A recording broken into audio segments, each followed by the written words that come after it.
Cute, sexy, and fun. You're watching CSF Nation's own WMK TV, Channel 90.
Welcome to Makini presents Peak Gaming.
Makini presents Peak Gaming.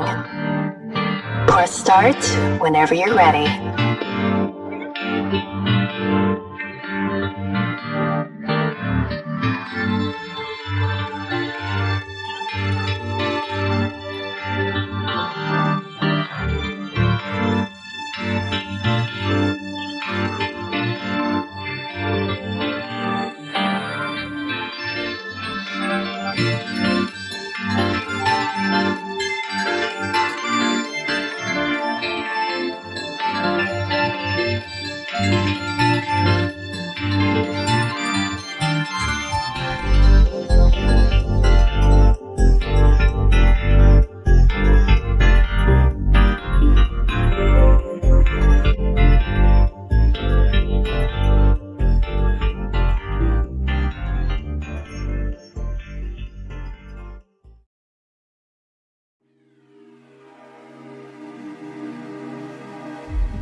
Makini Jaws presents Peak Gaming. Press start whenever you're ready.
Adam, get back!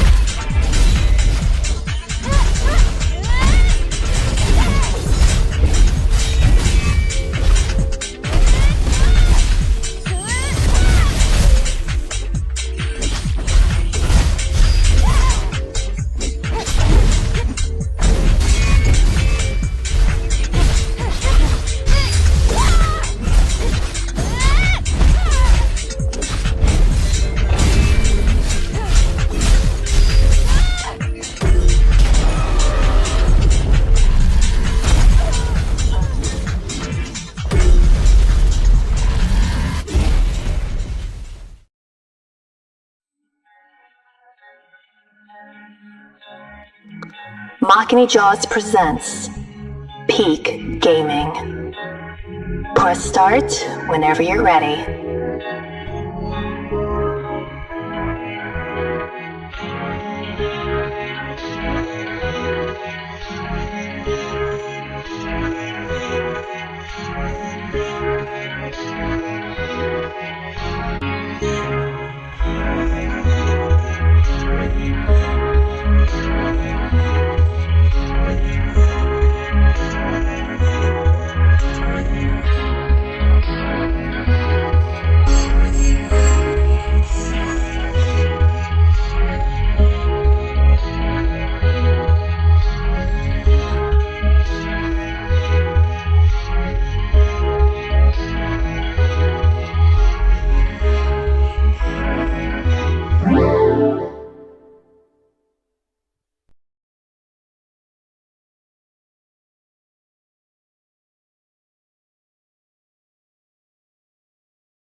Okay, all right, let's go ahead and get right into it. This is the dual, there we go.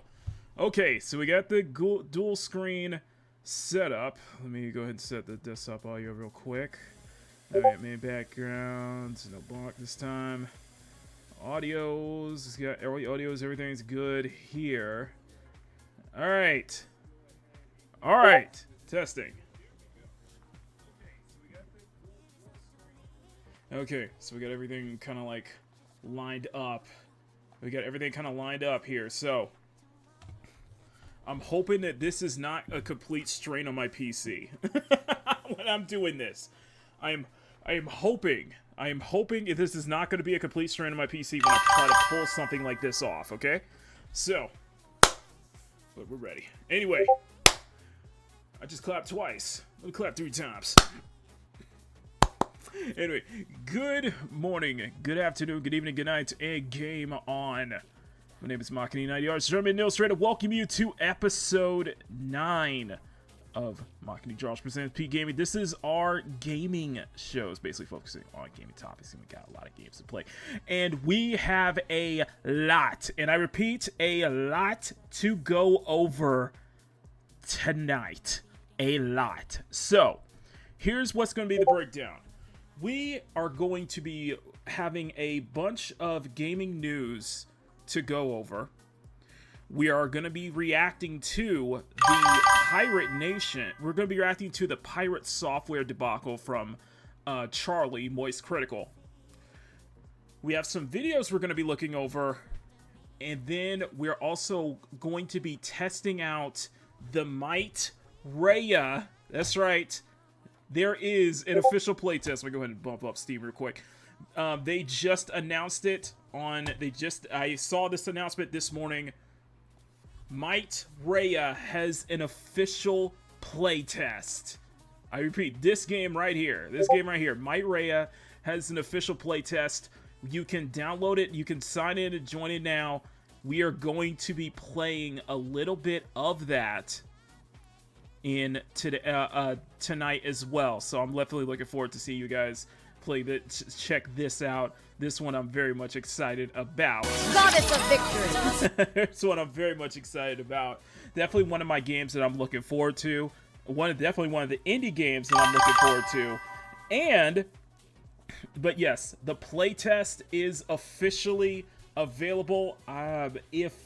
If you guys can, if one of my mods can, I will please put the link for MightReya on Steam in the description, or in the chat, please, so that way people who want to playtest do the playtest beta can also try it out as well.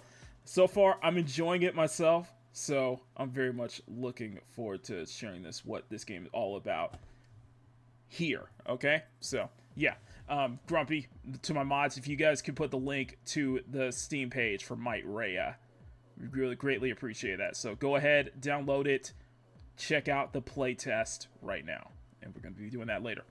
Now, also in the pinned comment, if you guys see the pinned comment, if you're an EU citizen, this is specifically for EU, the Stop Killing Games petition is on, which at this point it's a straight up movement. They need 1 million signatures, and they're at nearly 630,000. So if you are in the EU, check it out, share it around, go ahead and sign it.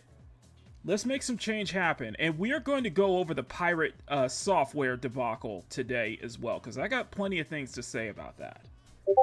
And we'll go over the whole thing with Stop Killing Games and such like that. It's been a movement that's been going on for about a year or so now.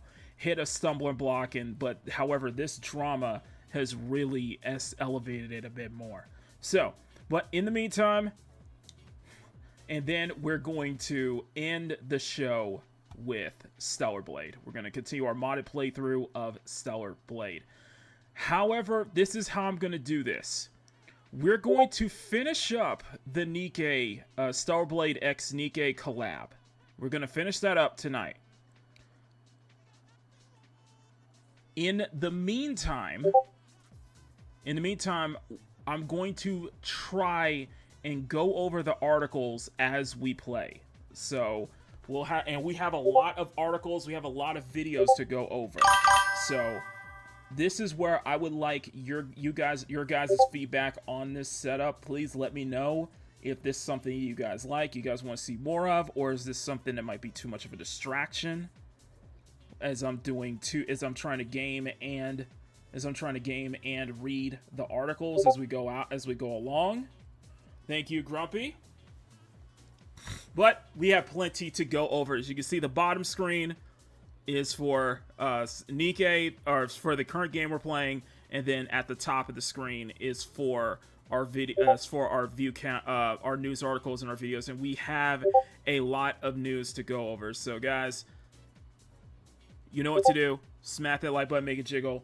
Smack that subscribe button, make it jiggle. Good to see you guys here. And without further ado, let's go ahead and say hi to everybody in the chat, and then we are going to get right into it. And speaking of which, I'm putting some music on in the background so that there's not too much dead air going on tonight as well. There you go. So not too much dead air going on tonight as well. And what I'm gonna do is return the audio down. Turn the audio down just a bit.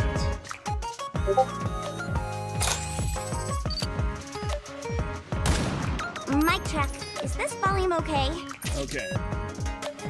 Okay, so we got that. Anyway, so Grumpy going in, doing the mod. Grumpy's got modding duties tonight. Thank you, Grumpy, so much for being here. We're probably gonna go for about 5 hours. Just give you a heads up, so you feel free to step out if you need to.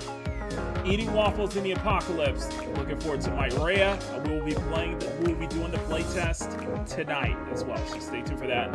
Neo J, good morning, good evening to you, good afternoon to you, and Riot Kitty, good afternoon to you. So you probably just came home from work. We got a lot to go over as we're going to be doing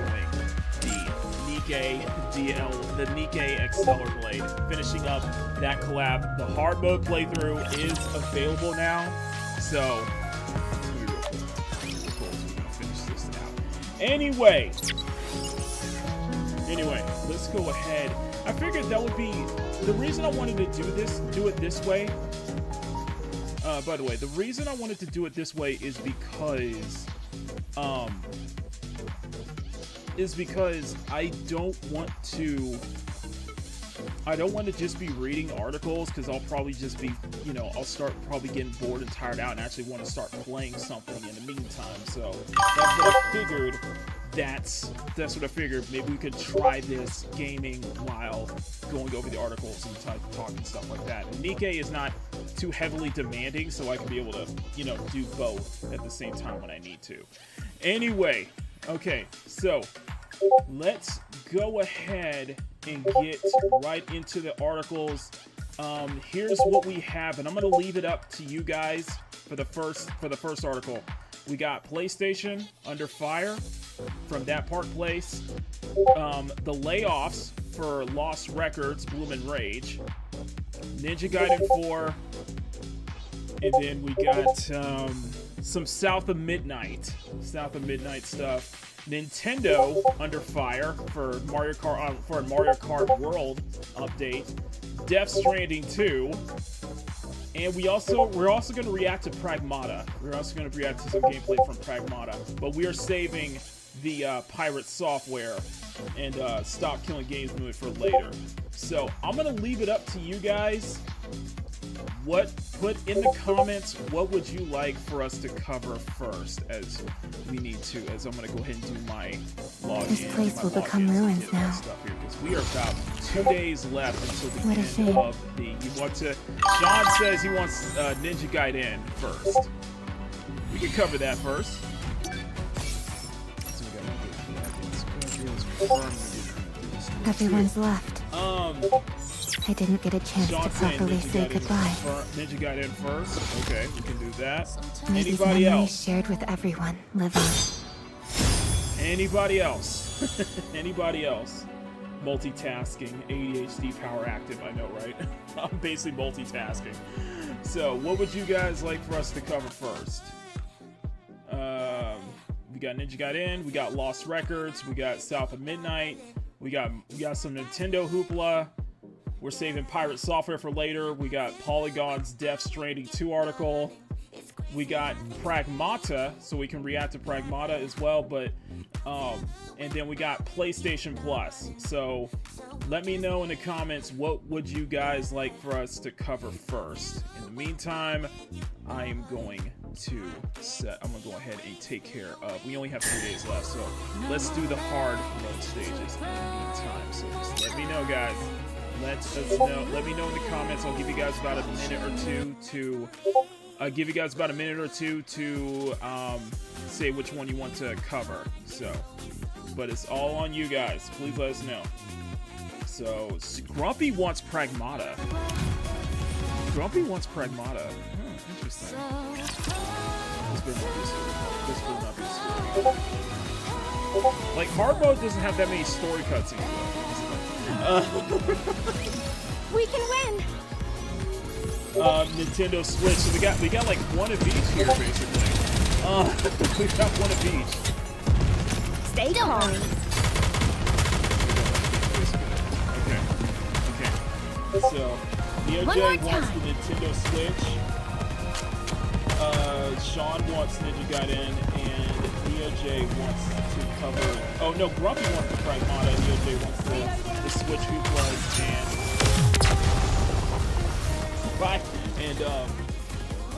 and Sean. Victory! Okay. With me on your team, did you expect anything else? Let's get the Ninja. So, you know, we have the Ninja Gaiden stuff up right now, so let's find out. Let's do that. Okay. So this is on my second screen, guys. So in the meantime, on my second screen. These are the enemies of this world. Ninja Gaiden 4 thinks gamers are trending towards being easier to play, but the promise is the sequel will go in the complete opposite direction. Basically, Stay calm. I did see Bear Dark cover this, that they want Ninja Gaiden to stay to its core. All clear. To its core, basically a very hard and demanding hack and slash. This is coming from Spencer over at Bounding in the Comics. Go ahead and check those guys out. According to director Yuji Nakao, though the medium has largely turned its back on the idea of difficulty or challenge, Team Ninja's upcoming Ninja Gaiden 4 will buck its trend and instead remain dedicated to its player-punishing roots. This is coming from, you said sound is a little quiet. Is my sound a bit quiet, or is... Mic check. Mic check. Is my sound a bit quiet? Mic check. Mic check. Is my sound a bit quiet? Is my sound a bit quiet? Okay, mic check. Mic check. Is my sound a bit quiet? Is my audio a bit quiet? Let me know, guys. Okay, and if you're referring to the game audio, I'll try to bump it up just a little bit. The game is too soft. Yeah, I had to turn it down. That's why. That's why I had to turn it down. Commander, can you hear me? Right. Okay. Anyway, Nakao, who serves as the role as co-developer Platinum Games, shared his intent to keep players on their toes while providing a hands-on preview to the game and upcoming Xbox Wire Japan editors Sebastian Yamaguchi. Following a brief duo-tagonist, Yamako's Blood Raven Superform, the director pointed out its activation by allowing activation of player release of the game response to spike in difficulty, in doing so playfully explaining, quote, "We..." All clear. Where do we go next? I sound quiet? Okay, how do I... Okay. Am I quiet now? Do I need to be closer to the mic? Do I need to be closer to the mic? Oh my god. Now, I'm fixing this. We're fixing this now. Do I need to be closer to the mic? Am I still the mic? Do I need to be closer to the mic? The game's music is the game. I'm the gaming music is too much. Men say the game is too loud. Okay, let me turn it down then. All right, we're gonna fix this. We're gonna fix this right now. We've got something that doesn't feel like a modern game. It's just two. Go ahead and turn the audio. Okay, let's do 10. Commander? Okay. It's just too hard these days. These games are trending towards being easier to play, but Ninja Gaiden goes in the complete opposite direction. So don't lose heart. And you know what? I'm gonna take a moment to say something about that, because that is actually a good point. And he does make a game, and he actually does make a good point on this. Do you guys feel that games nowadays are becoming a little more too easier, or you feel that games nowadays are becoming a little more too simple, a little more too casual friendly, a little more too in that direction? I mean, it doesn't help where you're seeing this now with Death Stranding 2, and we're going to get to Death Stranding 2 later. We're seeing this trend of wanting skippable boss fights, basically. Victory! With me on your team, did you expect anything the else? The simple question is, why? Why skippable boss fights? Because it's a very journalist thing to do. And we saw this with South of Midnight. We saw this with Death Stranding 2, which just came out. It's gotten a lot of awards, a lot of accolades. But now here, but now it's, it's starting to become more of a trend. Well, probably not a trend. I've got this. My thing with reload. How heavy your burden has been. So my thing with DS, my thing with the whole thing. Jay says, yeah, I feel like games. It mostly depends on what game you're in. Yeah, the cozy stuff, I can understand that. It's just that it seems that a lot of games now are starting to lean towards being a little too simple. I don't know if that's something you guys feel, if that's something that a lot of other people feel, but I think it's kind of good to know that.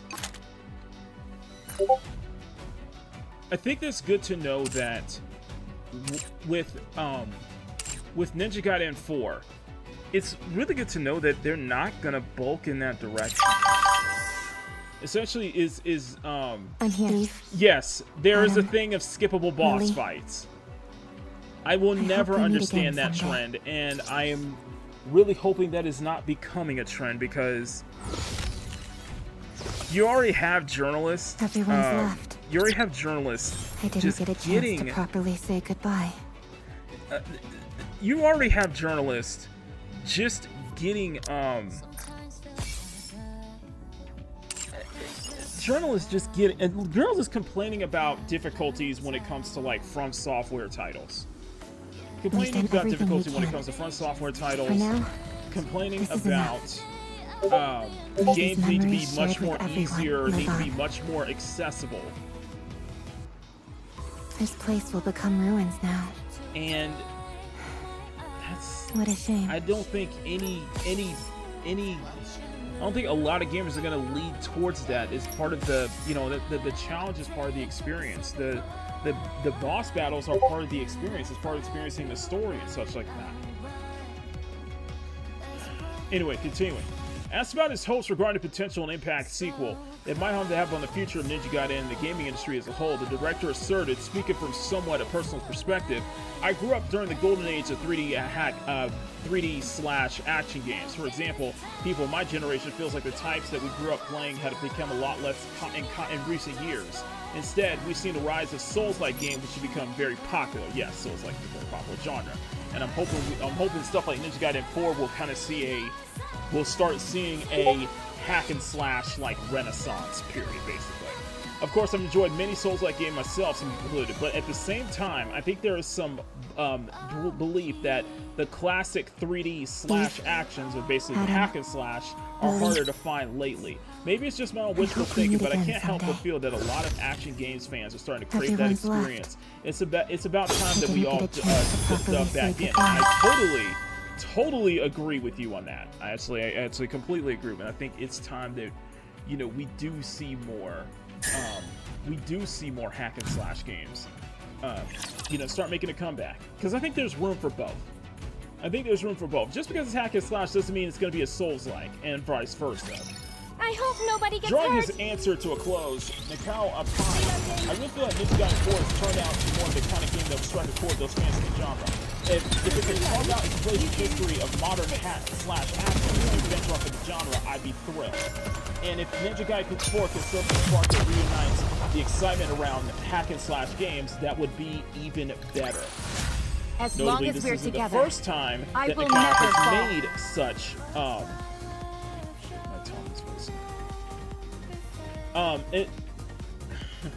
asked about the topic during a post-announcement interview on Japanese video game news outlet GameWatch. The director revealing then providing relief for beginners. We have included options and accessibility features that made the game easier to play and understand. Quote, also, there are difficulty settings. We have prepared enough of our difficulty levels so player can enjoy the game in an exhilarating way. However, we believe that the most important aspect of Ninja Gaiden is its tingling battle. So I have tried to keep that in mind and made the game customized for beginners to enjoy that tingling How feeling heavy while your playing. burden has been. But bearing any unforeseen delays, Ninja Gaiden 4 will be out on October Reload. for Xbox Series X, Xbox Series X, and PC platforms. Target locked. Let's bombard. Come on, we can defeat them. With I think for many of us, I think that is very reassuring. I mean that. I think for many of us, that is actually pretty reassuring to see that the core of Ninja Gaiden is still going to be intact. That difficult Ninja Gaiden has always been known for its insane difficulties. The same difficulty spikes and stuff like that, and how intense the fighting, how intense the action is too. Very fast paced. That's how a traditional hack and slash should be. The thing with 4. Victory! With 4, with me on your team, did you expect anything else? I'm looking forward to it. With 4, I am actually looking forward to it. And I think I don't think there's a really wrong thing when it comes to adding accessibility options, and having a difficulty slider, of course, but having to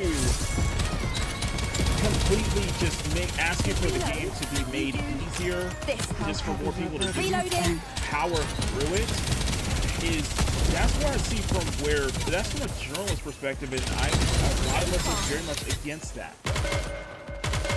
A lot of us play those video games for that. You know what I mean? And also, here's another thing. I think it's been. I don't think it's been looking. I think it's been confirmed that the girls aren't coming back. That means Momiji, Rachel, and Ayane are not coming back for this one. This is, I think, so far, I think Ryu Hayabusa is the only character coming back for this. I admit that is a downside for some of us. That is a downside, but definitely not a deal breaker, because this is, a sequel to the story characters moving forward. But I do like that they really, and they actually give him, proper treatment and respect. As long as we're together, Ryu himself will be a playable character as well. So I guess some things are not completely. I guess what I'm saying is, like, some things are not completely thrown out of the loop, if you get what I'm saying. Clarence saying, where's the "we do not care" Mike Tomlin's voice that is in that question? Rare footage of this game, gamer girl base being once going up to see it. Difficulty is not an accessibility issue. That is our word. It's just also reading. Reload. Good thing Ninja got it full in. I meant to say that the game journals that they autocorrect, it basically skill This gap. is my It's ultimate just, Come on! We can defeat them! I don't get it. Like, I really don't get All this clear. whole... Where do we go next? I really don't get this whole... You know, we have to... It has to be accessible to everyone, and that means we have to... Accessibility for them means toning it down. It means toning down the difficulty, making the game easier to plow through for, you know, basically. And, you know, trying to throw all these labels in and such like that, and it's like... People who have accessibility issues, people who have disability, have been able to plow through games for years. Have been able to plow through games better than regular players at times. But one alarming trend is the whole. We won! We did it! It's the freaking skippable boss fights, and.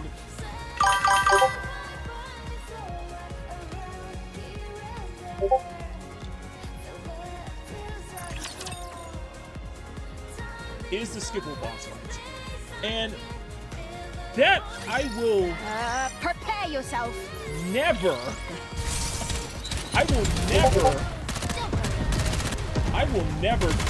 support that, honestly. I will never be 100% behind skippable boss fights. We saw this with South of Midnight, so much so that one Polygon writer was bragging about it.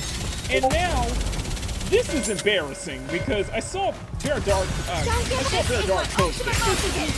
And I just want to shake my head about this. And I'm like, I'm not but at the same time, I'm not surprised. This is coming from Polygon. Death Stranding 2 is way more enjoyable if you skip all the boss fights. Pretend you won. Yes, I think I will.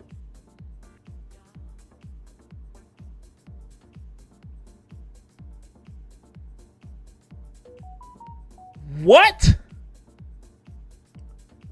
What?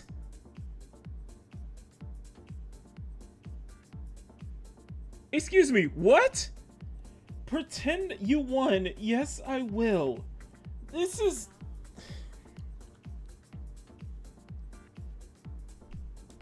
Maybe it's just my inner gamer in me. Maybe it's just the gamer in me. But... I find this article, like, really stupid. Like beyond stupid. Like we're talking about this whole thing with, like, industry layoffs and such like that. I think Polygon and Kotaku are proving that the venture capital is basically gone at this point. And I'll do my best. This ain't it, Chief. This ain't it. This ain't helping y'all's cause. One more time. Don't get this is my ultimate Come on! We can defeat them!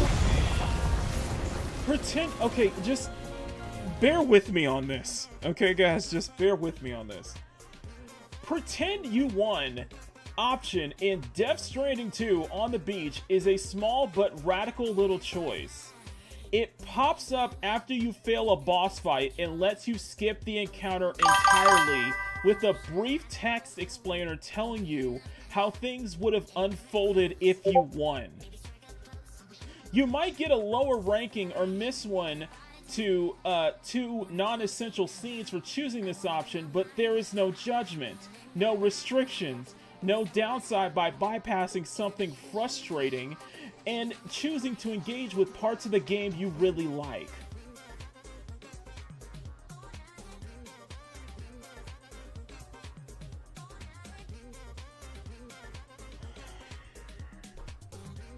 Okay.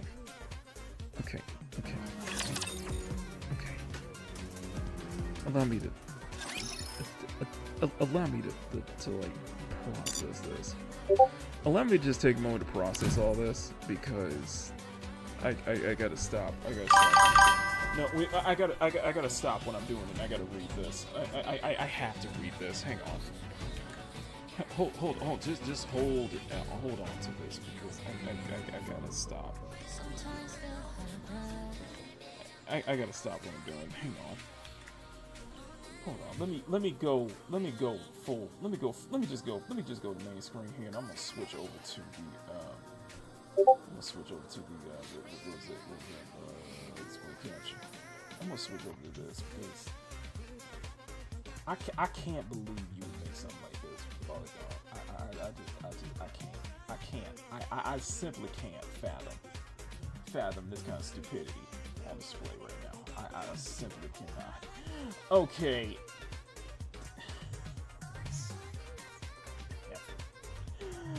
Oh my god. Anyway.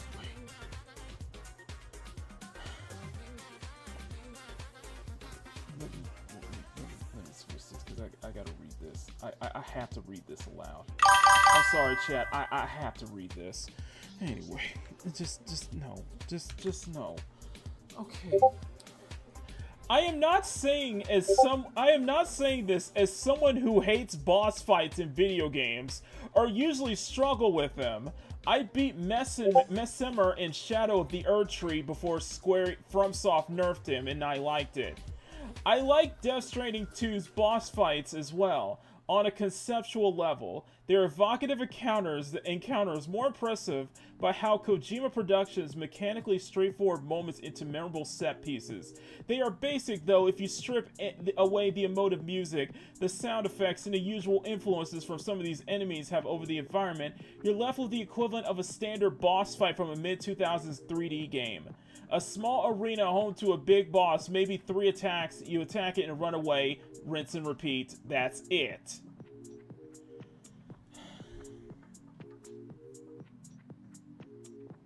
Why did you make this article?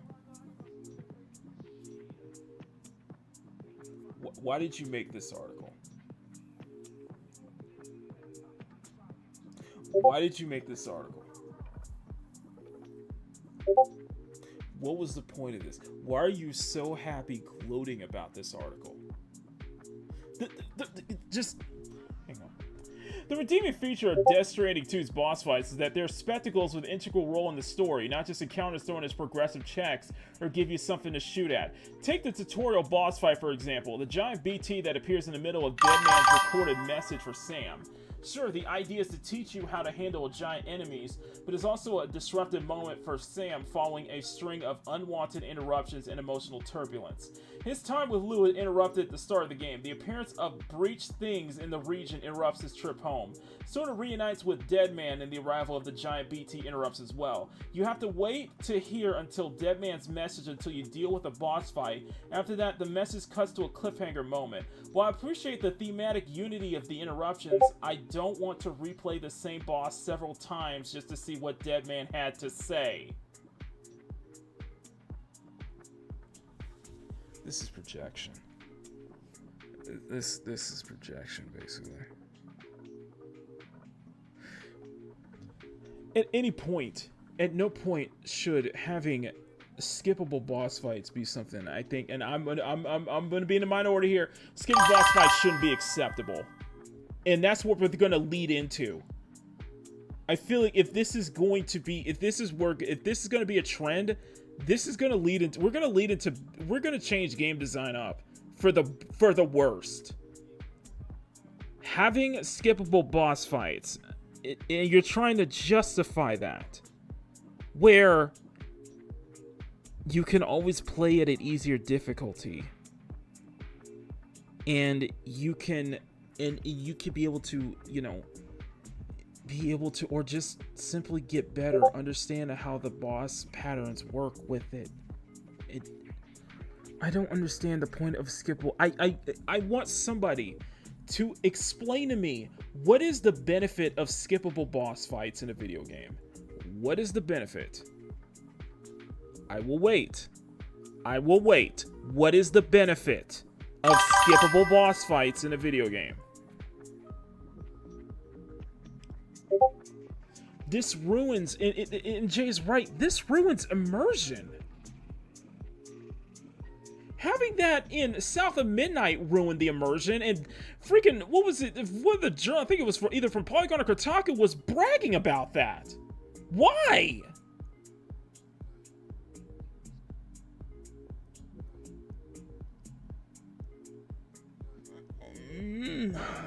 Just...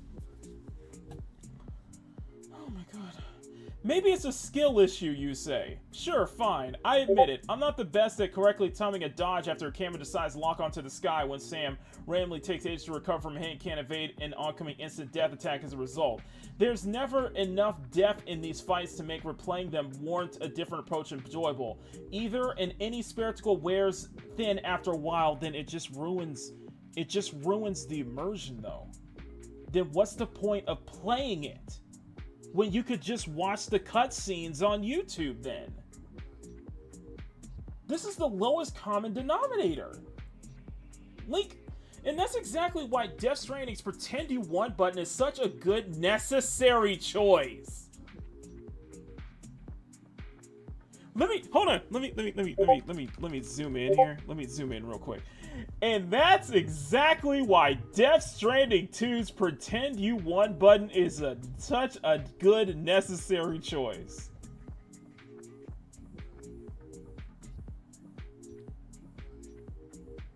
It is and that's exactly why Death Stranding 2's Pretend You Want button is such a good necessary choice.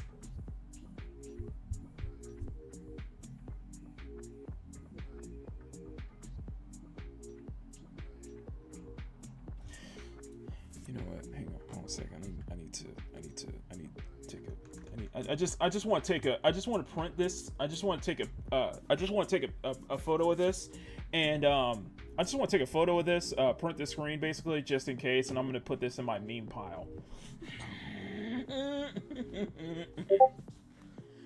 As if you don't have any respect for journalists already. As enjoyable as some of these battles can be under the right circumstances, it's not a combat game, it's a vibes game, and a story game best played at your own pace. Okay. I get the... Okay, so, for those who did play Death Stranding, is the first Death Stranding more of a walking simulator?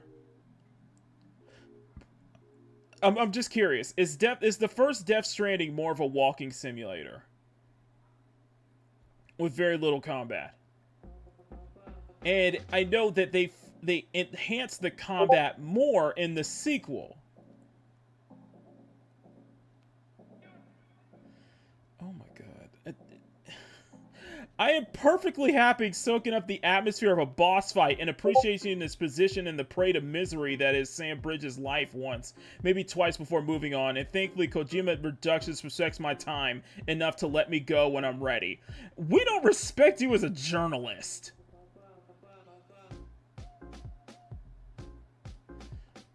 Sweet Jesus.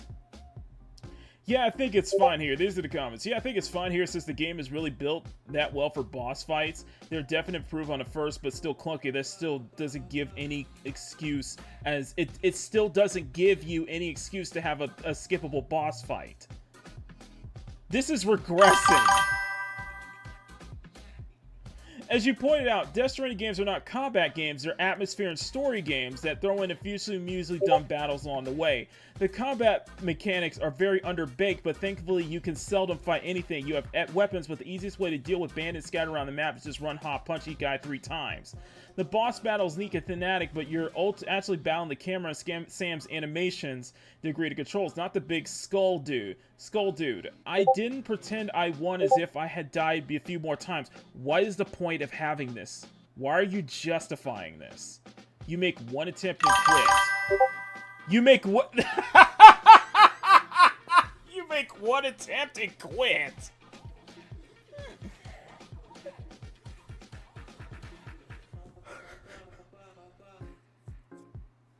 With God of War, if you died multiple times, it would ask you if you want to reduce the difficulty so you can skim through, but it would never ask to skip the boss fight entirely.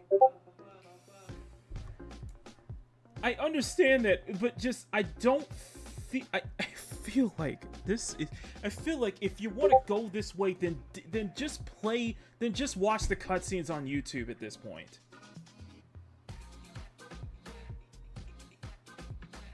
Who cares if you find out to join people with DR pad, but it's free for quiet for move on. Without harassing someone to play a game in a different way, you're weird. By right, I love this. I love this reply. And who cares how other people find joy in the games they play?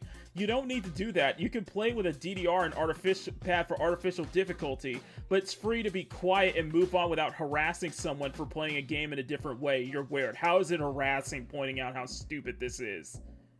You're an idiot. Quote, Tony Hawk, by writing and publishing an article about it, they are welcoming reactions and criticisms. In fact, you could argue that writing an article on a topic like this is specifically engagement farming. I think skipping after one attempt is lame, especially in a game that's artistically thought out as Death Stranding. And if they brag about beating a pre-nerf boss in Elden Ring, it seems like they explicitly want us to yap about it.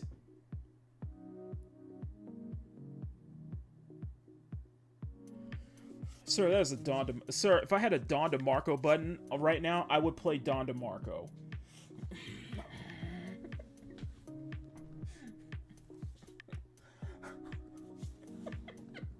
I hope more games pick up on... Oh, are you serious?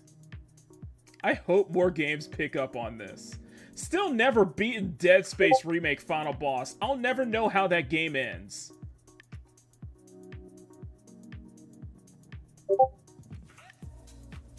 Somebody like that pose, by the way.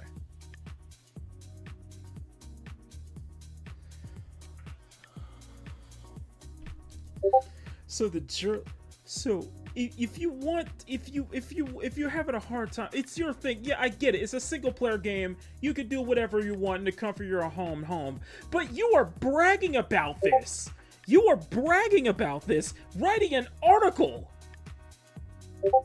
You're writing an article on this, on how it's a good thing to skip boss fights.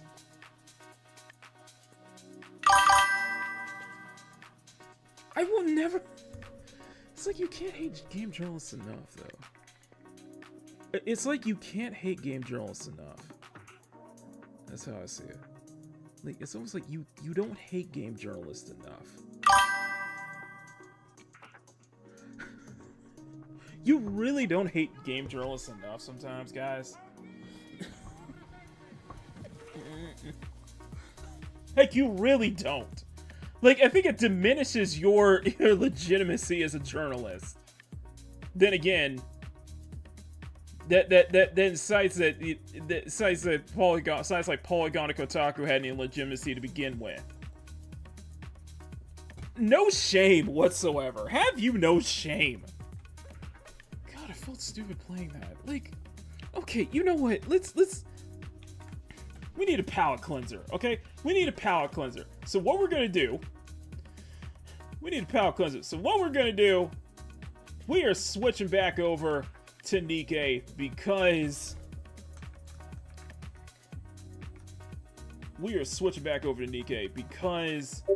we have one last event to do, and we are going to finish it. So for those who don't know, we watched the... Because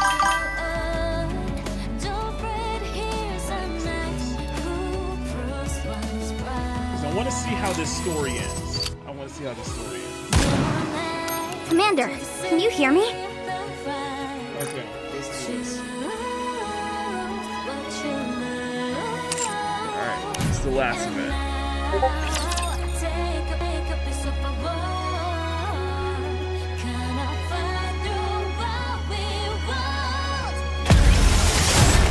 Oh, you take off rock. Okay.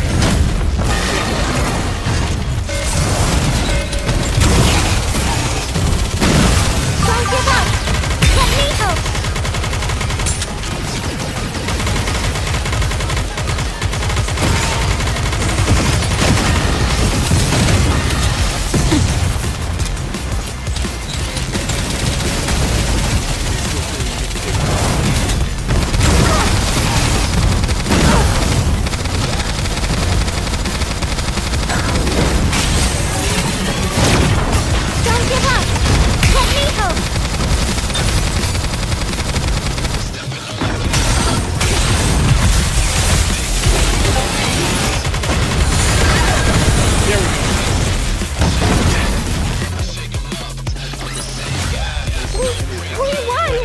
We did it!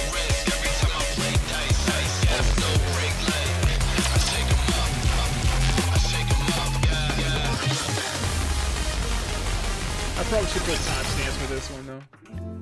Alright, a few days after Herman's death, the Pioneer Squad handed over the comm to us. Handed over comm to us. Wait, Sean? Where's Sean? Where's Sean?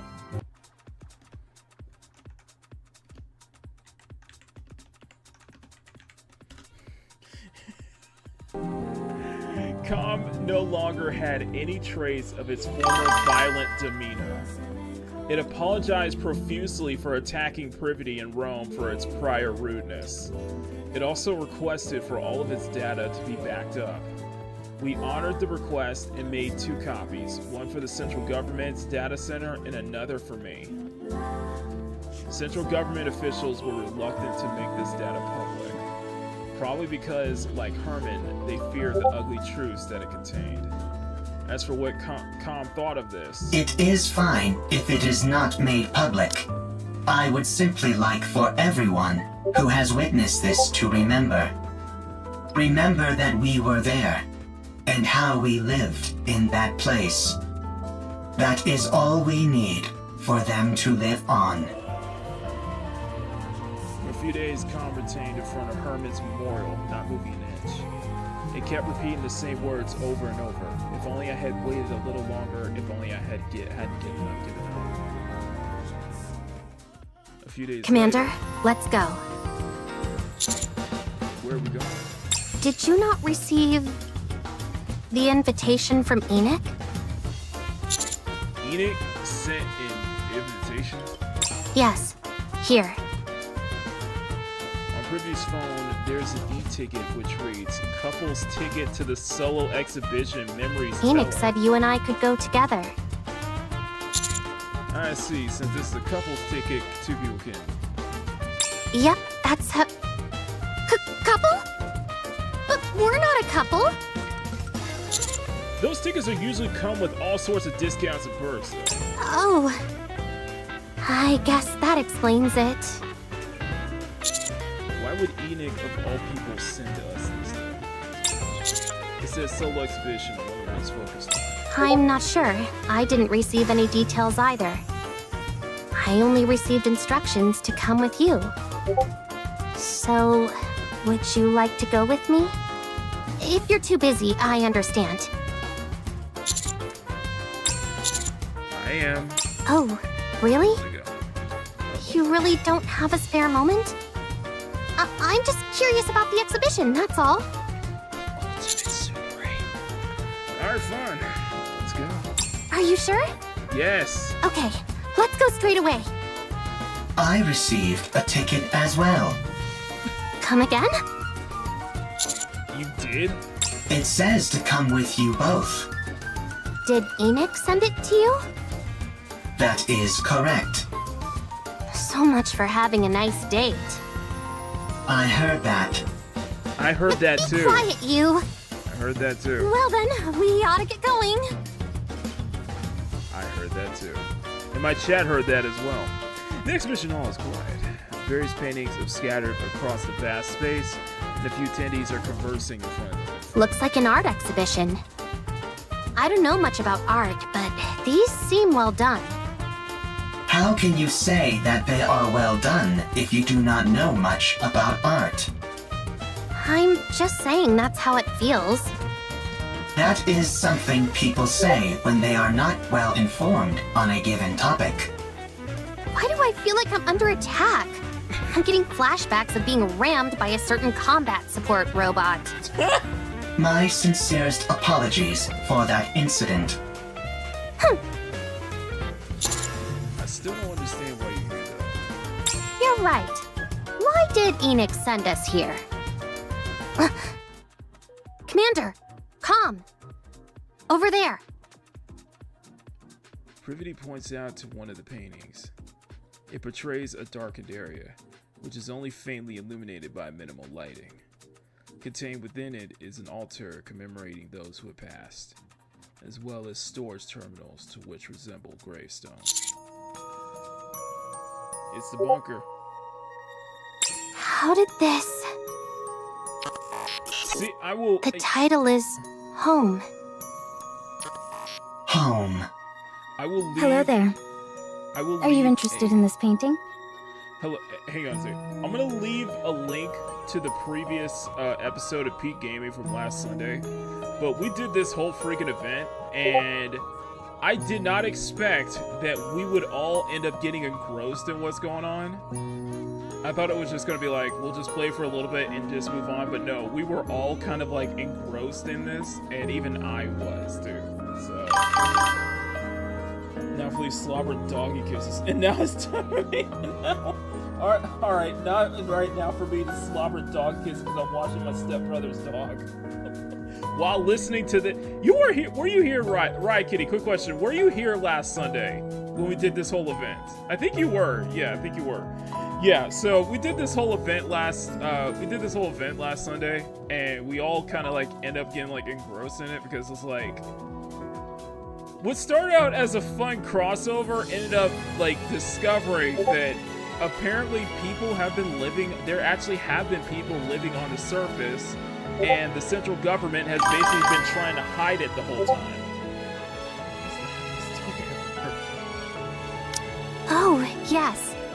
It feels oddly familiar. Really? You know the funny thing? I felt compelled to draw this, although I couldn't tell you why. You know the data the central government released recently? With information on artwork from up on the surface? After visiting that exhibition, my mind was in a complete jumble. Then, this image suddenly popped in my head. I painted it all in a mad flurry, and still I only just met the deadline for this show. Are you the host of this? Guys, this is Herman's daughter. Guys, this is Herman's daughter. Oh my god. That I am. I'm Art. There it is! I'm a mass-produced I knew Nikke, it!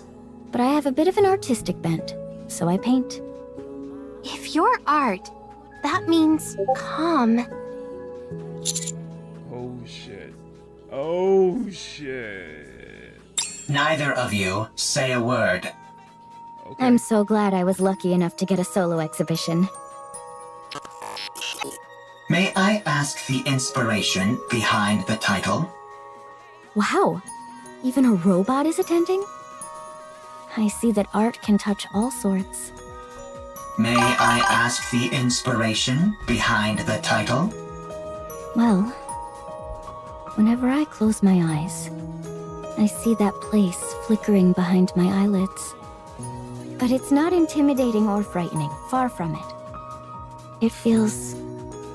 comforting. Isn't that strange? How such a dark and gloomy place could feel comforting. But that's how I feel. And lately, I've been experiencing more of these flashes. Blurred faces keep surfacing in the recesses of my mind. I seem to remember someone singing a lullaby so that I could sleep. An unusual but extravagant blanket. Numerous smiling faces looking at me. Kind faces. The view from atop a cold metallic box that somehow also seemed reassuringly warm. All sorts of random images keep coming into my mind. I don't know if they're my own memories or what. But as time passes, they're becoming clearer. I want to capture those images on a canvas. Right. That is a good thing to do. I will come to see. Aw, thank you. I have to say, there's something about you that feels familiar. There are many robots who look like me. Oh, I see. But it's not just your appearance that feels familiar.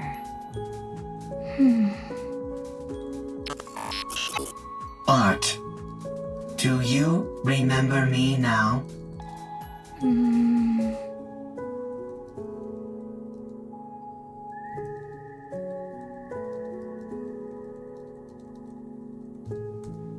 She does several times until she finally settles on Calm? Yep. Is that you? Art, do you remember me now? I do. You remember me? I never forgot you. Not even for a moment. Calm. Oh my god. Calm lifts his shaking arm and gently I holds remember. Art. Aww. I remember. Aww. Oh, how could I have forgotten you? My most precious treasure. Art. My treasure. I have you again.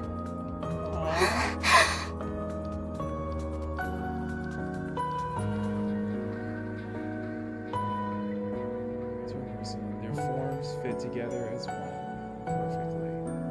It's as if their bodies are melded together with the painting as one cohesive work of art. To all those artists who are in the bunker, may you see this and know one thing, that your memories are there, and here and now. Memories tell our story.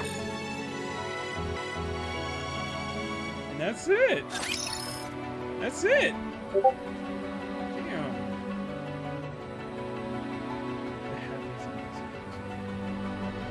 Ronnie could be. Yeah, it's it. That's crazy. Like, so, like I said, I told everybody to check out Peak Gaming from last Sunday because we went through. I knew you would love this ending. I already played the event. I know. I was waiting. That's why I was saving for it.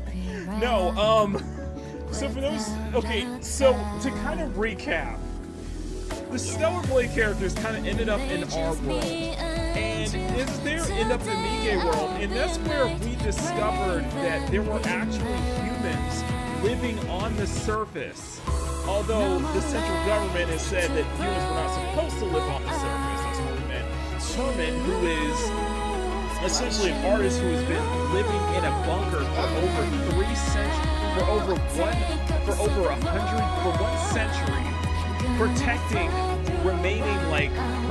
like all these art pieces, and they had to, you know, it's really good. And the thing with those two characters is that the girl is Herman's daughter.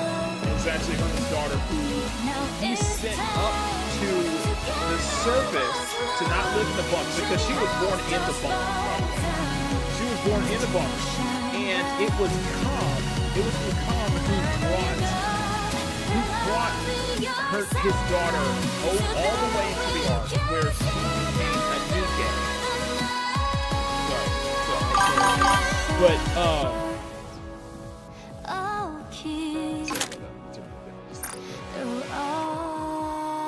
But yeah, so that's actually the crazy thing. That's actually the crazy thing. So to see them reunite, I was like, yeah, I loved that. That was a lot of fun. Seriously. So yeah, so Calm and Art get a happy ending. Finally, we got a freaking happy ending, and Calm becomes. Game music is too loud. You are too low. I know. It's down. No. I figured this was a palate cleanser right here.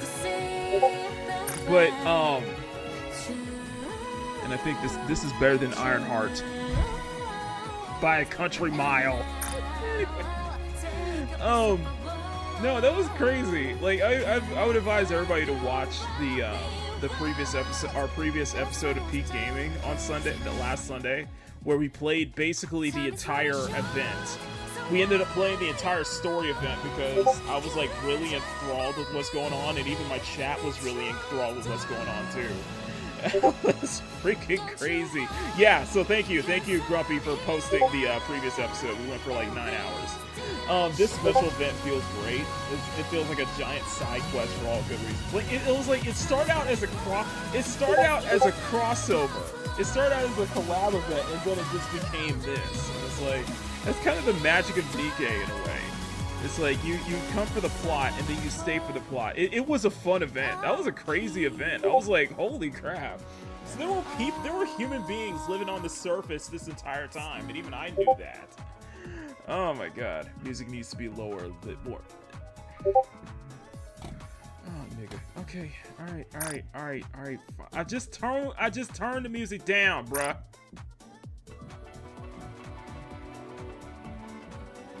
Please, we can't understand you. I just turned it.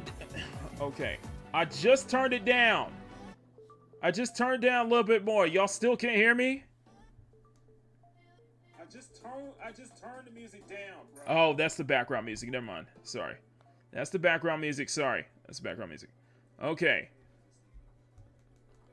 I just turned it. Okay. Yeah, I heard that. Roman Conway is my favorite. I know Rome was like the MVP of that damn story.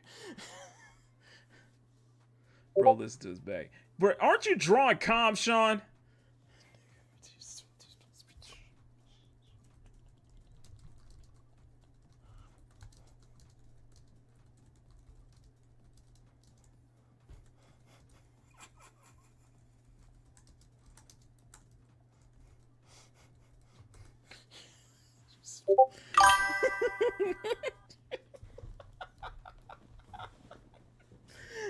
Anyway, no, that was really really cool. That was like freaking cool. So now, like, just go. Oh my god, that was fun. So okay, so let's go ahead and switch back over and we can complete this damn thing. Eve, Adam, Lily. Even my girl, see, fuck. I hope we meet again someday.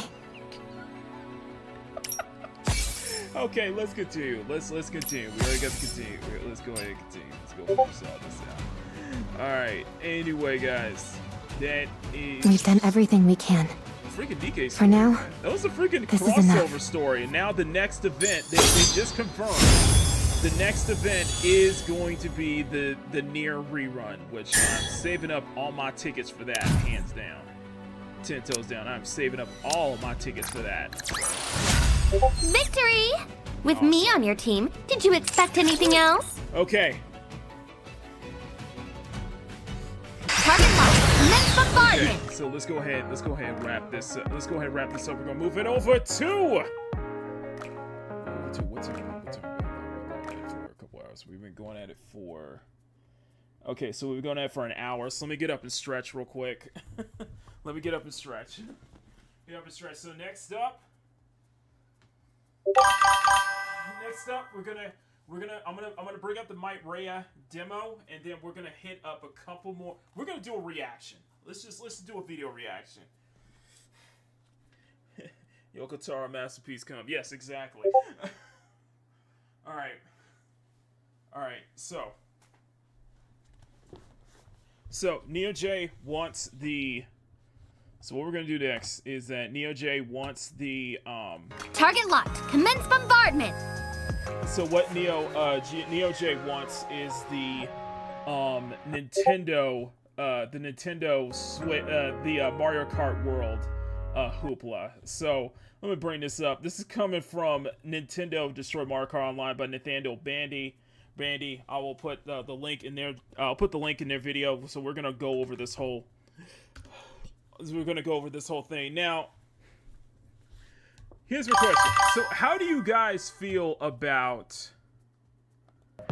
Let's just get out of this way. How do you guys feel about the Switch 2 so far? How do you guys feel about the Switch 2's launch? Let's just start from there. So how do you guys feel about the Switch 2's launch? Personally, it's... That 35 million ain't nothing to scoff at. Because it's Nintendo. But... It has been a very the Switch 2 has had a very, very controversial launch, though, Commander? to say the least. Commander. Despisement.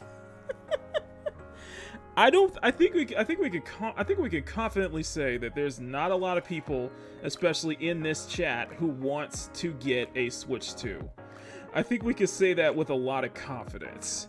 And this one from apparently there was an update for Mario Kart World, which is their first party title, and it seemed to ruin the multiplayer. So let's take a look at this, shall we? We'll react to this one.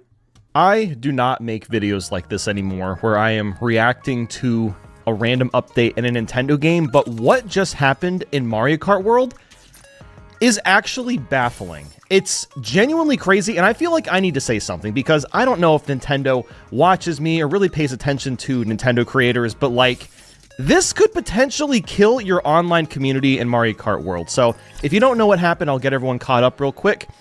Basically, to start, with the way Mario Kart World Online used to work was basically you would be able to select 3 different tracks and as well as a random track. Now, most of the time, with the 3 tracks, it would be an intermission, which would mean you're not really playing the tracks properly. You are just playing in a straight line, going from one place to the other for most of that duration. It's not very fun. It's just mostly straight, and yes, some people like it. That's fine. There's nothing wrong with that. But the majority of people did not like that. Whenever you played online, people were either picking random, or if they were selecting a track, it was far away and it wasn't an intermission. Well, this wasn't a perfect system. At least there was still a fairly decent balance of playing intermission tracks as well as playing the traditional 3-lap way. Nintendo just released an update where if you select random now, there is a pretty high chance, we don't know the exact percentage yet, but there is now a fairly good chance that random also selects intermissions. And look, like I said, I wouldn't be making a video like this if I didn't really care about this, because I've actually been playing a lot of Mario Kart World online. Whenever I'm not working, I've been playing it for like an hour or 2 before bed. It's been great. I've played it with a couple of friends already, and I've been honestly having a really fun time with it. But this change, I think I'm done playing online. I'm not gonna lie. Like, yes, I'm obviously still going to make videos. There are videos that I still want to do, a couple more ranked videos. There is a 100% video about Mario Kart World that I'm about to start working on actually today. But in terms of playing online casually, just for the heck of it, I'm done. I'm sorry. I'm just done. That's it. I can't do it. I'm not going to sit through 80% or 90% of online intermissions. It's not fun. And here's what's so crazy about this. Some people have been saying, "Wow, Nintendo's so stupid and delusional." Do they know what they're doing? I'll tell you what. I'm gonna tell you something. I know exactly. I think at this point, a lot of people are kind of like looking at this on the outside, looking at it, especially with how Nintendo's been handling the, Switch 2's launch, such as, bricking the console when you try to use the McSwitch to back up your physical base games, the way they're using game keys. Because, limited to the physical media and such like that, and just the way Nintendo is like, bringing the, busting. Let's say, let's go ahead and say, making the game $80, bumping up the price to $80, and setting a Good fortune, dangerous precedent. For some movement. Let's just say a Let's dangerous give it precedent with the Switch in video games moving forward. We've been watching this, like, yes, it's earned strong 35 million launch sales, but think about how many Switch 2s that have already been bricked at this point because of the whole mixed Switch debacle, trying to back up your games on a Switch 1 and this, that, or the third. I think it's an ever-evolving... I think with Nintendo, it's just like an ever-evolving, like, dumpster fire, I think it's an ever-evolving dumpster fire that... I'm gonna be honest with you, I can't defy orders, can I? I just don't see Switch...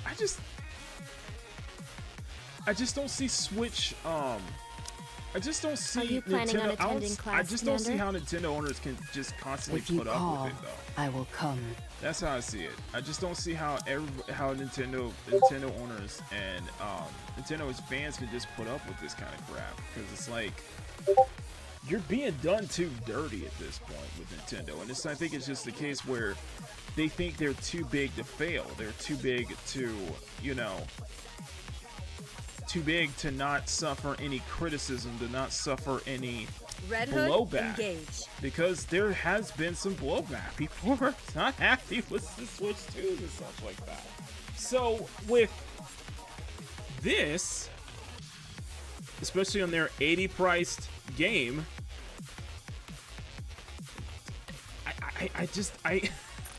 I don't know. I feel like this is almost a reaping what you sow in a way. This is a reaping what you sow, but it's not like it's gonna do anything, because, you know, Nintendo, they're fine with it. Nintendo's totally fine with it. Nintendo's gonna be fine about it, but do you think Nintendo's going to address any of the issues that have been going on, especially when it comes to breaking Switches outright? Nintendo did this intentionally. They intentionally did this. I don't know that for sure, but I'm going to take a good, wild guess that they did. And you want to know why? You want to know why? Because of their pride. They are so proud of the intermission, so proud of the free roam. Let's just shove it down everyone's throats and force them to like it. Because you know they have to be looking at the online stats and how many people are selecting random. Because you go into an online lobby, it's like 90% of people are picking random. So they know. And it's like, this shouldn't even be a problem. Literally all they have to do. This is so simple. They had 11 years to figure this out.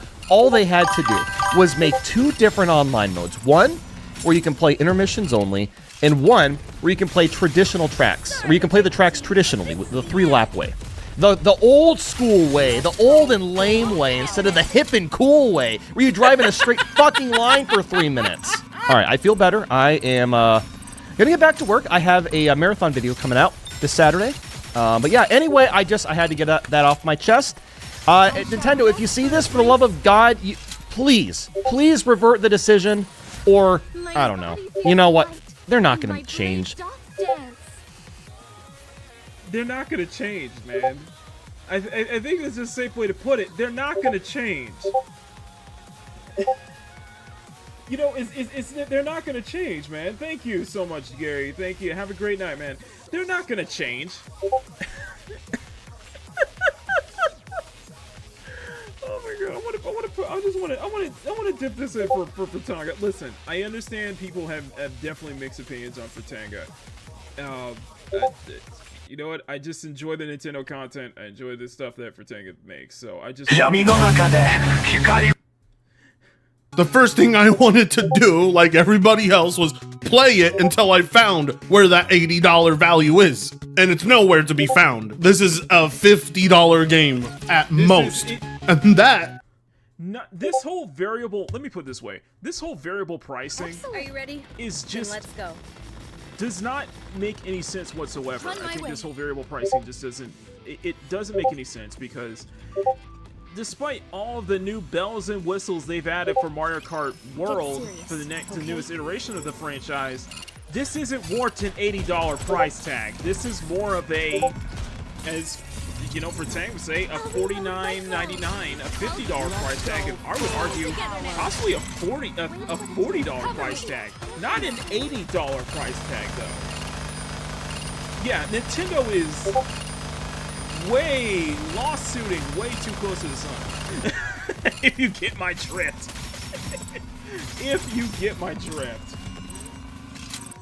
is being charitable. If you were to tell a random person who's never seen Mario Kart that this is the latest Mario Kart iteration in over 12 years, and then you show them Mario Kart 8, their reaction is going to be, what's the difference? But that's the casual. Now, if you ask Mario Kart fans, they'll tell you, well, I'm going to leave a link to Fratanga's full video in the comments. Go ahead, check it out. Give him a sub if you're interested.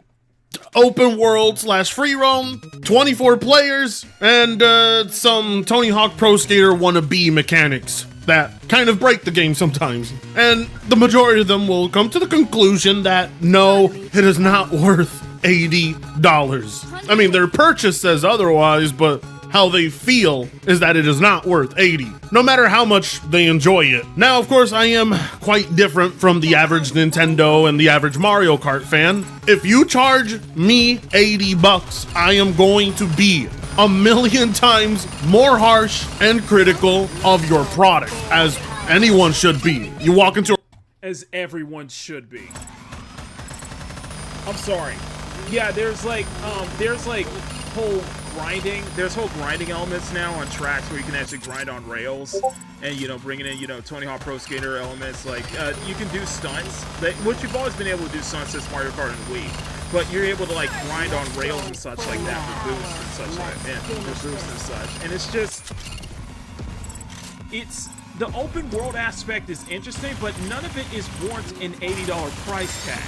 And if a game is warranted $80 at base price, let me bring this up clearly. $80 at base price, it warrants harsh criticism. And my blade doth dance. If it's $80 at base price, it is warranted that harsh criticism. Plain and simple.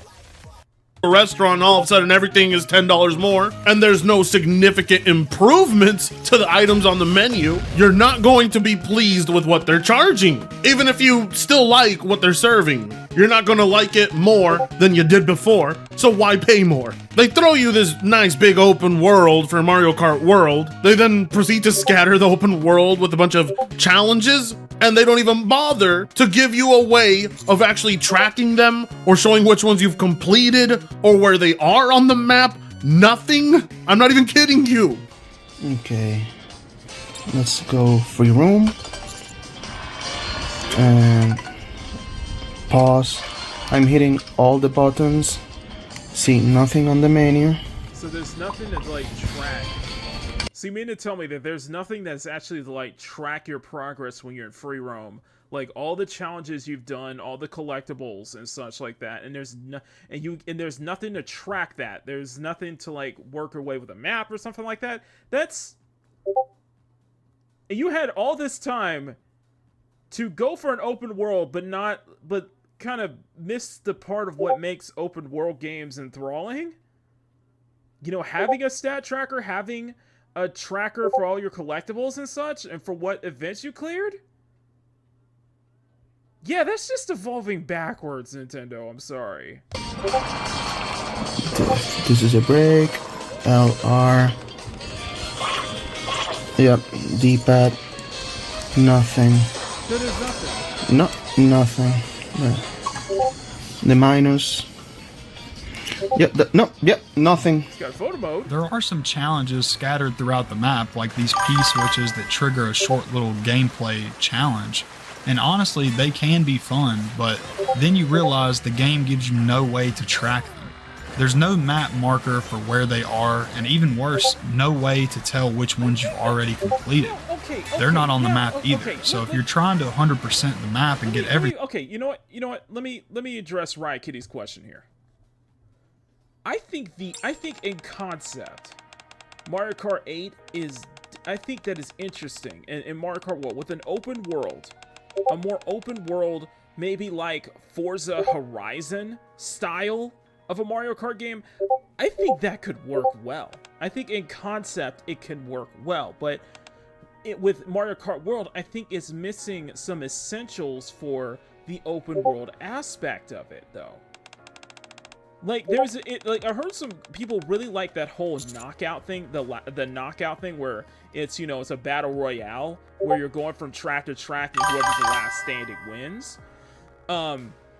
They do this championship format that you see with Horizon 5 where you're going from, in the Grand Prix format, we're going from one track to the net, where you start one race and you finish it, but instead of having it jump to the next track, you actually have to drive over to the next track.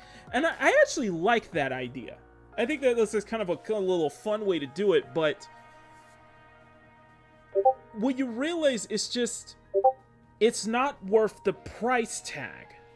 it's just not worth the price tag. I mean, you could argue that it's like good idea, bad execution, but it's for me, it's like good idea, but not worth the $80 price tag. This feels more like a $50 game, arguably a $40 game. The only way I could see this justify the $80 price tag is was the complete edition with, you know, having all of the, like, having a season pass, basically. If this was like the deluxe edition with, you know, a season pass where you get all the DLC tracks and such like that. But at a base game, is it worth $80? No. This is worth a solid 40 or 50 to 50 bucks at best. Then good luck. It's raw, Melissa! Yes, chef. It's raw, come on! Yes, chef. It's raw! This oversight makes the product feel slightly rushed, because how in the hell do you release a game with open world challenges and no way of knowing which ones you've actually gotten done or where to find them? Because apparently there's 300. That is a core element that you need to have in an open world game of any kind. A way to track your progress. Like I said, Nintendo, this is evolving backwards. 194 of them. Those P-Switch challenges need a major update that lets you keep track of it, because what kind of stupid oversight is that? Unless Nintendo is trying to encourage players to actually explore this open world that they didn't fill with anything interesting. I don't even know why I got into that rant. I mean, that was just something about Mario Kart World I never brought up in my initial 3 hours playing it, because it didn't occur to me. I just didn't find the challenges interesting enough to care. See, there's quite a few things you could list where Mario Kart World falls short, especially for being a game that people have waited 12 years for and having such a huge price hike. So Nintendo needs to ensure they improve the experience, but that is not what happened. Apparently, they rolled out an update recently that has been pissing off the Mario Kart community. Seeing a bunch of twig boys getting angry at an update for a little kid's racing game is pure cinema to me. Here we go. Na na na na na na na na na na.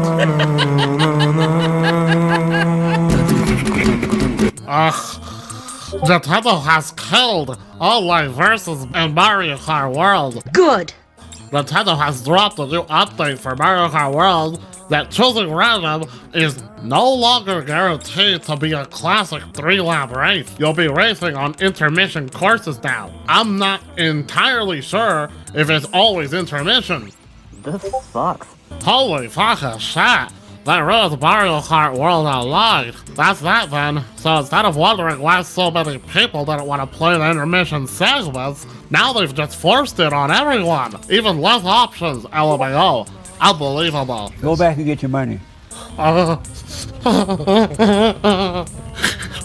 Kart World legitimately just went from a 9.5/10 to me to like a 6 out of 10 game with the smallest update imaginable.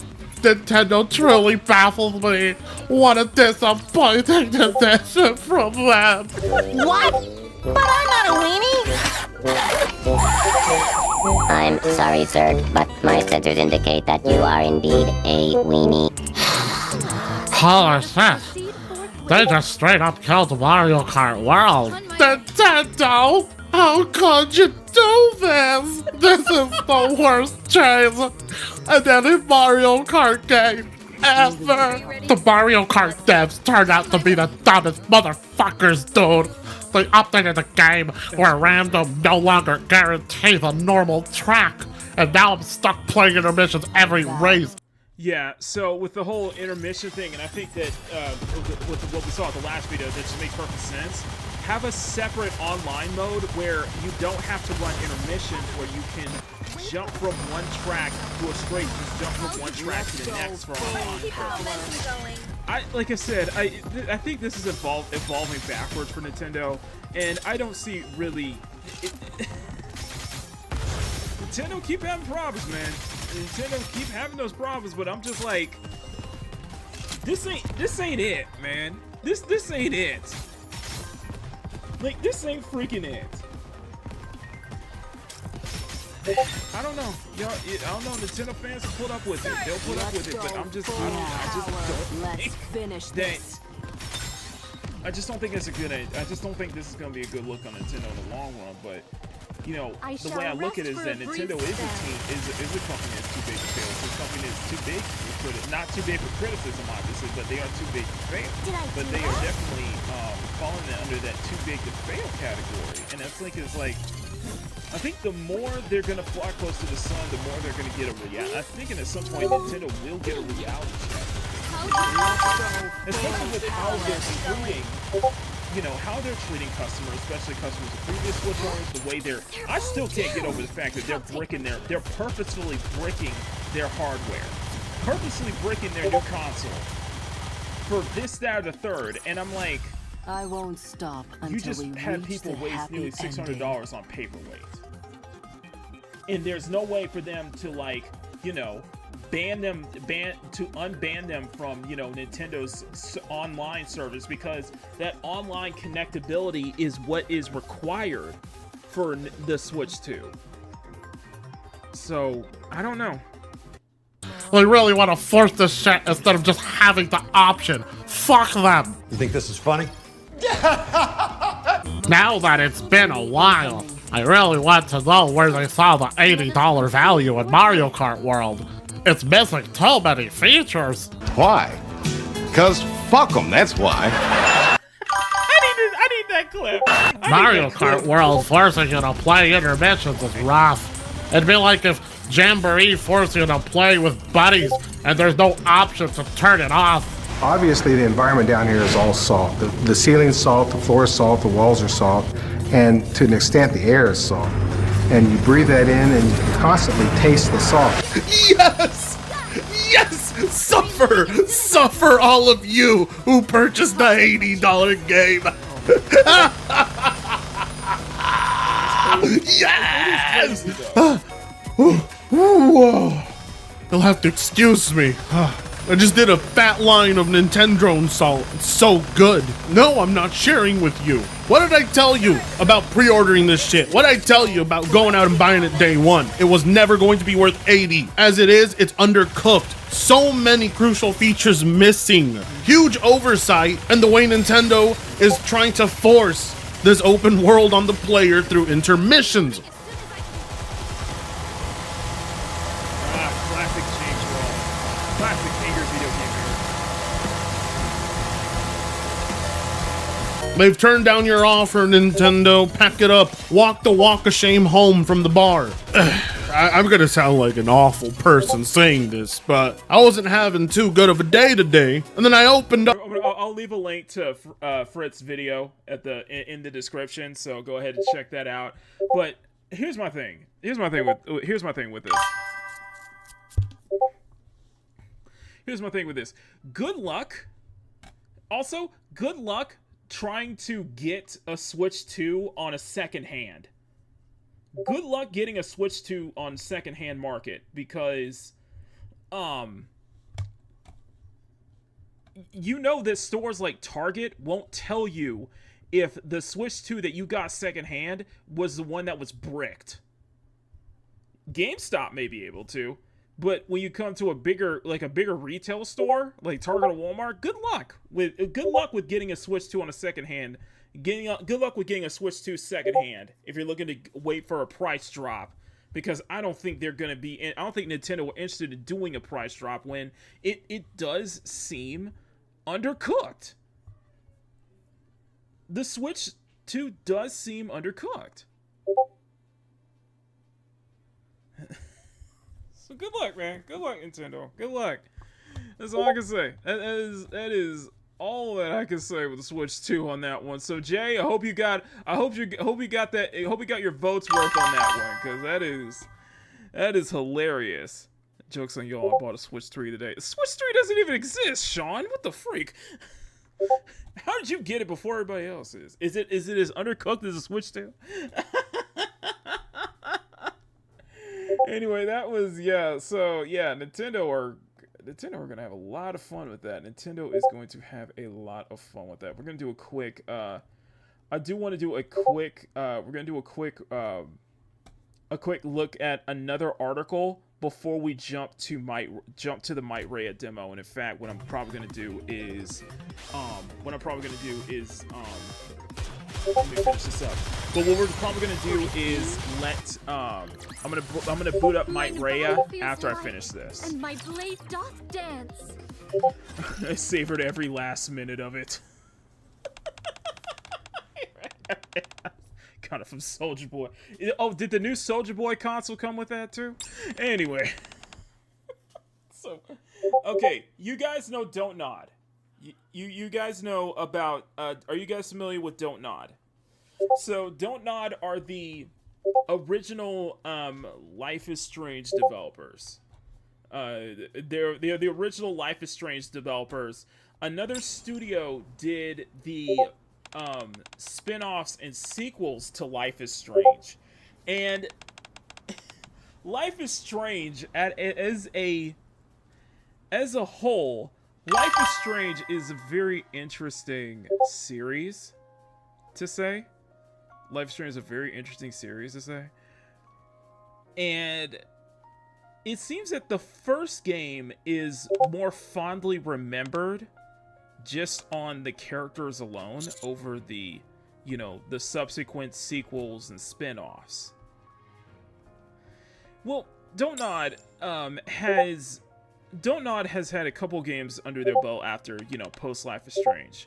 And one of which being a more indie title called Lost Records Bloomin' Rage. The way I see it is, it's Life is Strange meets Stranger Things with bisexual lighting. Like, let me show you. Here. I'm gonna do this. We're gonna do this real quick. Let me go ahead. Let me do this real quick. I'm gonna show you a quick trailer. I'm gonna show you a quick trailer of Lost Records real quick. I'm gonna show you a quick trailer. And I'm gonna show you a quick trailer. And I'm gonna ask you, of course Kyle is streaming. I'm going to ask you if this seems to be a game you would be interested in. Let me do this. Let me ask you if this seems to be a game that you would be interested in playing. Because I'm gonna put the article. We're gonna read this down. I'm gonna put this article down here, and then I'm gonna play one of the trailers for you. This is from Lost Records. It's on all platforms now. Let me know if this looks like a game you would be interested in. I'll just play this in the back. These parts. Back in the day, 27 years was a long time ago. I've been trying to remember. Something just out of reach. My mom found a package on her doorstep. Our Bloomin' Rage. There are some things that I might not be ready to talk about ever. Welcome to the premiere of The Swan Show. I'll show you my natural habitat, suburbia. You, making a movie? I'm making a documentary. Sorry, are you rolling? Whoa! Nice camera. Leave her alone, loser! What? This place is awesome. I've never had any friends like you.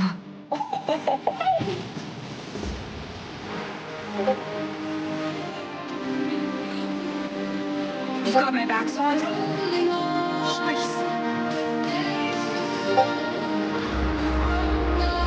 Remember what happened? Why we made our promise?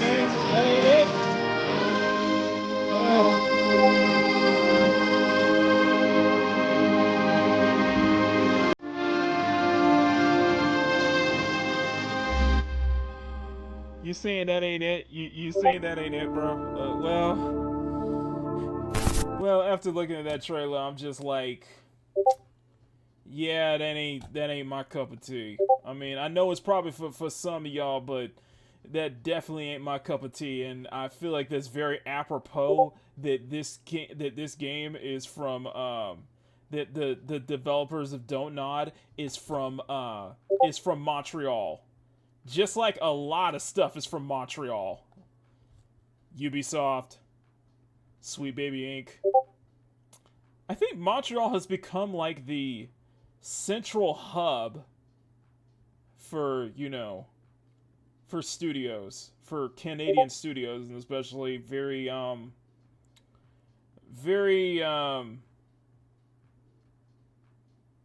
let's just say identity politics mindset kind of games, you know.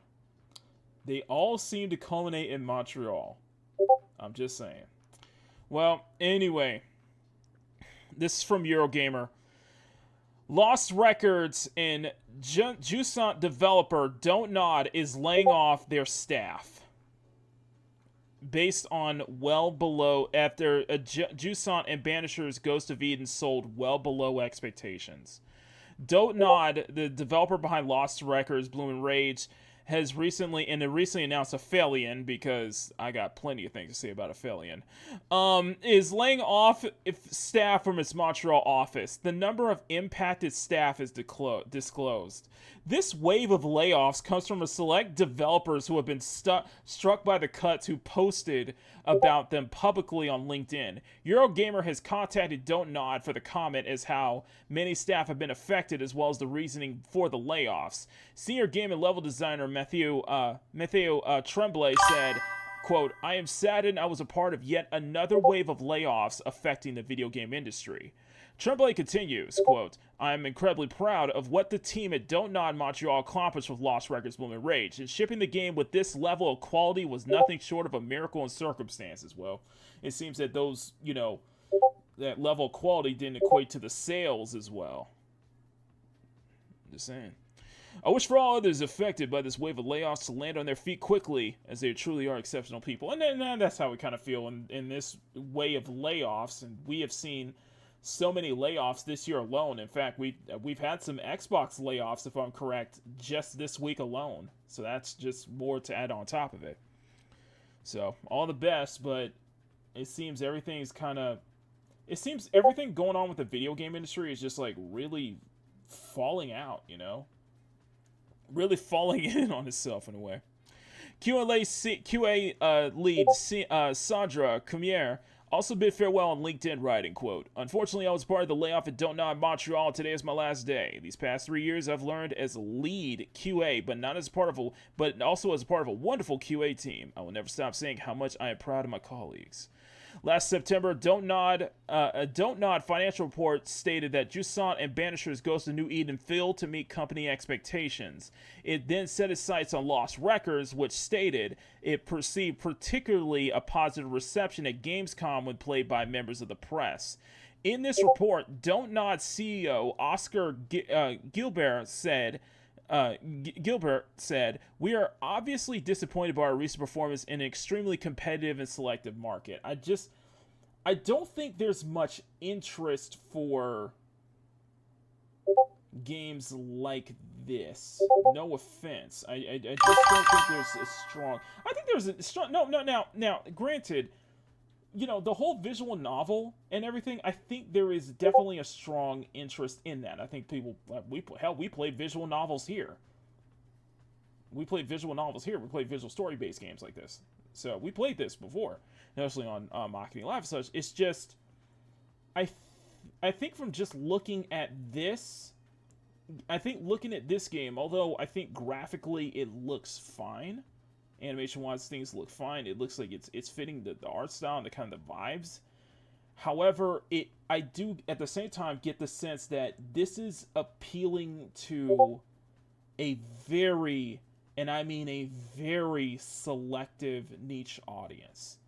And I just don't think that niche audience is... I think for a game like this, I think for that niche audience, I just don't think it's there. I just don't think it's strong enough there, you know what I mean? I look at this because, like, yeah, I get Stranger Things vibes. I get, you know, I get Stranger Things vibes. I get the what was it? The Life is Strange vibes, but even then, I don't think it's a mixed bag. It's a very mixed bag. I look at this, if I played, let me be honest, you would have to super chat me a lot of money to get me to play this live. And I'll be honest with you, I look at this and I'm just like, I would probably just be more bored at anything. Like, it doesn't look like there probably, I could definitely see some cringe moments in there, but I don't think it's gonna be a level where it doesn't piss me off like Dustborn did, though. I don't think it would piss me off in the same way that Dustborn did. You know, I think it would just, anything, I would just be kind of bored. I'd just be like, yeah, it's just not my thing. It's just the marketing isn't conveying what the game is, and I think definitely think that's an issue. Despite an excellent critical reception, Jusan and Banishers Ghost of New Eden unfortunately did not receive the commercial results it hoped for, resulting in a deterioration of our 2024 half-year results and leading to us consider all the possible options regarding the roadmap. If I'm correct, Don't Nod is still under Microsoft. Don't Nod I think is still under Square Enix, if I'm correct. If I think Don't Nod is still under Square Enix, because Square Enix was the publisher for Life is Strange, and I think for the subsequent Life is Strange games that weren't made by Don't Nod, I think that was also published under Square Enix. And Square Enix are used to publishing kind of games like this, though. So I don't know. Just the following month, Guibert put forward a redundancy plan for the company, in which 69 employees are at risk of losing their jobs. In response, the developer of Don't Nod went on strike at the developer's Paris headquarters. Oh shoot! Damn. Okay, let's see what the comments are reading. Do we know how Lost Records sold? Google suggests that the sales were underwhelming, but that don't get a good chunk of cash from Sony and their PS Plus deal.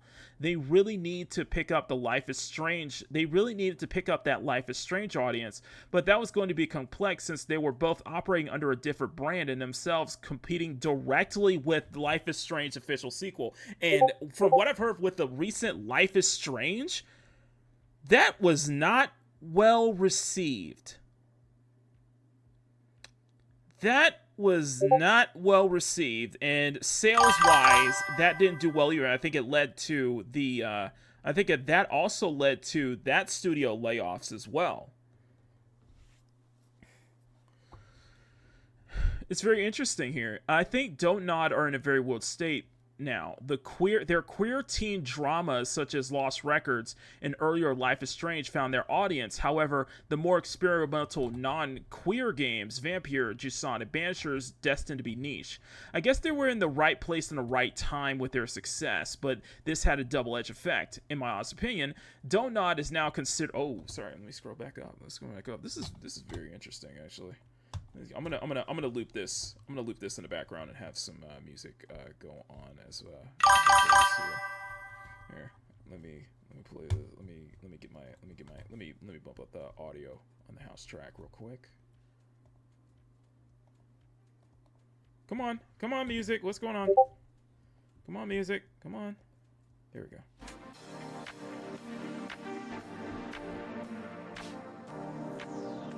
So that way you don't have, that way it's not like all dead noise. So, it's not fitting to Destined to Fail. In my honest opinion, Banshee was one of the best mature emotional dramas in recent times. While Jusant was very interested in experiment in alternating video game storytelling, definitely worth trying if you haven't. This is not about being queer or not. This is about the struggles of a company that tries to form its own universal identity. That's maybe the case, yeah. Maybe the case. It's I think with Life is Strange, I think they hit lightning in a bottle. I think it came out at the right place at the right time. Especially the right time in the video game industry. And I just don't and I think that might be the case where it's just there's just not enough of that kind of interest anymore, you know? It's a very interesting thing.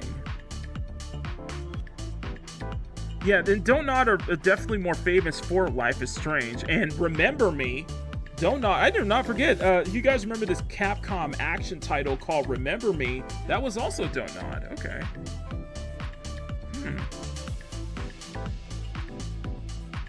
It's crazy. It's crazy.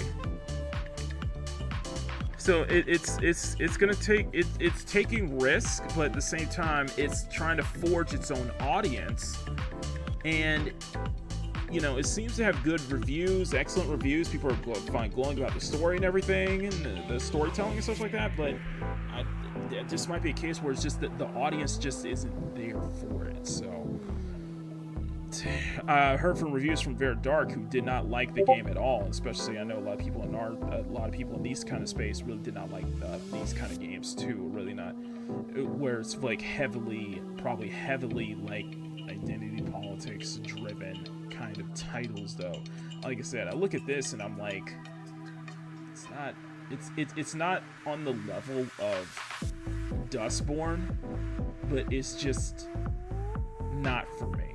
It's just not for me, to be honest with you. And just let's be honest, I'm gonna be much more apparent when I see games with this amount of pinks and purples that I consider bisexual lighting. I'm gonna be very, very much more, you know, noticeable and docking points in that. Like we saw with Splitgate. And by the way, Don't Nod's next title was another game that was shown at the Don't Nod's next title was another game that was shown at the Xbox Game Showcase. And I remember this because on the bingo card, when we did the Xbox Game Showcase last a couple weeks ago, I was very, very, very wary of a title like this to me, because this is their next title. It's called Aphelion, and I said something about this doesn't seem right. Something about this seems very... Mayday! Hope on to mission control, we're falling! Seems very, sweet baby. Thomas, the ship's breaking apart! There's no time! Evacuate, now! I think it's just, I don't have a problem. I think it's just that I generally find wanting to see black female protagonists in games. It's just something about the way this is handled, and with this is not the first, this is like 2 games where you've had black female protagonists as astronauts, and I'm just like, yeah, something about this screams very identity politics driven. Yeah, and I was like, yeah, something about this. It kind of ranks of a consultancy firm. You sacrificed everything for a new world, and it just, to save it's mankind. Just not interesting. That's and just, I'll always love you for that.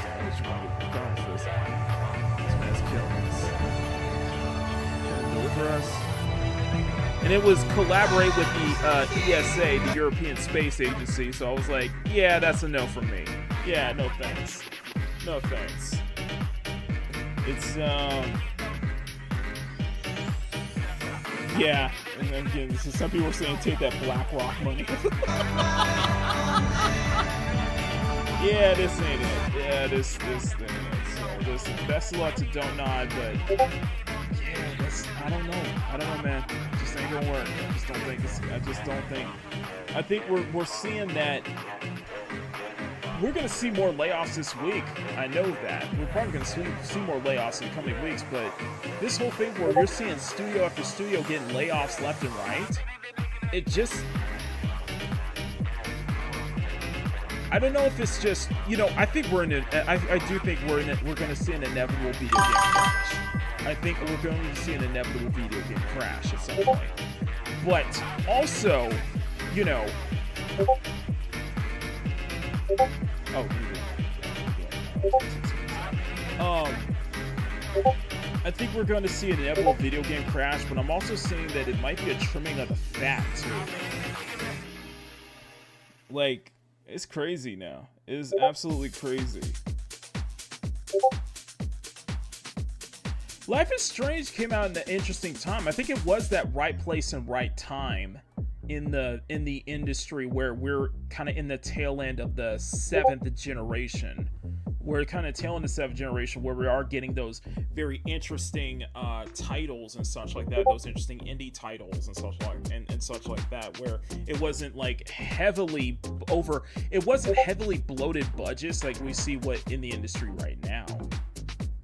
But I think in that case, Life is Strange was it was at the right place in the right time.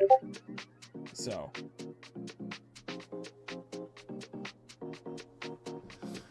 no offense to LGBT, exactly. I was gonna keep saying that, but anyway, guys, let's go ahead and move on. So I'm gonna put a one. How about this? We're gonna do a. Let me go ahead and do a turn right now. So I'm gonna put a second poll. I'm gonna put a second poll. We're gonna put 1s and 2s in the chat, okay?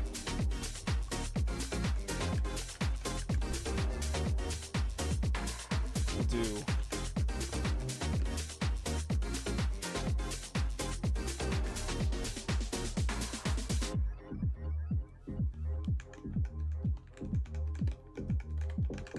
Okay. Okay. New poll is up.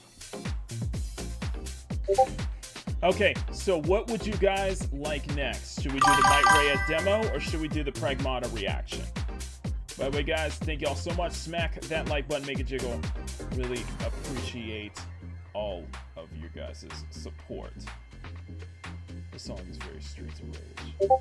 Kinda is very Streets of Rage. Streets of Rage 4.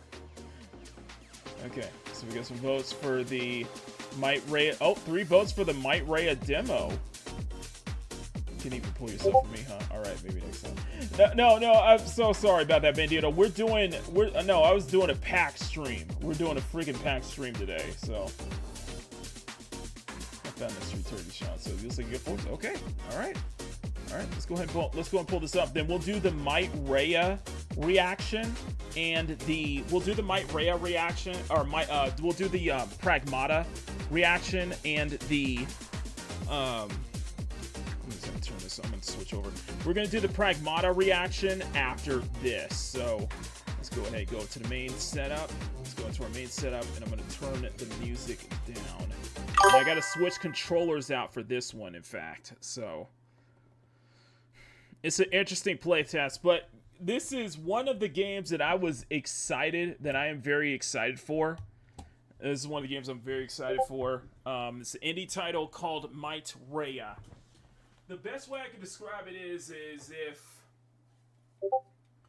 take the Dragon Ball Z games mixed with My Hero Academia mixed with Gravity Rush.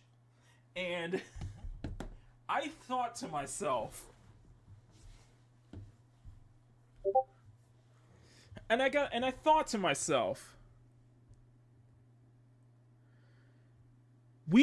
Gravity Rush is not on Steam. Gravity Rush is not on Steam, but I kind of want to experience Gravity Rush like remastered on PS5 though. So this might be the next best thing to Gravity Rush. Johnny, good to see you. Okay, Bandito, got it. Gonna need the entire turkey. So this is called MightReya. And they have a playtest beta or playtest alpha that you can play the first two levels plus a test and plus a test level, and be interesting. So here we go. So this is MightReya. So I have to switch controllers out to a PlayStation controller for my Xbox controller for this one. For some reason my PS controller doesn't work. Doesn't respond well to this one. But I messed with MightReya this morning, and it's pretty fun. It's very, very fun. So let me just give you a let's do the test level. So we'll show you how MightReya plays out. By the way, MightReya the playtest is available on Steam, so go ahead and check that out if you want to play that here. But I'll go ahead and show you all of the go ahead and show you some of the cool stuff here. So there's not really flying mechanics, but there is a lot of jumping, plenty of jumping and traversal mechanics here too. A lot of mid-air fights too, and I'll show you kind of the attack buttons here. It's an interesting attack button here too, because I was thinking of like, oh, this kind of reminds me of it reminds me a lot of an arena fighter too. It reminds me a lot of an arena fighter like Dragon Ball Z or like Naruto. You use the right bumper to start chaining attacks, but you can, there are tricks where you can, let's see, left is your dash button. Left is your dash button.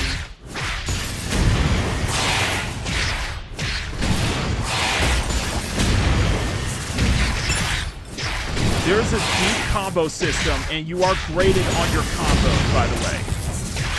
If you get hit, you lose that combo, so.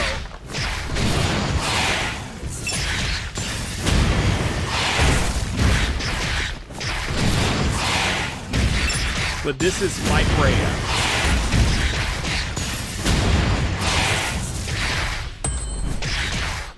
Oh, that's why I had invincibility off. You have a grab button as well. You have basically your right trigger is also your finisher button too.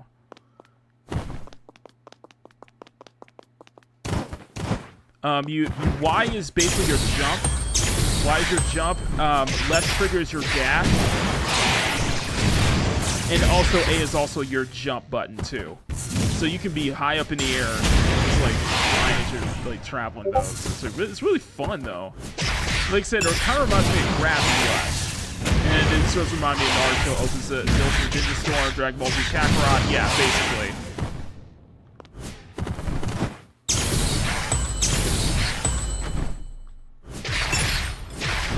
The way you use this, you don't use the right trigger for your heavy attack until you start chaining your combos out.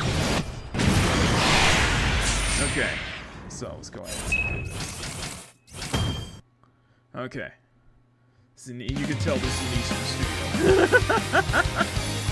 I like the style. Very much reminds me of My Hero Academia.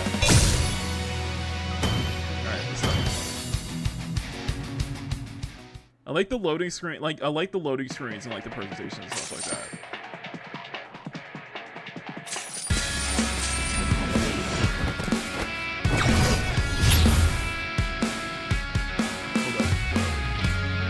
Did the city just collapse? Are we in an apocalypse? Seems like the timeline did a little... No worries though. Yeah, we're still rolling. That's not what I was worried about. We keep moving through the spooky fallen district. Maybe there's an exit. Let's just find a way. I want to go home. Heroes say that shit. Streaming content. Yeah. Neo, so there's another version. So there's like a second camera where Neo is like recording you doing this whole thing. It's kind of fun though. It's kind of fun. It's almost like actually your second camera too.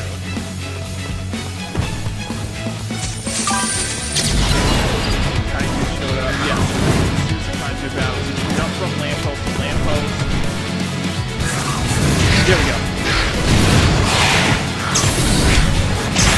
Oh, that's so cool. Okay, so you can actually grab them from long range. Okay.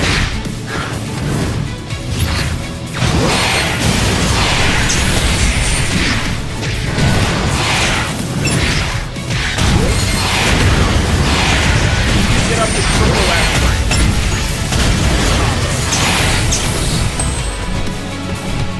You can get up to triple F range.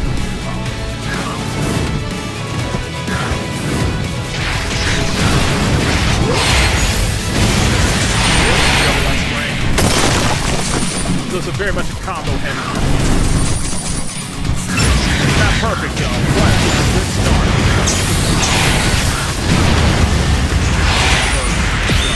There we go. Keep that one.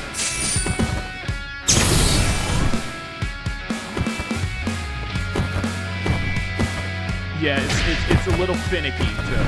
It's a little finicky. But you can throw it at opponents.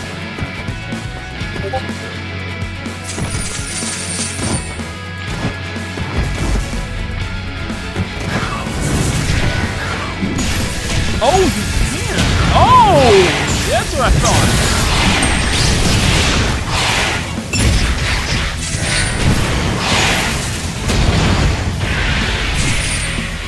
I think the OT too. I'd like the OST as well.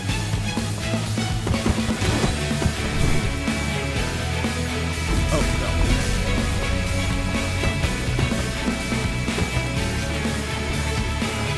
No. These sound very heroic, yes. Yes, you can. And I know there's, like, destructible environments, too. Okay.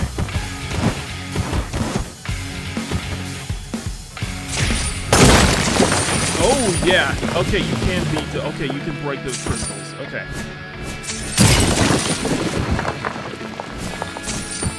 It's a good destructible. Like I said, this is just like a play test. It's like an alpha. So you get two levels. You get 2 levels. You get a boss fight.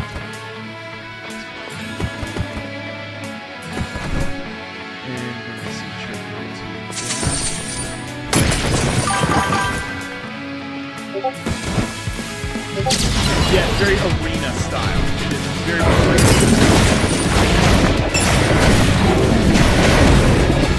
yeah, you lose your combo. So it's very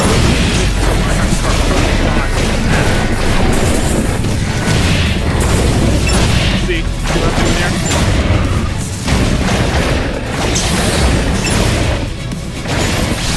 Here we go.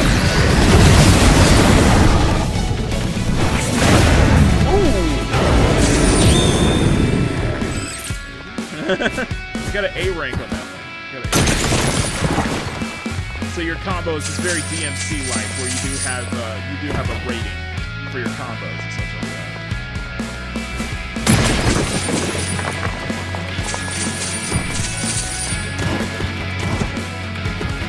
Yeah, this is one of the indie games I'm looking forward to, so I'm actually able to have this.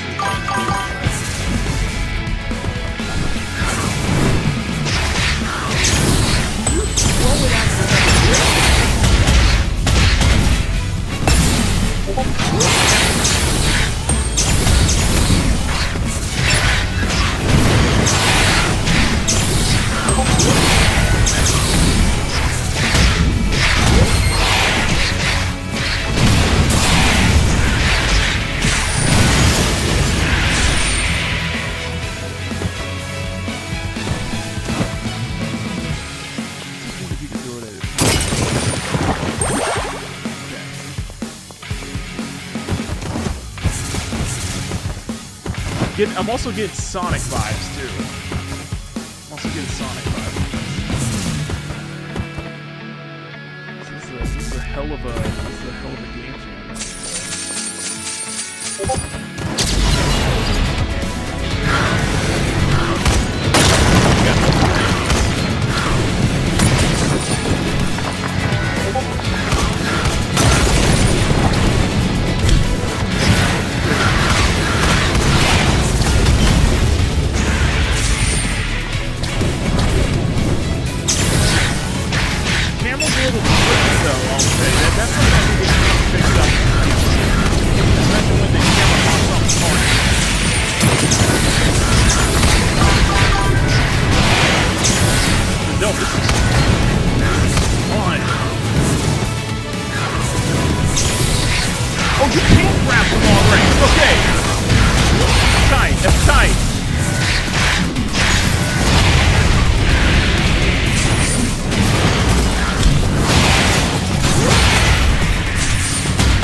wonder if you could take those crystals and use it as like a throwing mechanic.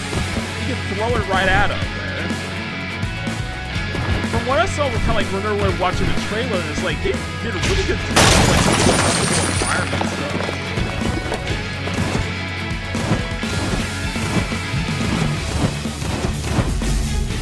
Okay, here's the next one.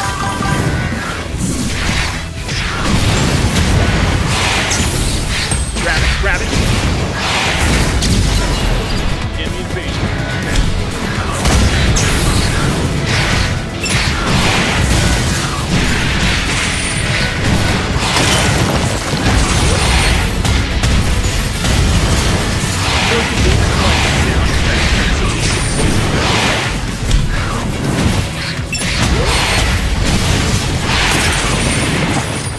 No, don't fall! Ah!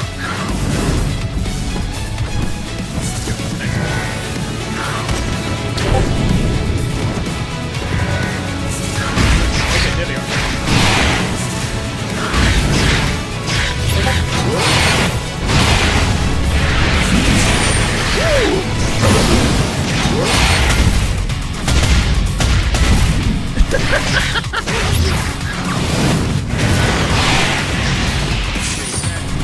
There's gotta be one more. There's gotta be one more. Okay, there it is. There they are. Oh, they got a couple. Okay, we got a bunch more. We got a bunch more.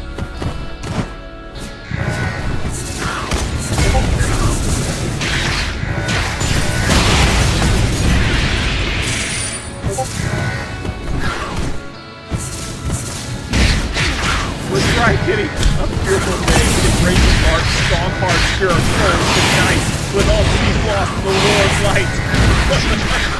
Right! I love that. That is awesome.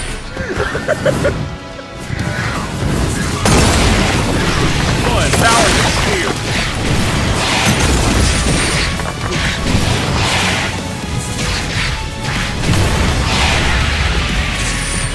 How many enemies do we have left? Who's next?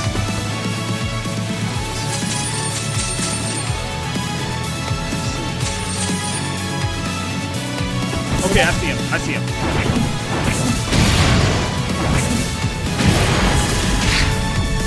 Oh, you saw him on the map.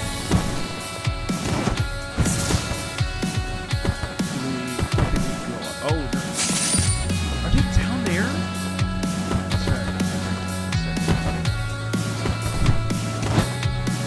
No, there's still one enemy. Oh, I see it. Okay. There we go.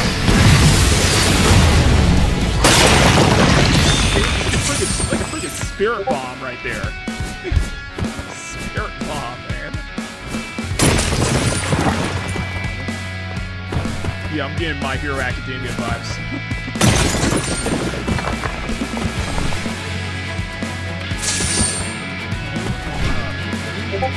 There you go. Use the dash to go out.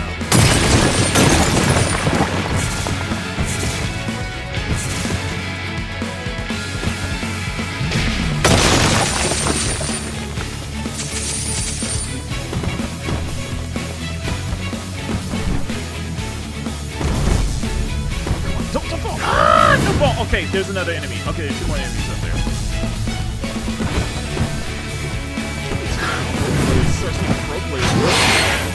No!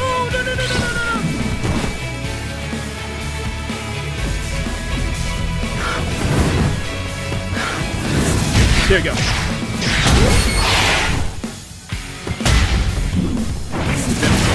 Oh, you can jump off up there. There we go.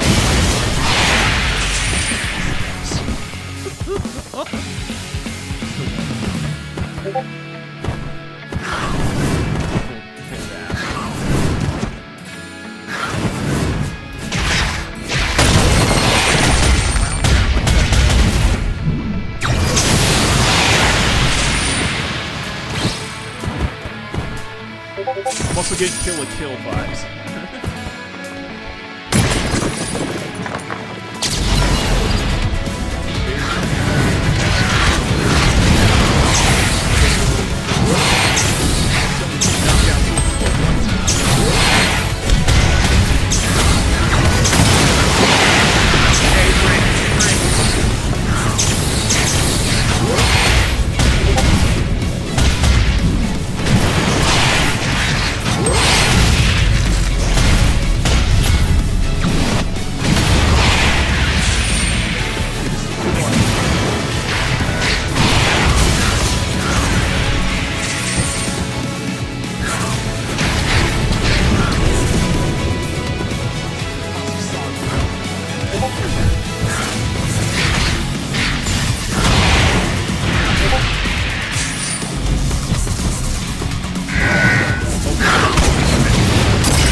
your rank does go down. Your rank does go down.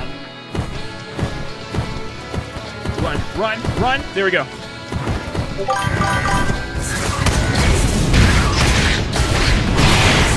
Yeah, get hit. Your rank does go down. You can't. Dang it. You can infinite dash, but... Okay, that's how you do it. Okay, launch yourself up. Ah, no!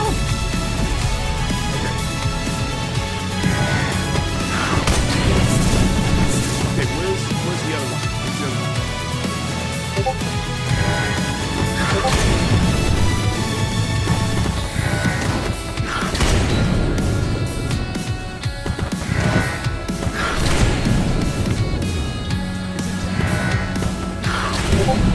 Oh, it is. Okay.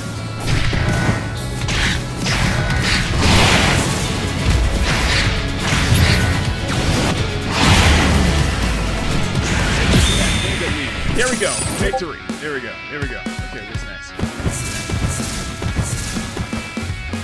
It's like a piece of serious Sonic vibes, like Sonic, like the later, like Sonic Unleashed, Sonic Generations. How you like reverse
I saw Emerald. I saw the Twitter account said that the playtest is open, and I just went to the Steam page, hit join the playtest, and it gave me an access to the demo. So let's do level 2, and this is a boss fight. That's how I was able to get in. So just try it on Steam, see if you'll be able to access it.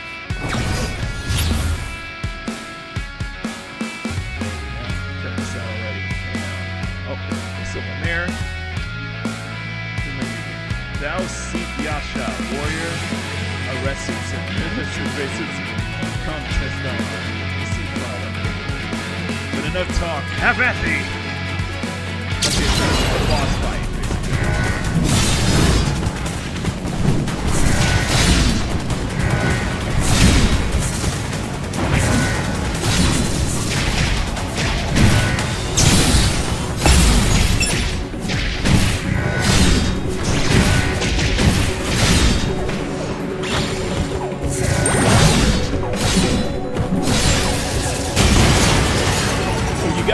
okay, we got a guard. We got a shield break.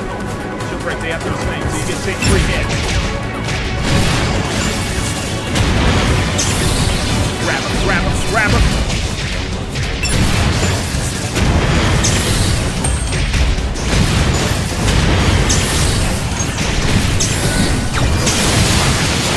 Ooh, we got another break. We got another break.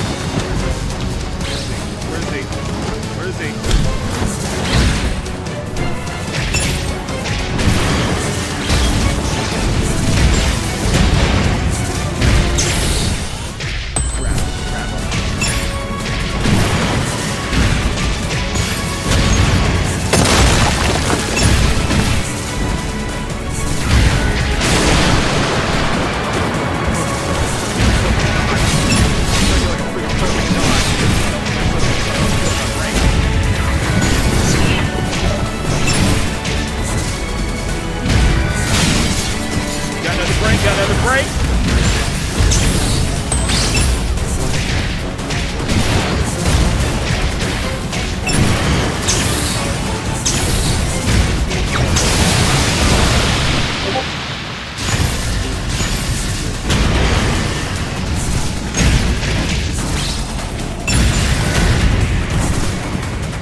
There we go.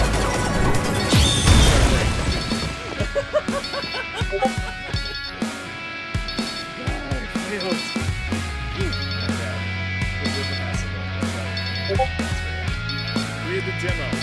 Got no words. Even the full release. Nice fourth wall break.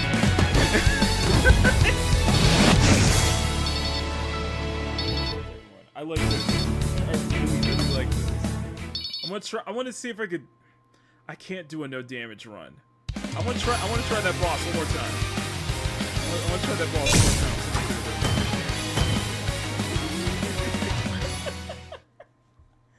This is fun. I recommend definitely trying it out. It's only on Steam. It's only on Steam, and this is just a play test, basically.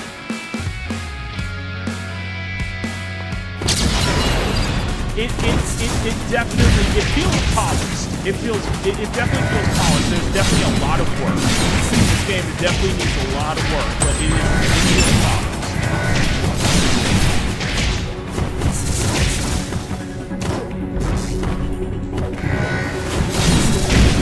I think what's gonna help is they don't need to get Asmongold. Get somebody like Asmongold to I think definitely get this game a lot more expensive. You know what I mean?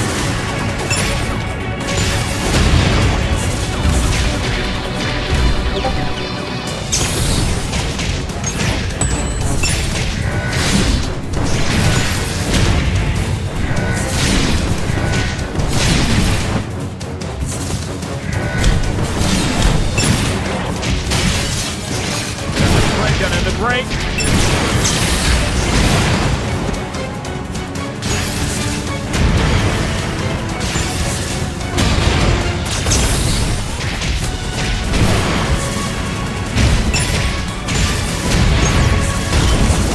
Double S rank, double S rank.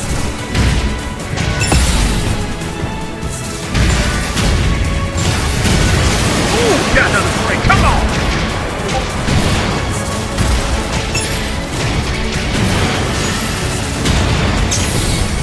Back here. Where is he?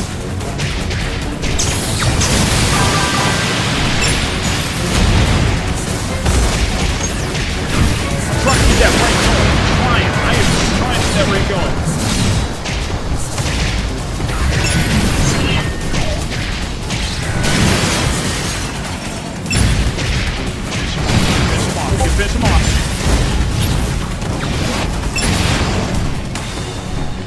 Where is he? Where is he?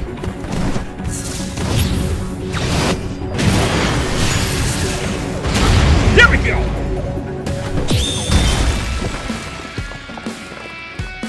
Yeah, I got some definitely fried sprinkled in.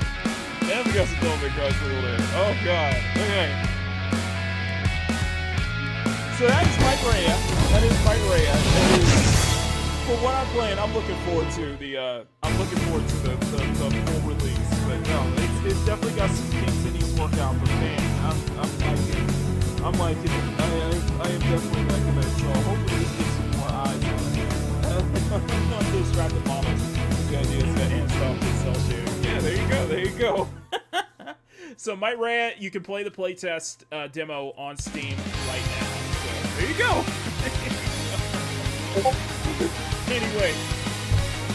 Anyway, let's go ahead and you can do. All right. So that was MightReya. Playtest demo is on Steam right now. Okay. Let's go ahead. I'm gonna switch over. What we're gonna do is I'm gonna do a little. We're gonna do a little interesting thing here next. So we're gonna do this. It has some Arc System Works. Yeah, there's definitely some Arc System Works vibes with it, with the presentation and such like that. So what we're gonna do is we're gonna do a little reaction. We're gonna do a live reaction. It's gonna be a 15-minute reaction to the so there are a couple of showcases. Time to react to fraud software. Not yet. Before we do that, and I see Ray in the chat. We are going, Ray, if you're still in the chat, we are going to react to Charlie Moist Critical's video on Pirate Software. So, and I'll explain my reactions on there. But what we're going to do next is we're going to react to Pragmata, which was the feature game shown at Capcom's little showcase yesterday, or this week. Capcom did a showcase, and I think Arc System Works did a showcase. And one of the games that they featured was Pragmata. We did some. I'll show you what they did drop for Street Fighter 6 real quick. And I want your thoughts on the new swimsuits, by the way. Street Fighter 6. So they did drop some. Year 3 stuff. Not the Year 3 stuff. What is the swimsuits trailer? So the swimsuits are here. The costume DLC for Street Fighter 6, Outfit 4. Or should I just put it? Let's start with Outfit 4. I do want you guys to see this. So this is from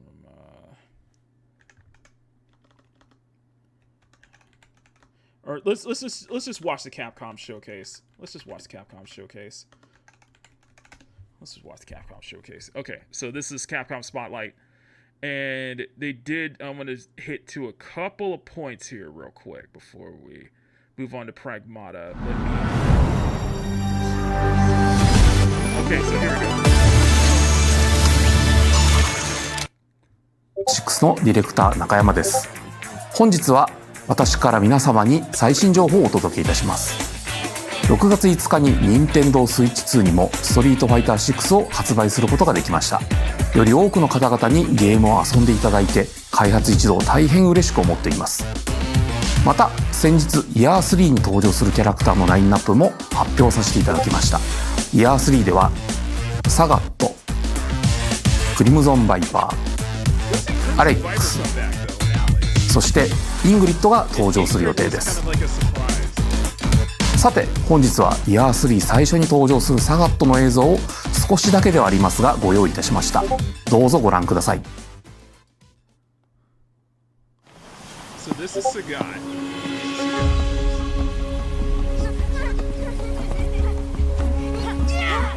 Hey, come on, let's go!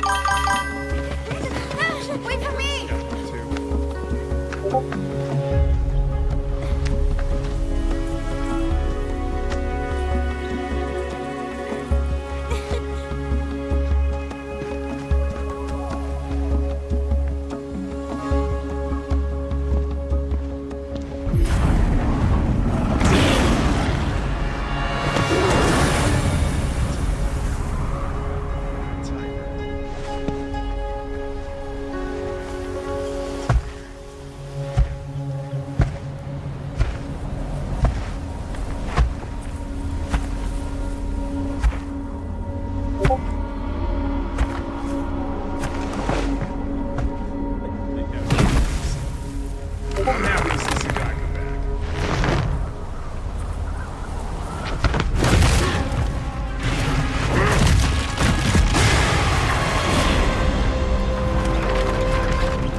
The Emperor of Muay Thai, Sagat, is ready for battle. Players can also get the World Tour experience with Sagat deep in the mountains of Thailand. The Emperor makes his landing on August 5th. To prepare for Sagat's release, the Sagat Arrives Fighting Pass will be available starting from July 4th. That fist looks bad. Premium rewards include Sagat's Wanderer avatar gear. And we've also prepared some throwback stickers and emotes. From Sagat's days as the boss of the original Street Fighter, we're also increasing the amount of content in the Fighting Pass that can be used in Fighting Ground. Don't expect me to be a pushover. Use EX Color.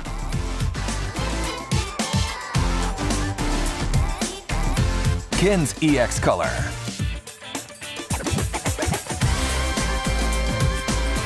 Come on! Now's not the time for jokes.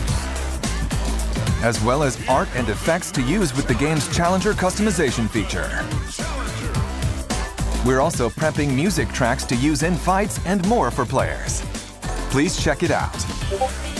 Finally, we have information about the long-anticipated Outfit 4 content. Check out the designs of the 7 characters that will receive Outfit 4 content with the Sagat update. Cammy. You know what? I gotta give points for the tan. I got to give points for the tan. I'm mixed on the art style. But I gotta give points for the tan though. So that's definitely a 6. Definitely a 6 or a 7 for me. That's I'll give it. What do you guys think? I'll give it a 6 on that one. Let me move. Let me see. Yeah. So I'll give it a 6. This is not typing me up. This is not hyping up at all. Yeah. Luke. I like Luke. I like that. Chun-Li. Okay, here we go. Here we go back. Manon. Go back. Cammy. Go back. Luke. Chun-Li. Yeah, that's an 8. That's an 8. If not, that's a 9. But as far as they've used for the arcade mode, it's a 9. That's a 9. That's a very nice swimsuit on Chun-Li, though. That is a very nice swimsuit. I can't wait to see what Brutal Ace does with this. See Brutal Ace. I'll give it an 8. I'll give it a solid 8. I like it. Very elegant. That really works for her. Manon. Manon's a like. That's like a 7. That's like a 7, almost an 8 right there. I like that. I like the center cut. It's like a slim shot. It's almost like a slingshot. It sounds like a slingshot swimsuit. And I like the added cape on top. Very nice. Jamie's I like.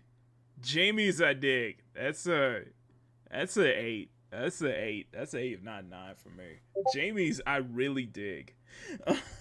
I like the dragon pattern on the shorts and stuff though. I really like that pattern, the dragon motif they went for. Kimberly. That's a 9. That's a 9. That's a 9 for me. That's a 9. That is a 9.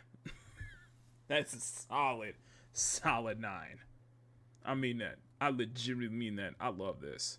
And I was a fan of how Kimberly looks.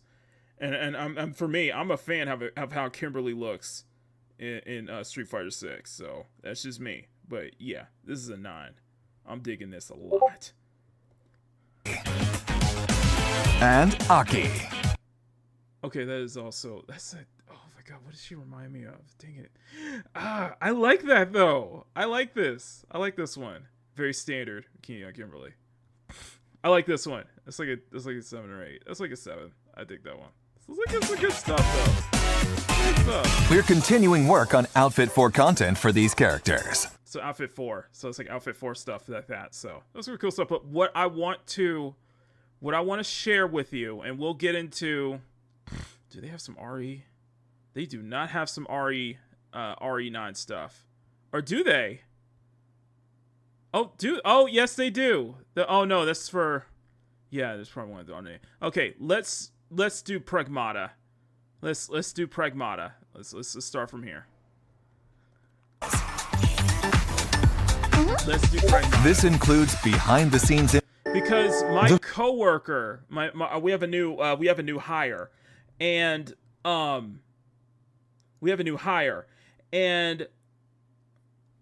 he's like really excited for Pragmata. It's getting very Mega Man vibes. Future. It isn't just a dream. It's a promise. One we're turning into reality. With our 3rd generation of Luna filament and advanced generative AI, we're reshaping the line between dreams and reality. We create life for our future. Delphi Corporation. Who's the studio behind Pragmata, though? Because this is on the RE engine. By the way, this is on the RE engine. Let's see about getting paths through to Earth. And why are these things trying to kill us?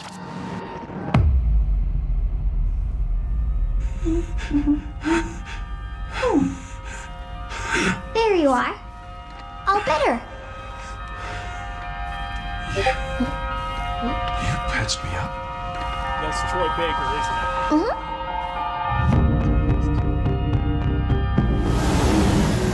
I am DI03367. They are Pragmata. Whoa, hang on a second. Don't you have a name or something? I'm good. Get behind me. Yeah, Troy Baker. I think I can help.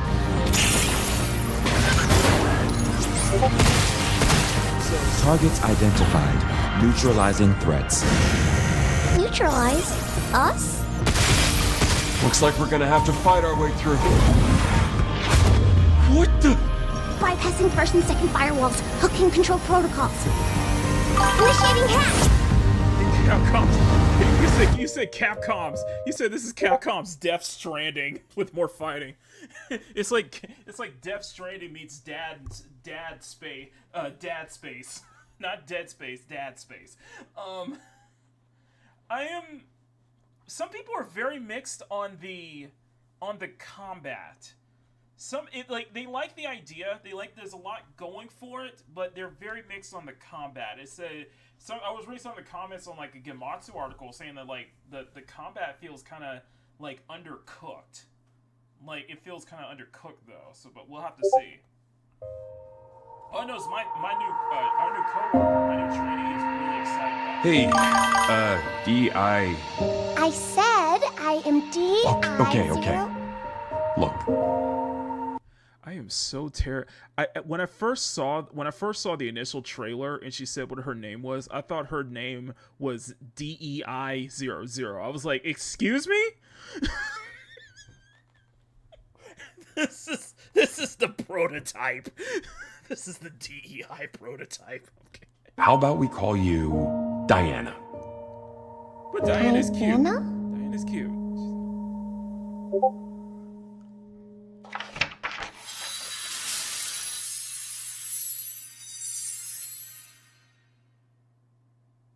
So it's gonna be next year.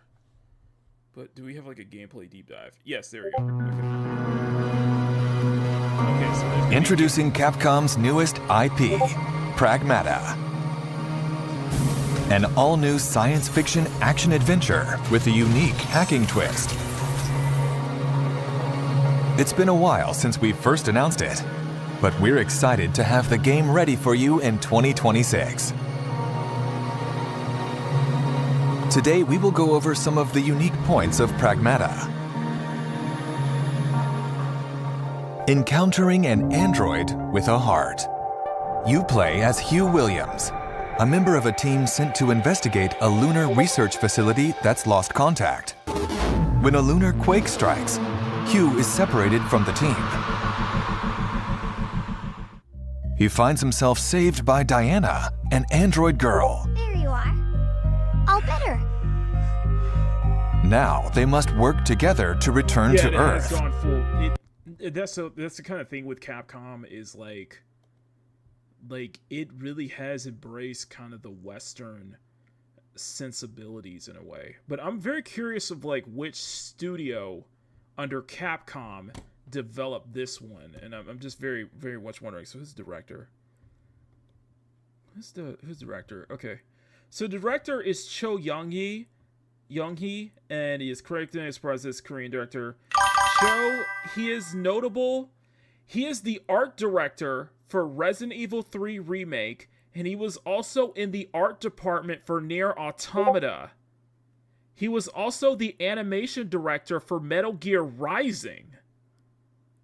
That's some, that's definitely some, that's definitely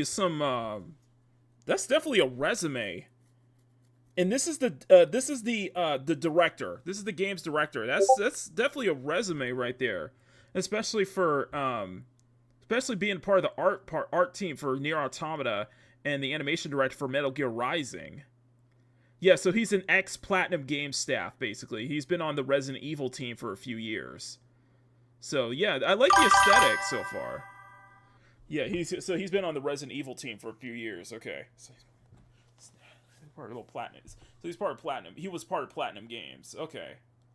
I was getting some, like... It also probably explains why I was getting some Vanquish vibes, too. Hugh, a bit sarcastic, but a kind soul. And Diana, a curious and enigmatic android.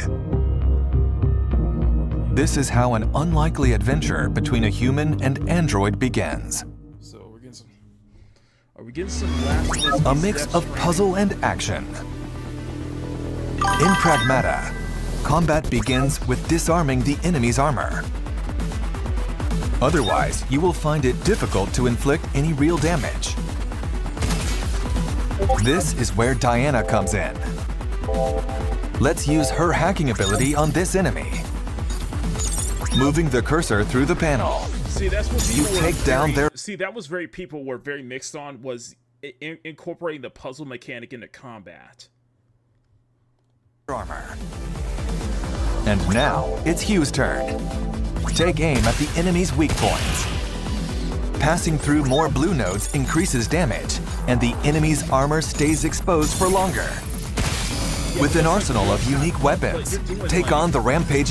But the thing is, like, you're doing, like, real-time puzzles within the combat, though. Like, you're doing real-time puzzles within the combat, so...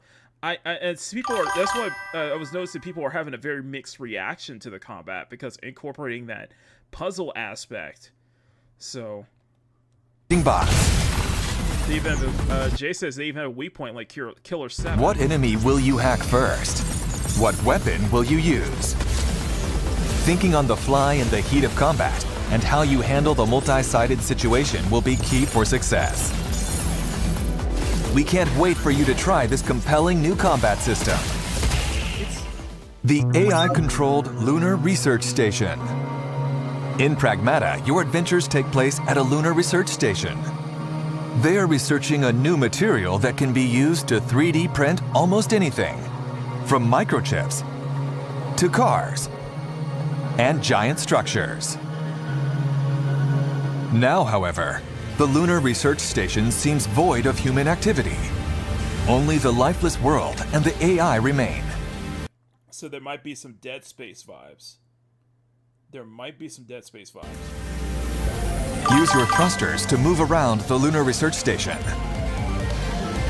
You will also need to hack the systems blocking your progress. By combining their abilities, Hugh and Diana can explore this world together.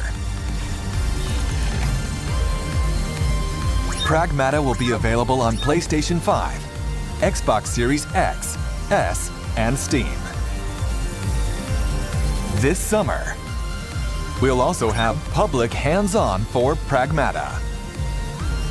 Experience the gameplay you just saw firsthand, including the thrilling combination of puzzle and action combat. We are looking forward to many more events where you can get your hands on Pragmata.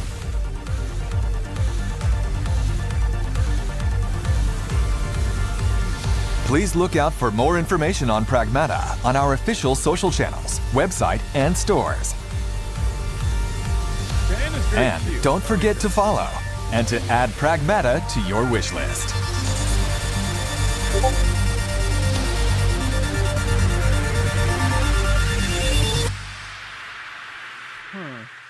I don't know how to. I really don't know how to feel about this one though.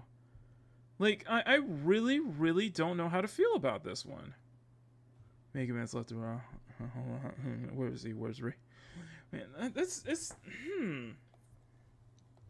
Let me check. Let me check at. Let me look around because I'm really looking around here. Because there might be, because I'm seeing the Mega Man vibes. I am definitely getting the Mega Man vibes, but I don't know. I really don't know. I'm very mixed on this. I don't hate it. I don't hate it at all. It's just, I don't know. I just don't think this is going to be a big hit, though. Capcom, you heard we like games, so we put a game into the game so you can game while you a game. Capcom never get tired of playing with the formula of an action game, and I love them for it. I think the action is fine. I think the action is overall fine. It's just be interesting how they're going to do, how the puzzle mechanic is going to be implemented. I can smell the sad ending from a mile away. Here's what gave you something. Very glad Capcom's trying out new stuff. Yeah, I'd like to see. No, I am happy to see it. Well, it's not a unique and fresh IP, but it is a new IP though. So I did like that they did a new IP. It's not a Mega, but people are accusing this as a secret Mega Man game though. Hope it doesn't get frustrating or too repetitive in combat. I wish it was simpler, the hacking part. Hope it's just not tedious and boring. I think that might be the worry, though. It's interesting, but yeah, that could be tedious and boring, especially with that hacking mechanic for the combat. That might be the best helmet I've seen. Capcom makes me feel that feeling of the 2000 Japanese games from the 2000s. Music gives some of the Enders vibes. And this is a funny thing, because Capcom has definitely embraced the West more and more, but there's still that Japanese flavor with it, though. There's still that Japanese flavor with it. Forget roguelikes or Souls-like. We now have Hideo Kojima-likes. But there is definitely Death Stranding similarities to this. And Last of Us, was this written and spoken by Pragmata AI? There's definitely some Mega Man vibes to it.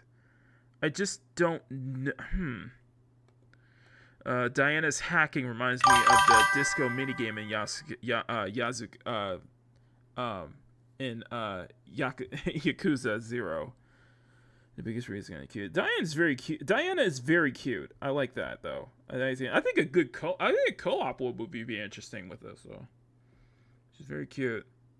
Yeah, like Diana's very cute. I like that. And so far it doesn't look bad. It's just, I don't know. It just doesn't. I don't think it's gonna be a big hit though. Like, what do you, like, I wonder what you guys think. I just don't think it's going to be that big of a hit. I don't think it's going to be that big of, like, a breakaway hit, though. It feels more AA than anything else. It feels more AA. I don't know. The voiceover is annoying, the AI voiceover, yeah. But there's some things that, like, I don't know. It's a very mixed bag. I'm very mixed. Though. Where's the Sonic Rider light? Where's the SSX light? So you can look at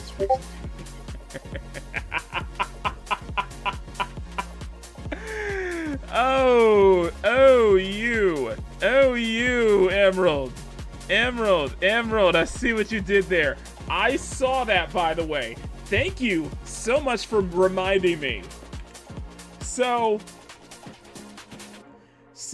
somebody. So, listen, I've said this before. I love SSX. I love it.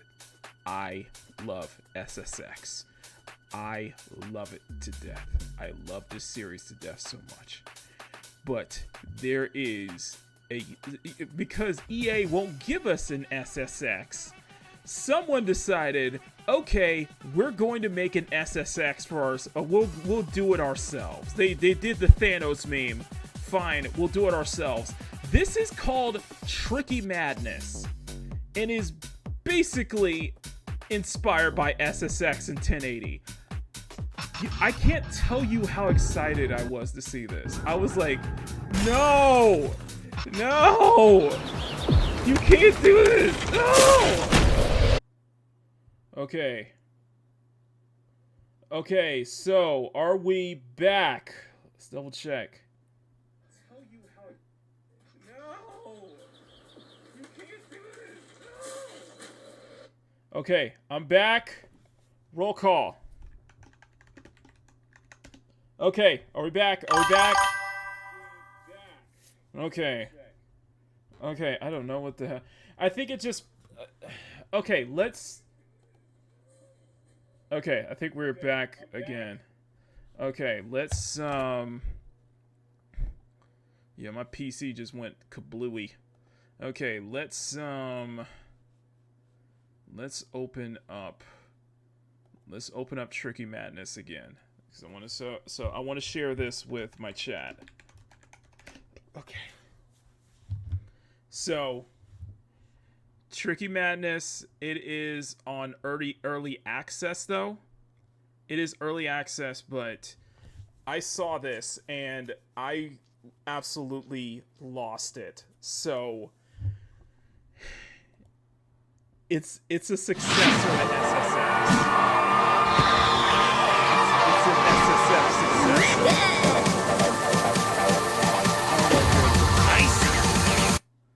I am just like, oh, no. I was like, no, you can't do this. No. Oh, my goodness. Oh, yeah.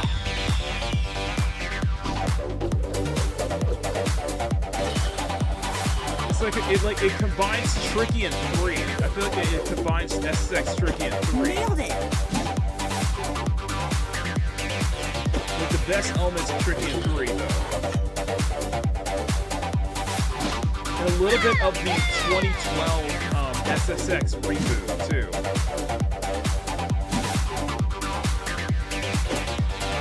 Can't stop, won't stop.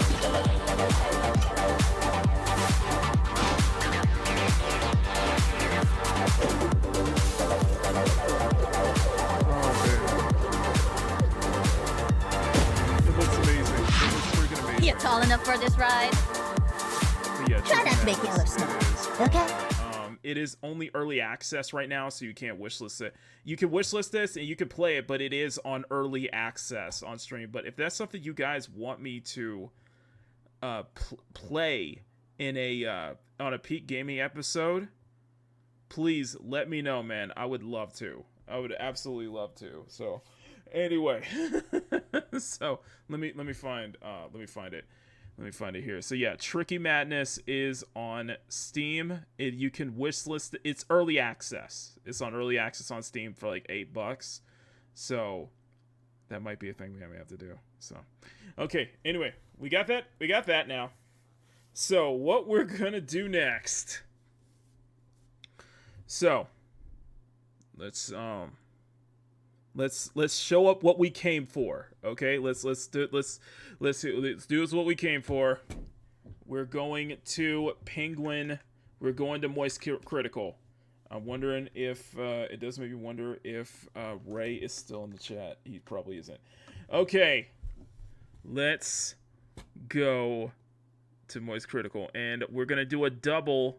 We're gonna do a double stream. We're gonna do a double view, a dual view on this one. And this is talking about the stop killing games situation. So, but the first thing we're going to do is we're going to do 2 videos. We're going to do 2 videos, basically. So, for those who don't know, and I'm just going to put this in the background while I have And I'm gonna boot up Stellar Blade in the meantime. So I'm gonna boot up the PC launch for Stellar Blade. I'm gonna turn the volume down on that one, guys. But thank you guys so much. Smack that like button, make a jiggle. Let's get to 20 likes. Let's get to 30 likes tonight. I would love to do that tonight. But I'm gonna boot up Stellar Blade real quick, and then I'm gonna switch over. Let's switch over to dual screen. Switch over to my dual screen, and we are going to go over the moist the Stop Killing Games. We got 2 videos we're going to be watching. The first video is Charlie breaking it down, kind of what the whole thing with the pirate software. This has been cattywampus in the news. This has been in the news all this gaming week, and it has been blowing up. So, Stop Killing Games is an initiative. Stop Killing Games is an initiative set by Ross, you guys known as Accursed Farms. As someone who it started when The Crew, 2014 racing game, The Crew, shut down their servers. And this was a live service online racing game that people paid for. People paid full price for. And not only that. No. I've been covering difficulty. I've been keeping an eye on this Stop Killing Games initiative since it launched. We haven't seen much updates from it until this whole situation. No, I've been keeping up with it. In fact, guys, if you're in the EU, check out the petition and go ahead and sign it. Let's see if we can get it to 1 million signatures. It's at 630,000 signatures. But no, man, I've been keeping up with this whole Stop Killing Games movement basically at this point. And I think what Ross is doing, Accursed Farms, I think he's doing a good job. I think he's been doing a good job at making more aware of this, and I think it's a good thing. I think it's going to be beneficial for customers in the end, and it'd be a way to get, these studios and developers to have a game plan for when their game, if they have an online component, a game that goes end of service, to get to have a backup plan if people such as allowing players to have private servers, to have private servers, custom made servers after the game's end of life. And I think that'll be a good way to keep the games alive. And of course we see that with a lot of games now where they have fan-made private servers to keep the game alive and such like that. This one, I think, is good for consumers because if it's a premium product that if it's a live service that people actually paid premium money for, and it just shuts down, and the end user license agreement, they have all the changes, and it's like, in the Crew's case, that sparked a huge hoopla because the game clearly has an offline component. The game clearly was made for an offline component, but Ubisoft decided not to put an offline component for the original Crew. As such, the game is forever unavailable to play now. I say that because I have my copy of The Crew Calling All Units from my PS4, and it is basically paperweight. It is freaking paperweight at this point.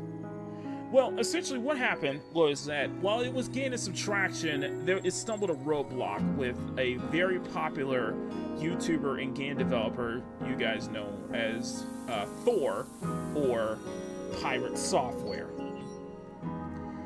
Thor was very critical about the movement itself, which is fine. But where the problem lies, and where he's gotten so much blowback and why he continues to quadruple and 5x down on this, is the fact that he showed he purposefully, and I feel like that's what it is, he purposefully misinformation. He gave purposefully misinformation about the Stop Killing Games movement. And that caused a firestorm. It caused a major firestorm. And he just continued to double and triple and quadruple down on his stances. What made it worse was how disrespectful he was, and I think he is too, Ross, Accursed Farms, when he wanted to reach out and talk to him. And I know some deep lore in that Pirate Software Thor has had situations like this before in the past. So, but one of the biggest ones that got a lot of attention, but this situation got such huge attention to the point where you saw Asmongold, you saw Charlie, Morse Critical, so many people are talking about this. And he just continues to double it down and make things worse. So we're going to watch two videos. The first video is going to be from both of them from Moist Critical. The first one, it kind of does a breakdown, especially with Ross's reaction to it. So I'm going to pause at certain moments, but we're going to watch this. So let's go. You know what this is right here, pal? I'm a tough guy. You feeling lucky? Yeah, that's right. Spirit fingers. Do you know why? Because it's been about 30 hours since I last slept, and I've done 3 different intros, all of which crash and burned, and I am off my gourd, so now I'm going wacko mode. But even in my sleep-deprived state, I am still lucid enough to recognize how cattywampus the AAA gaming space has become. Like, the gaming industry has so many things that I have bitched and moaned about. Probably the biggest practice that I've been most vocal about, not exactly shy on, is the topic of "you will own nothing and be happy." The Ubisoft motto. Oh, sorry about that. Hang on one second. Let me change the audio real quick. Speakers. Okay, there we go. God rest that company's soul. What a pile of dog shit. But it's not just Ubisoft. That has become a prevalent business strategy across the gaming industry. You will own nothing. You will be happy. You're basically... You come away with the idea of ownership of whatever games you purchase. I've worn this topic out more than a fleshlight in a frat house, but it is something I am very passionate about. The gaming industry is getting away with more and more garbage where they'll take a shit in your mouth and you're expected to thank them for adding some flavor to your taste buds. It's terrible. And there is an initiative that has been aiming to fight back against a lot of these practices that I think really need some big overhaul. And it's an initiative that I think a lot of you are probably very familiar with. It's called Stop Killing Games. And I've followed it since its inception. I've talked about it on stream quite a few times, though this is my first video going over it. And I regret that now because I see it wasn't going as well as I thought it was. Admittedly, I didn't follow how successful the initiative was, only that it was aiming to do good for consumers, and that it was taking proper steps legally to get there, and Yes. it was going through all of the right channels. And now today I watched a video from the guy that's spearheading this. His name is Ross.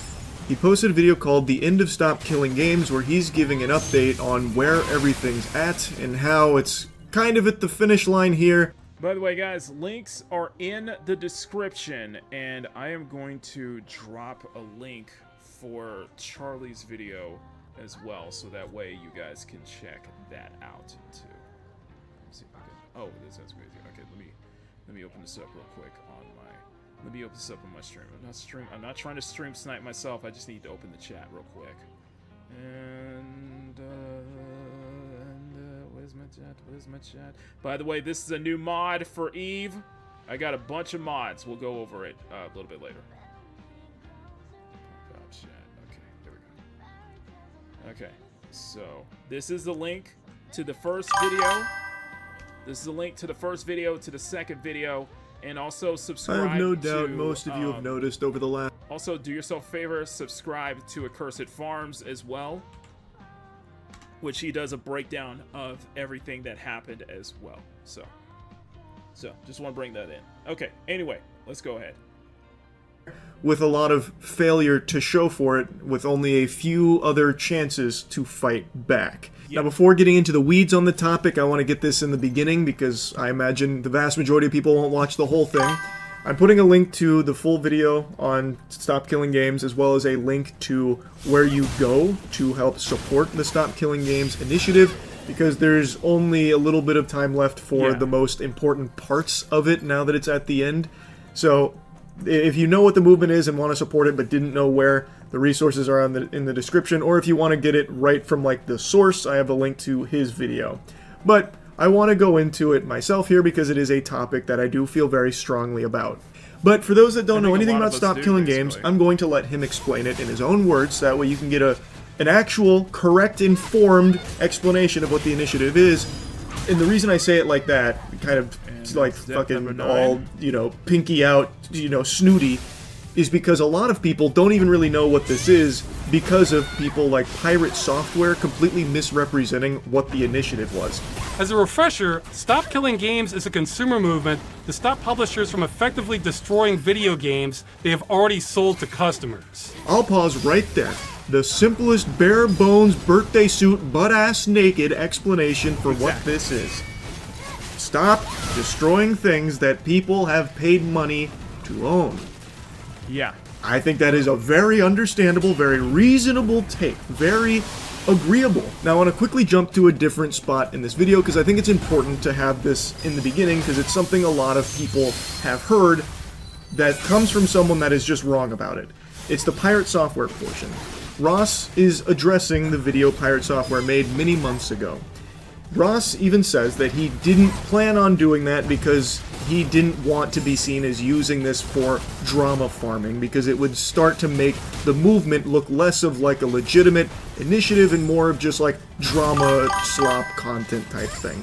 But he finally starts talking about Pirate Software here because it's at the end of the life cycle of this initiative and it's not looking promising, so he's willing to do anything to try and set the record straight and hopefully start getting more momentum back to the movement, because the damage Pirate Software did to it through his video was substantial.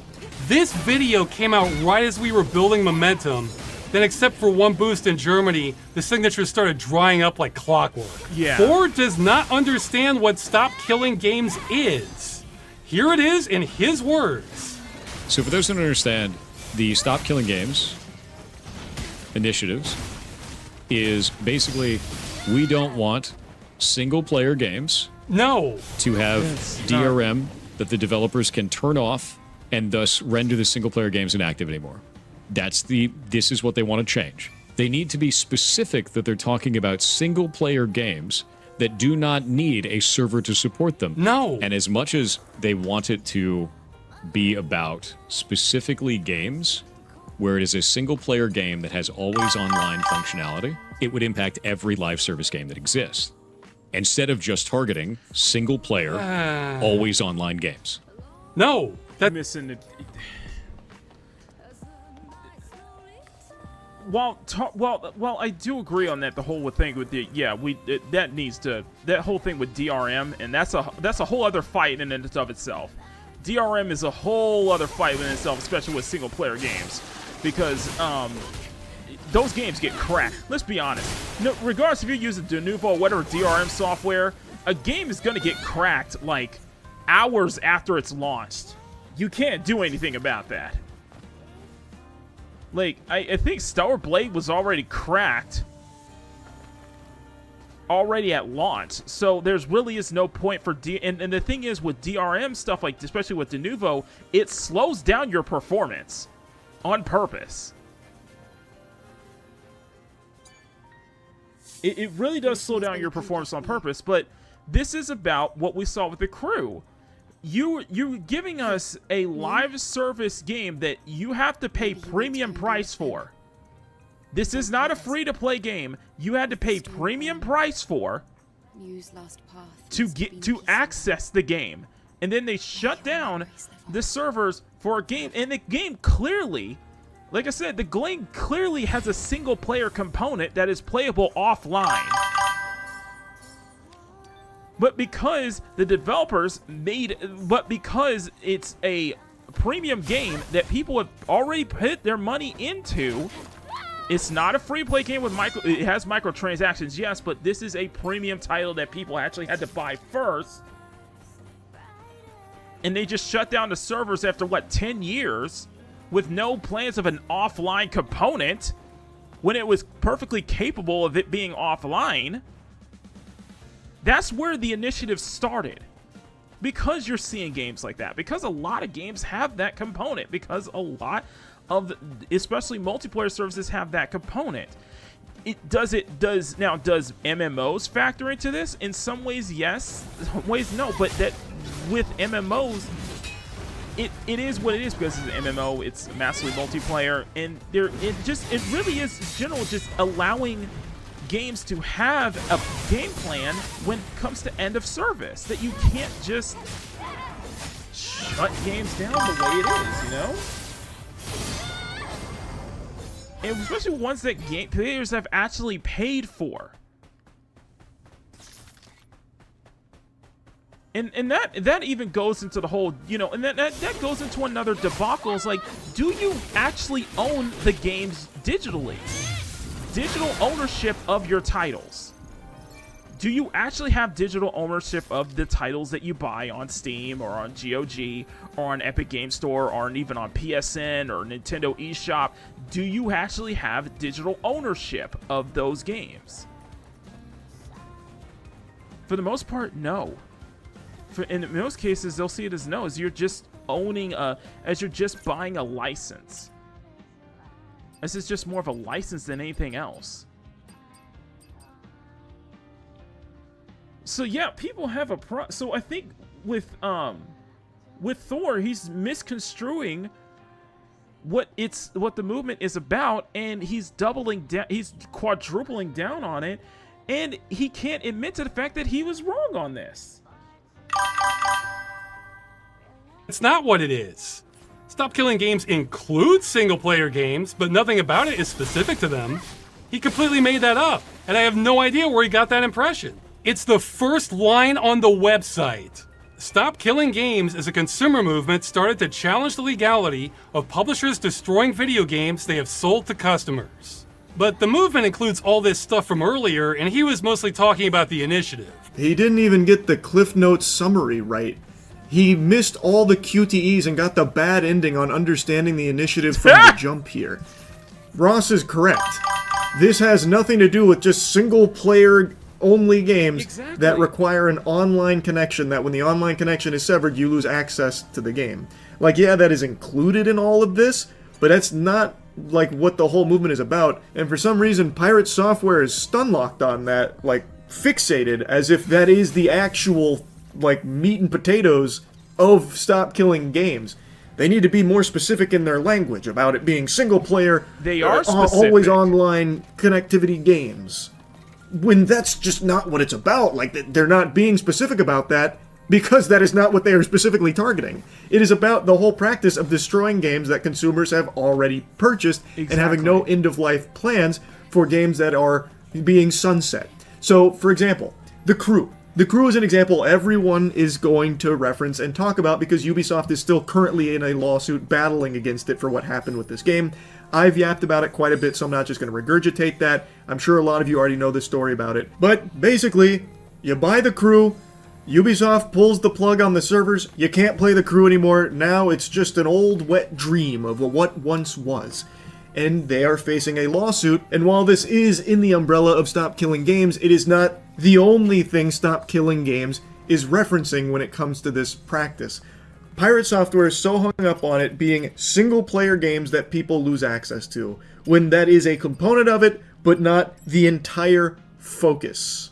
Well, the short version is the initiative is about requiring publishers to have end-of-life plans for games they've sold to customers in the future. So when they shut them down, customers can continue running them without their support. So that's one thing Thor doesn't understand, but he also seems to think this is about converting multiplayer games to single-player. Transitioning an entire multiplayer server-side game into a single-player video game, which means rebalancing the entire experience around single-player, rebuilding everything in the entire game. How are you going to do that with Final Fantasy XIV? You're just going to make all the raids soloable? Imagine. Final Fantasy XIV, a lot of MMOs have an end of service, and what oftentimes happen is that players will go out of their way to find a way to make, get this, get the source code and such to make private, private servers. So that way people can still play the game even after its end of life.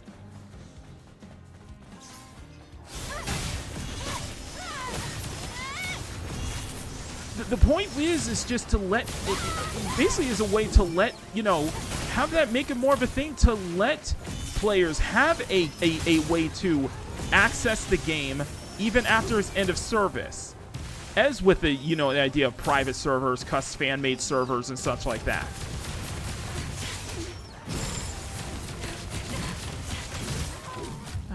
That's 11. That is 11. Son of a bitch. Imagine the day that World of Warcraft shuts down, and suddenly you have to make it a single-player game for every individual that ever bought the game. That's what they're asking for. No. Because they would have to sunset live service games as a single-player experience.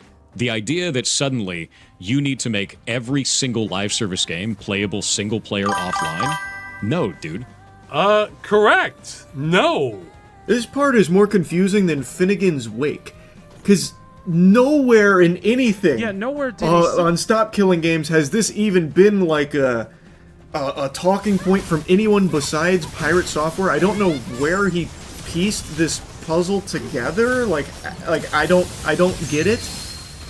Like, if I'm gonna try and like really reach here and give like a charitable explanation for this take, maybe he's extrapolating based on the idea that if publishers have to have end-of-life plans for their games, that includes MMOs, where once the game is getting sunset, you're pulling the plug on it, you would then need to turn the game over to the community in a playable state, an accessible state, like give the code to them.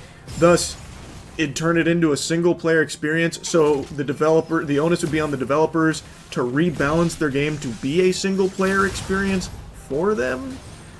I guess. I have no idea. That still just doesn't make any sense, but maybe that's the tree he's barking up with that thought process.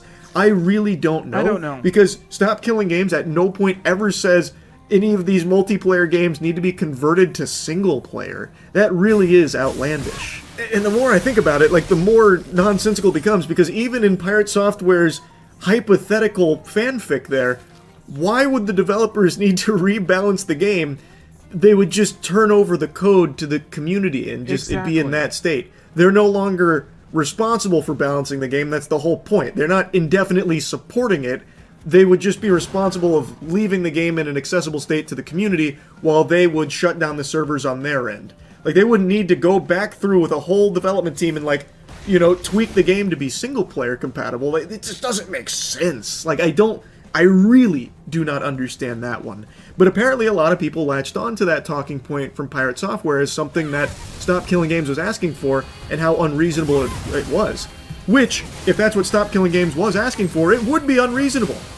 But that's not what it's asking for.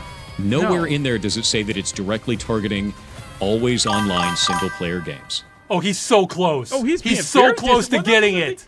Yeah, he's It so is close, vague. but he's so close to getting it. But Thor is being very disingenuous about this, and this is why he's getting so much blowback right now. And because of that, it will impact him. He never has that light bulb moment. Well, he is correct in that statement. It's almost as if that's not what the initiative is asking for. I know this part is once again just reinforcing that he doesn't know what the Stop Killing Games movement is about, but I have to just show you this because it is so fascinating, because he himself literally calls out that Stop Killing Games at no point explicitly mentions single-player always-online games or anything like that. And for some reason, instead of following the breadcrumbs that would naturally lead him to the conclusion of, oh, maybe I misunderstood, maybe, because it's absent here, that's not what this is actually about. Okay, let me sum this Instead- up. Okay, let's also sum this up here. Thor, and like I mentioned before, he's not only a very popular YouTuber, he's also a game developer. Also, he's a Nepo baby, too. He's a Nepo baby. His family works at, I think his father worked at Blizzard. And I think even he had worked at Blizzard at some point. So I think it's just some of that nepotism. One is, I think it's that nepotism. One is just like, you can't...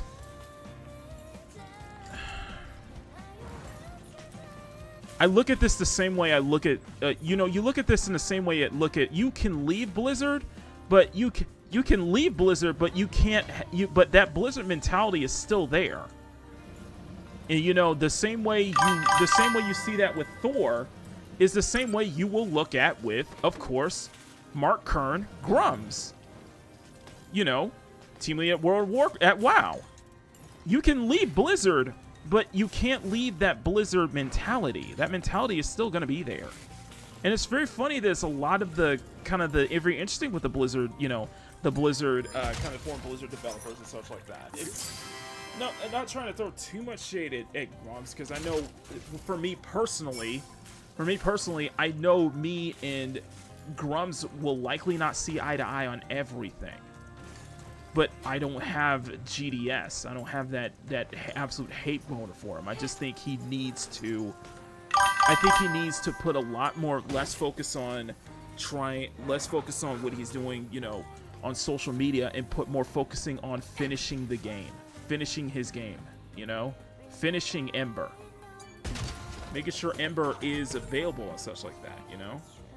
He uses it as a criticism against the Stop Killing Games initiative entirely, saying it's just too vague, it's way too vague. The reason it is not explicitly stated there is because that is not what the whole initiative is about. It is not specifically targeting that thing that you keep saying that it is. I don't know how that never clicked. But those were his streams with a smaller audience. What does he say in his big YouTube video with over 1 million views that he had time to research?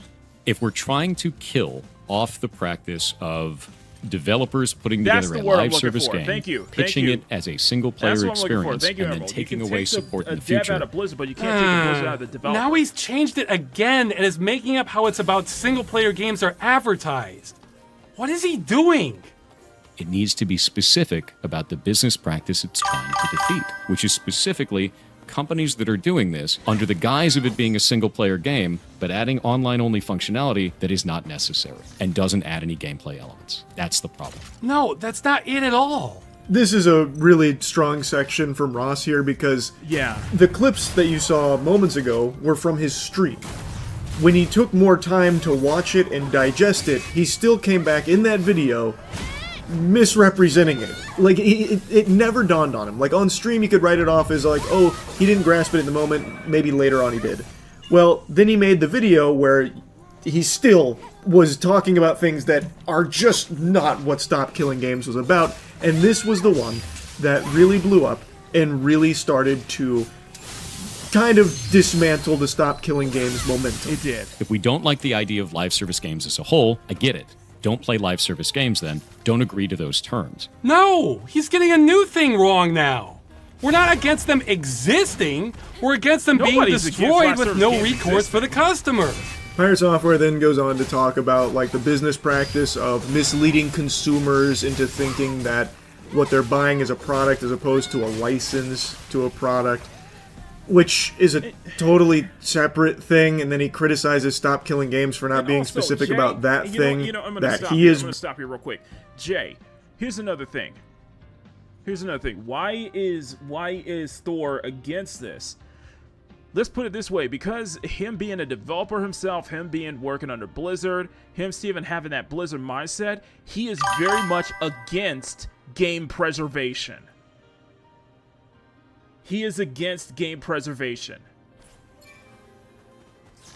So, a lot of the, stuff that we have with like the, Nintendo re-releasing old games at full price.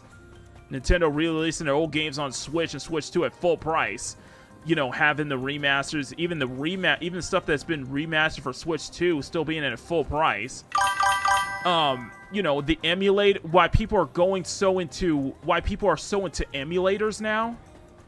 That's another thing. Why people are very much into emulators. Why people are very much into playing old retro games, wanting to see you're seeing a lot of these like loved games have no way to actually play those games again. I am very much supportive of game preservation. Basically, by default, I'm supportive of game preservation. Thor is not. And he is making a live service game. He's making a live service indie title. So it just kind of doesn't make any sense. But yeah, he is very much against game preservation. Anyway, I'll continue. I'll continue. Bringing up, as opposed to what Stop Killing Games is talking about, so he's using that against them for some reason. And then Ross goes into, like, the license talk. Our problem is not with licenses failing to inform people. Blizzard says they can take away your purchase for no reason. That sounds pretty clear to me. Our problem is those terms are so hostile to consumers and the medium that they should be taken off the table entirely. This needs regulation.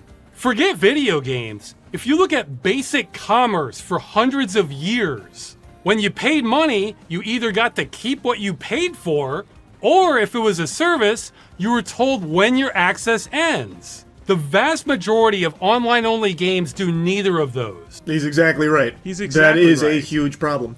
Now, Pirate Software is correct here about these companies that will mislead consumers through this fraudulent advertising on what you're actually buying, because in a lot of cases, you don't own any of the shit that you're buying. Exactly. It is pretty much a rental. You get a permission slip to access the content. That is an issue, and not making it abundantly clear to consumers that And it goes into that ongoing debacle of, do you actually own the games that you buy digitally?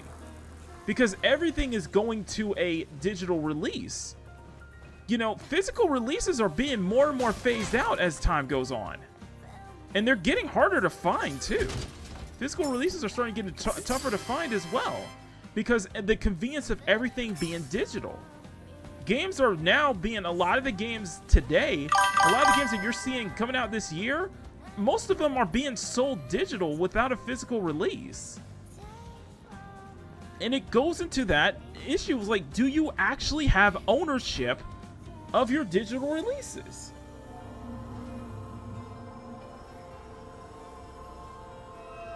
That's a whole other can of worms, and I think with Stop Killing Games, I think that definitely something I would be back behind, because we need, because really it feels like a rental.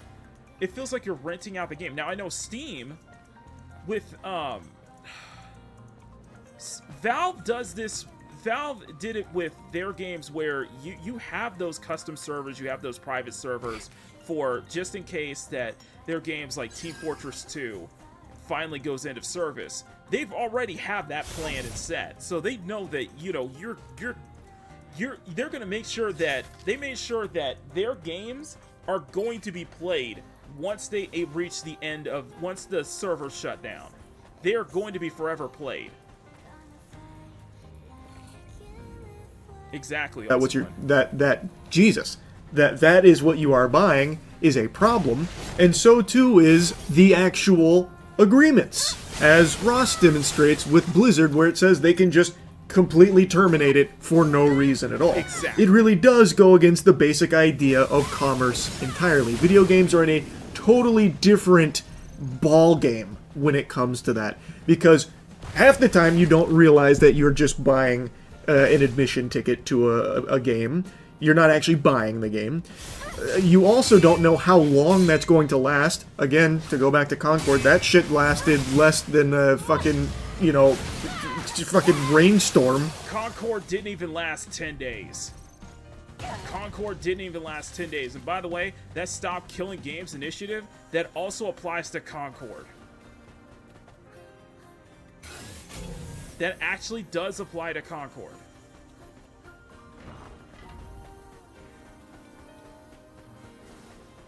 Because Concord was actually sold at a premium price. Concord was sold at $40, by the way. Exactly.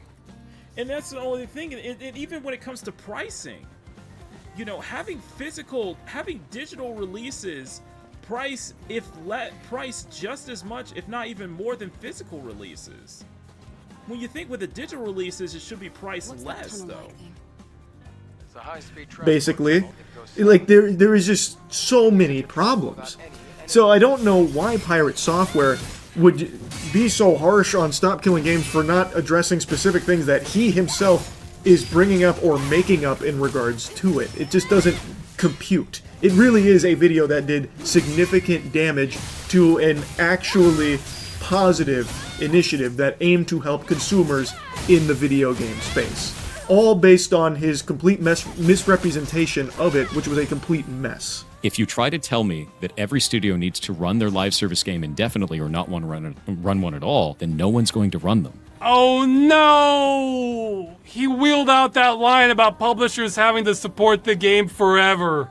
He was literally watching the video earlier where it says it won't do that in big letters. That wasn't enough. We just can't stop gamers from going there, even when we spell it out. That's the last clip I want to show from this section on the Pirate Software video, but it's a very important one because this is something a lot of people also think the Stop Killing Games initiative is about, where developers, publishers will have to support their games forever.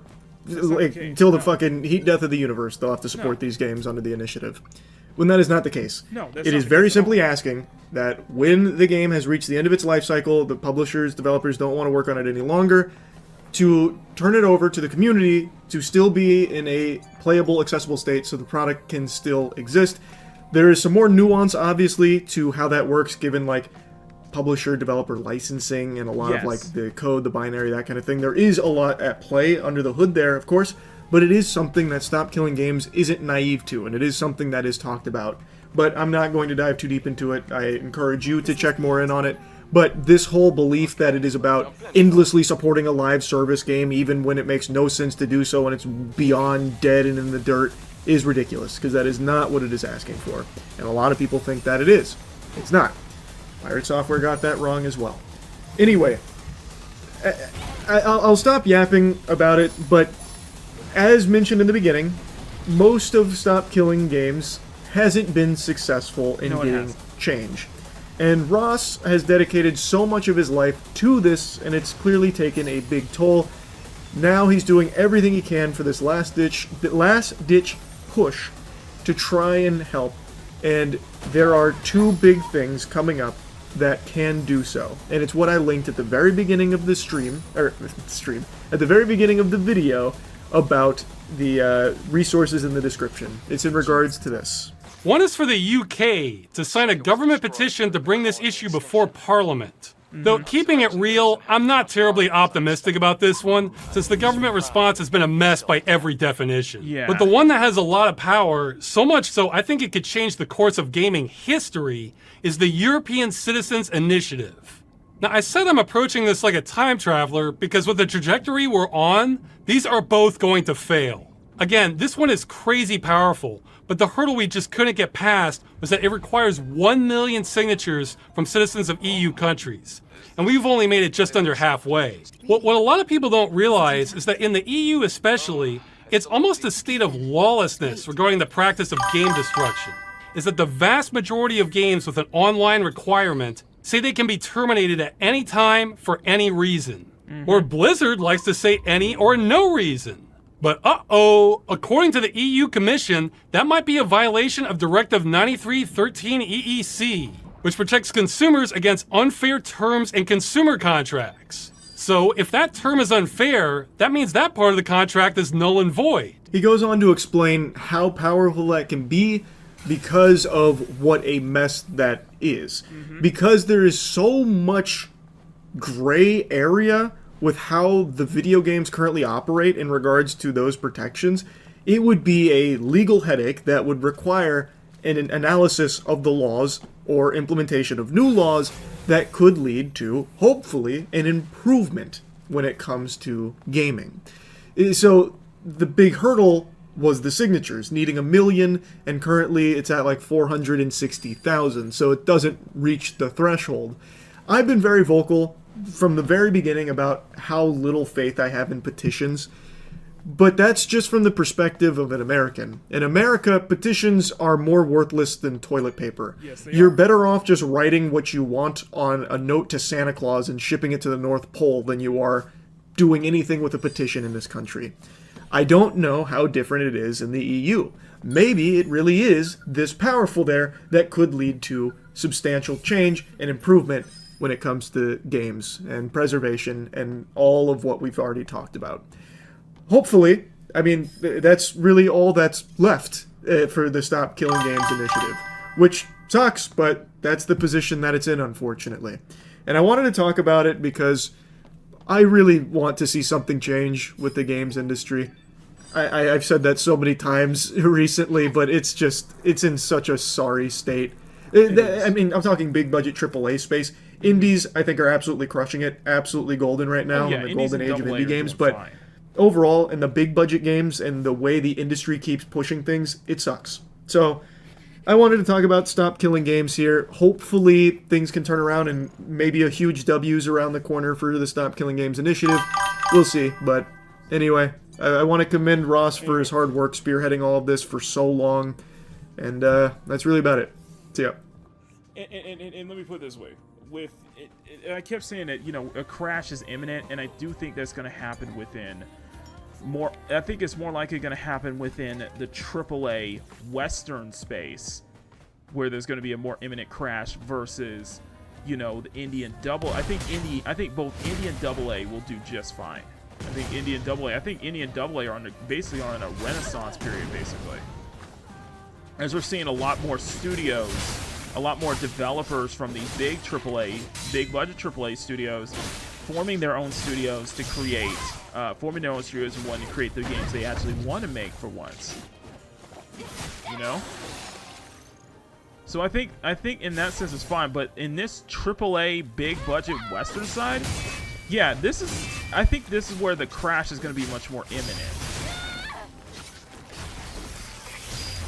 And I said AAA Western spot because the East is, well, the East is basically reclaiming its land back in this industry.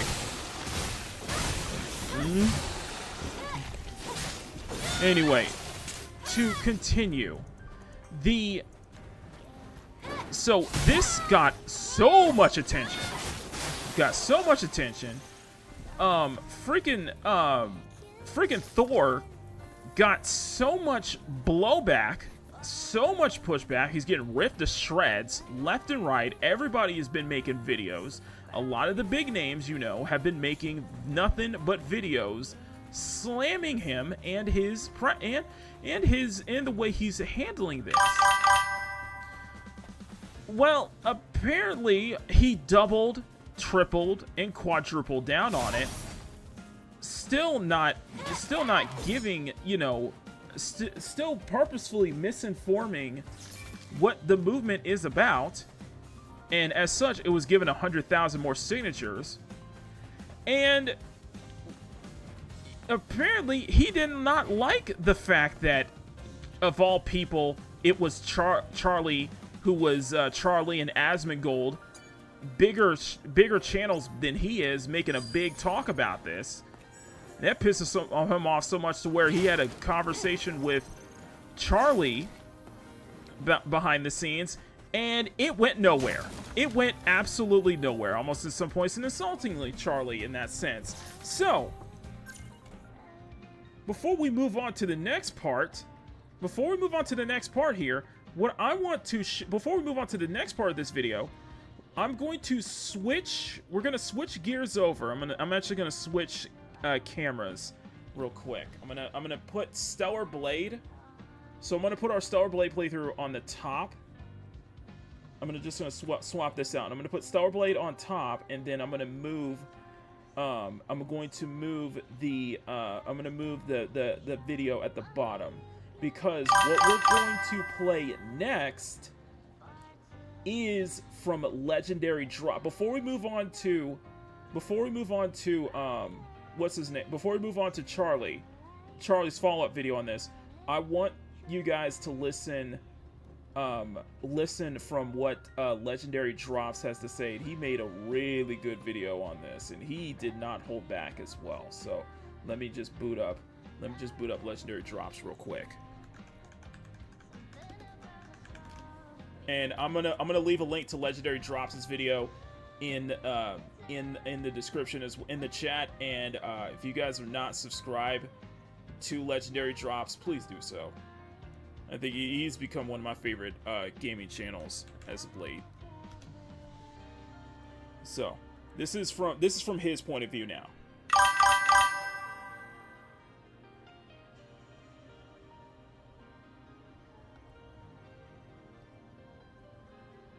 been pushed throughout the video game community in which that you cannot enact change. No matter how unfair things are, no matter what you say, no matter what you do, nothing will change. But I'm here to tell you that it's not a matter of you cannot change things.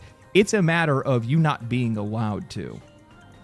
Players for years have complained about how aggressively anti-consumer this industry has become, which is crazy to me when I sit back and watch people that somehow want to defend the way that things have become, and in some cases just say that we just need to let it go.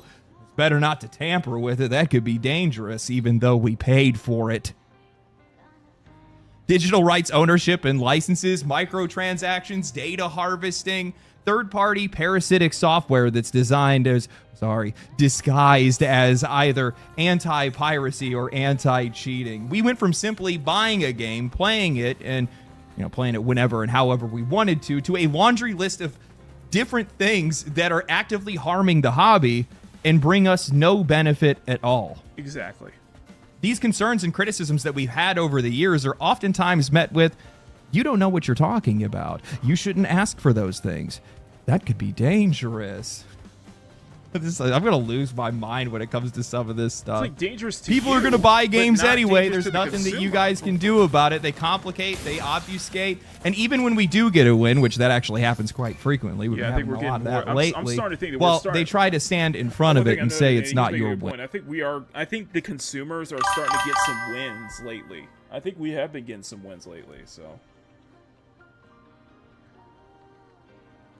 Or it was going to happen anyway. So today what I want to do is I want to talk about where we're winning and where we're losing. I want to eviscerate this idea that we don't have any control over how games are made, what games are made, how much they cost, and the future of them. I also want to make sure that I take very special care to talk about Stop Killing Games and how its momentum was cut short. But before that, a word from today's sponsor, Displate. Now, this one is actually really cool because features today aren't even hidden. They're just normalized. We don't own our games. At any time, they can be taken away, altered, pulled offline, or quietly gutted through updates. Publishers can mislead their customers and just call it artistic vision. They can raise prices without warning, monetize anything they want, shove in third-party software, and harvest our personal data, all without consequence. They've effectively built an industry where this behavior is now expected, and most people just bend over for it. From where I'm standing, the video game industry is one of the most deliberately obscured and openly anti-consumer industries in the world. Some of that falls on publishers, sure. Some of it's also on politicians that just don't understand the medium, and some of it is also the executives who have lobbied to be able to keep a lot of that stuff in place. But the deeper reason why, and the reason why they've gotten away with it for so long, is that this industry is still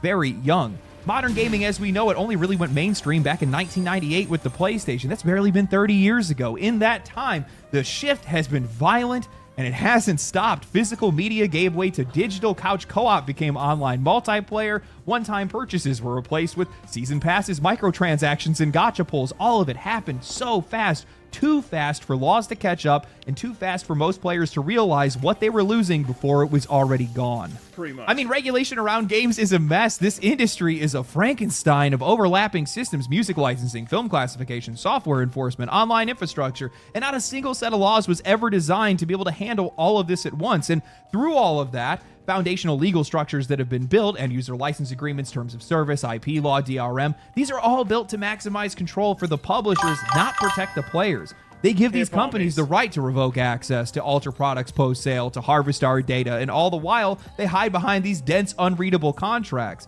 The system is too complex by design, and the more convoluted it gets, the harder it becomes for anybody to hold these guys accountable. Through this constant and relentless evolution of this industry, we, the customer, have always been on the back foot. Prices keep going up, rights disappear, protections never arrive, and the further that we go, the more it starts to feel like we're just being quietly suffocated. Games now hide behind walls of legalese, 12,000 word long end user license agreement. They use made up terms like buy to play or free to play and layers of technical obfuscation to make it nearly impossible to know what we're actually even agreeing to. What used to be just a simple transaction, you buy a game and you play it, is now an implicit contract where you sign away your ownership, your usage rights, and in some cases your personal data, just for a chance to escape for a couple of hours. The core issue here is that this industry grew too fast and too selfish, and somewhere along the way... Speaking of which, I'm looking forward to Phantom Blade Zero. along with Sean. That's another one of my list of games that I'm looking forward to. It just left the customer behind. And worse off, we are operating in a system in which players can clearly understand. We can clearly see that something is wrong. We can name the culprits. We can spot the red flags. We can warn each other in real time, yet we can't fully explain how the trick works or how to fix it, because none of us are developers. We're not lawyers. We don't have back-end access. And all we have is a growing list of examples and a survival instinct that's telling us to fight. And one of the best examples of players trying to fight back, that survival instinct kicking in, trying to sound the alarm. Listen, I just want to make this point clear. I'm not a developer, okay? I'm not a developer. I understand that making games is hard and such like that. However, I'm a consumer, though. We end up buying these products, though, so we do have a say in this. Consumers have a say in this. They're buying the product, basically. And I'm tired of it. I think over the years I've gotten so tired of this anti-consumer mindset. And I think with Thor's mindset is very much anti-consumer. And it's just it's the nepotism. It's the the nepotism. It's, it feels like he's in the pocket of the, the shilling for, leave my big. It's that old meme of, leave the big corporations alone, That's what it feels like it comes down to at times, Leave the big corporations alone. And I'm like, no, it's like, at the end of the day, who's actually buying the product? It's the consumers who are. So shouldn't they have at least the ones who have a say in that? I'm really more disgusted about. I really am disgusted with this anti-consumer mindset that's been going on for the past. I want to say the past decade or so. I want to say probably since like 2014 or something like that. And that whole anti-consumer mindset is one of those pillars of how the first GG was formed. Just a lot of corruption and such like that of gaming, that being gaming being an exclusive, feeling like gaming is they're trying to turn gaming into this exclusive club where the consumers are not allowed in. They don't have a say in that. And I'm like, screw that. But I understand I'm not a developer, so I get it. It's just, but it still doesn't mean you still can't. It's this analogy. It's this analogy where you're not a chef, but you know how bad food tastes, basically. No, Young, we're talking about the Stop Killing Games initiative. And Thor's, just little crash out over it.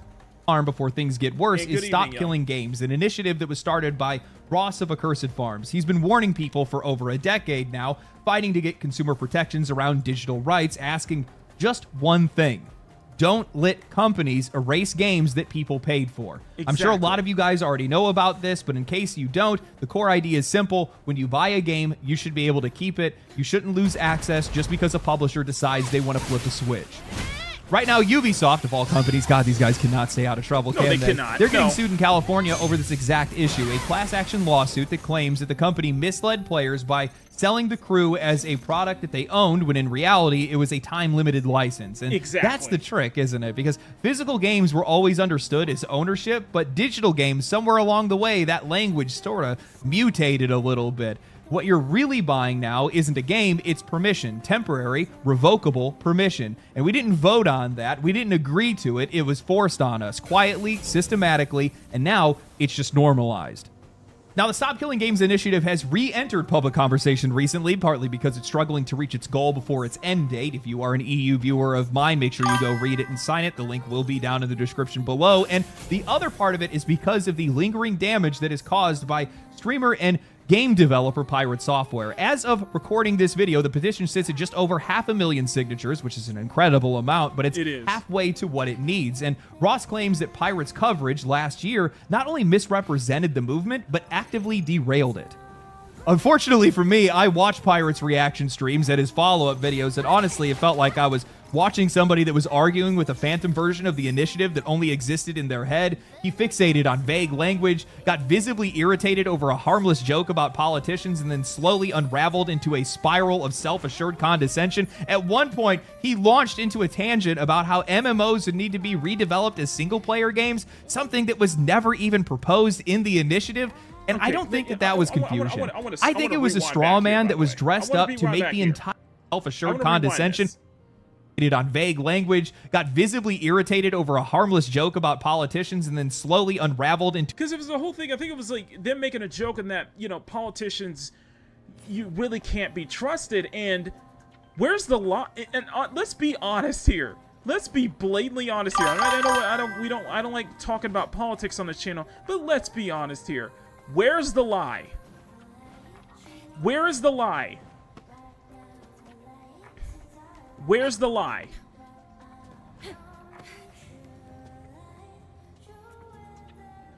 Where's the lie? That politicians usually can't be trusted. Where's the lie?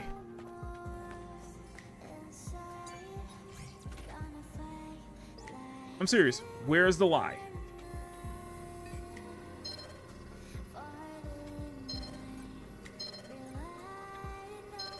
Anyway, sorry. Continue. To a spiral of self-assured condescension. At one point, he launched into a tangent about how MMOs would need to be redeveloped as single-player games, something that was never even proposed in the initiative. And I don't think that was confusion. I think it was a straw man that was dressed up to make the entire movement look clueless. Ross reached out to this guy just to clear the air, and Pirate's response was that there was nothing to discuss. Then he went straight into calling Ross and the movement disgusting, hurling personal insults. Now, of course, his initial comments and criticisms did come under fire last year, but just to make sure that misrepresentation stuck, he followed up the initial backlash with a 15-minute video where within the first 90 seconds, he reframes the entire initiative as being about live service games, which...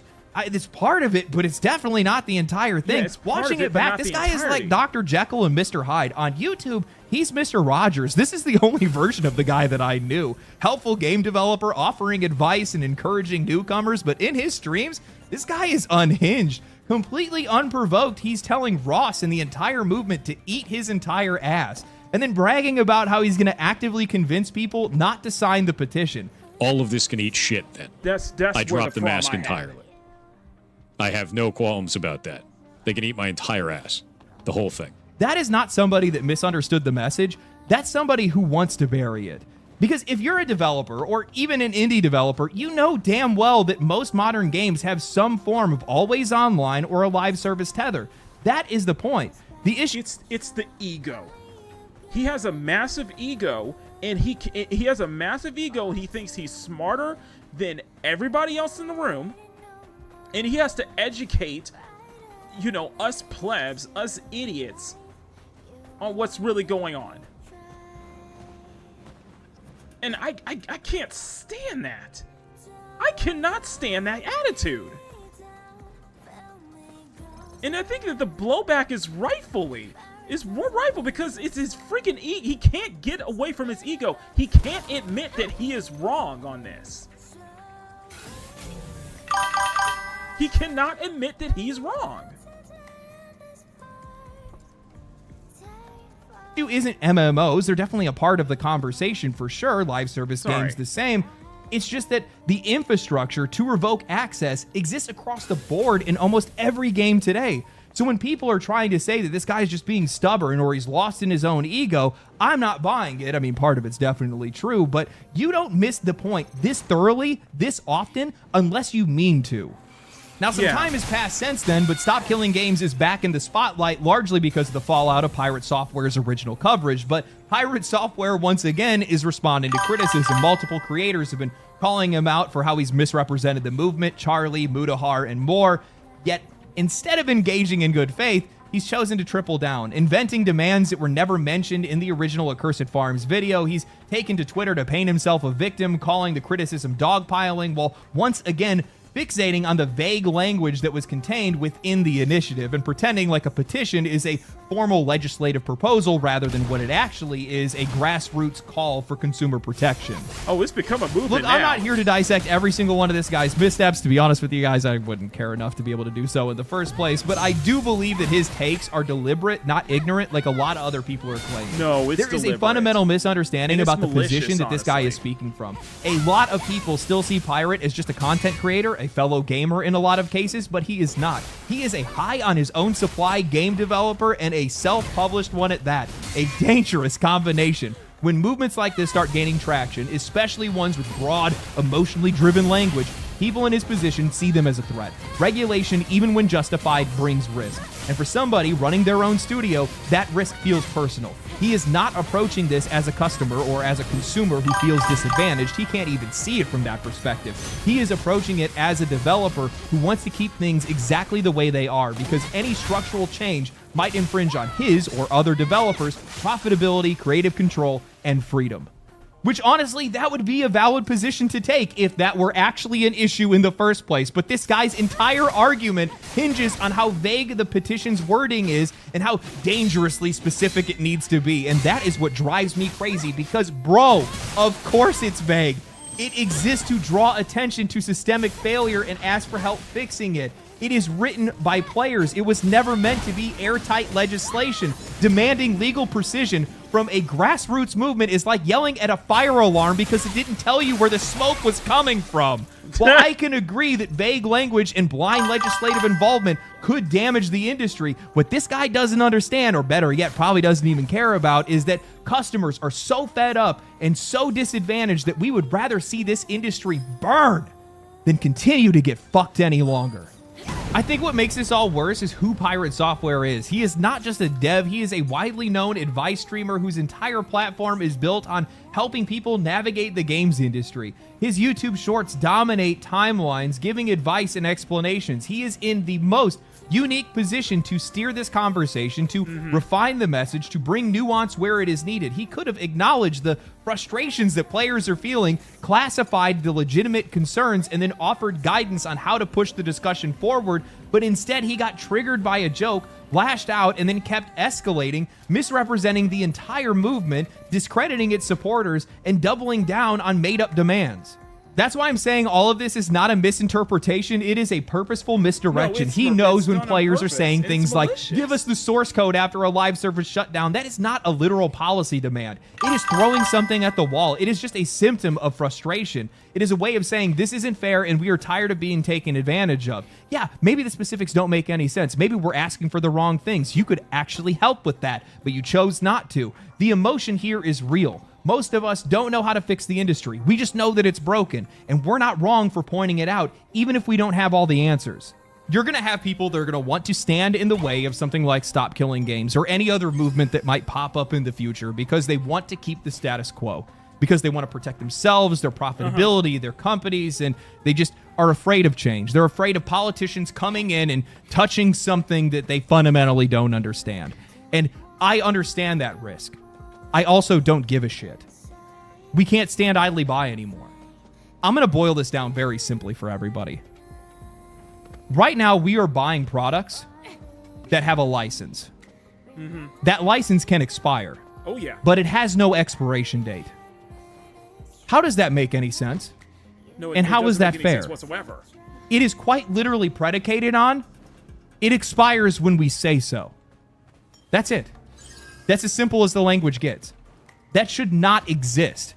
That is just blatantly unfair, and I don't even understand how these guys have gotten away with it, to be honest with you.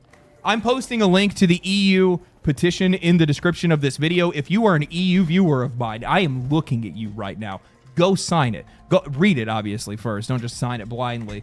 But while it doesn't have all the answers, it at least draws attention to an issue, and that's all we can ask for at this point. Far too many times do I see people cry out, oh, we'll never be able to fix X or Y thing. People will buy it anyway. People won't do anything. Nobody will stand up. Of course they won't. Of course they will just buy anything. People rarely do anything that's actually in their best interest. That's why consumer protections exist. They are a firewall, and you have an opportunity to build a firewall that protects you and people that get to play video games in the future. If you love the hobby, support the hobby, protect the hobby, because it's very obvious that video game developers don't want to.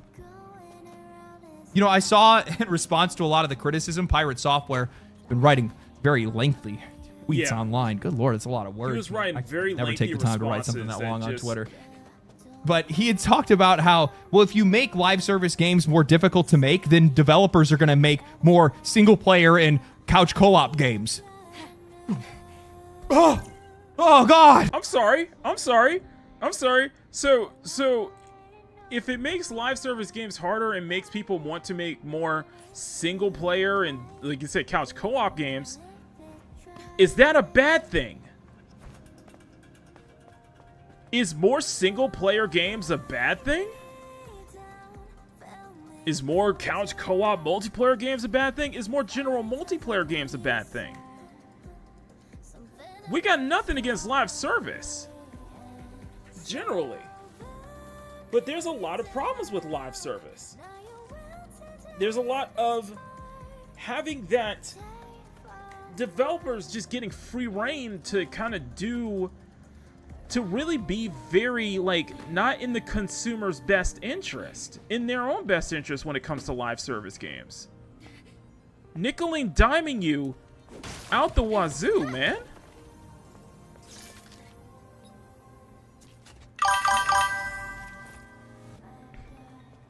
No, I get that. I get it. You know, I get it. And if somebody I play Snowbreak, I play Zenless, I play Nikke, we play the gacha games. The people in my chat play gacha games too. Usually play the similar gacha games. And gacha games as a whole are general live service titles as well. And they have their own problems as well. But yet, despite all of that, I find gacha games in some aspects, I find some gacha games that are much more pro-consumer than actual live service multiplayer titles.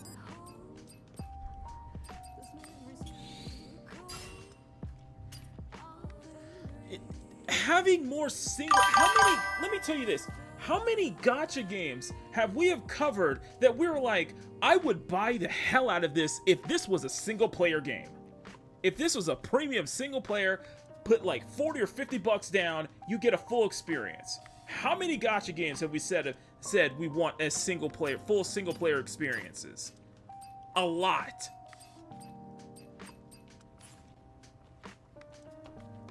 How many multiplayer games have we seen that we want as a full single player experience?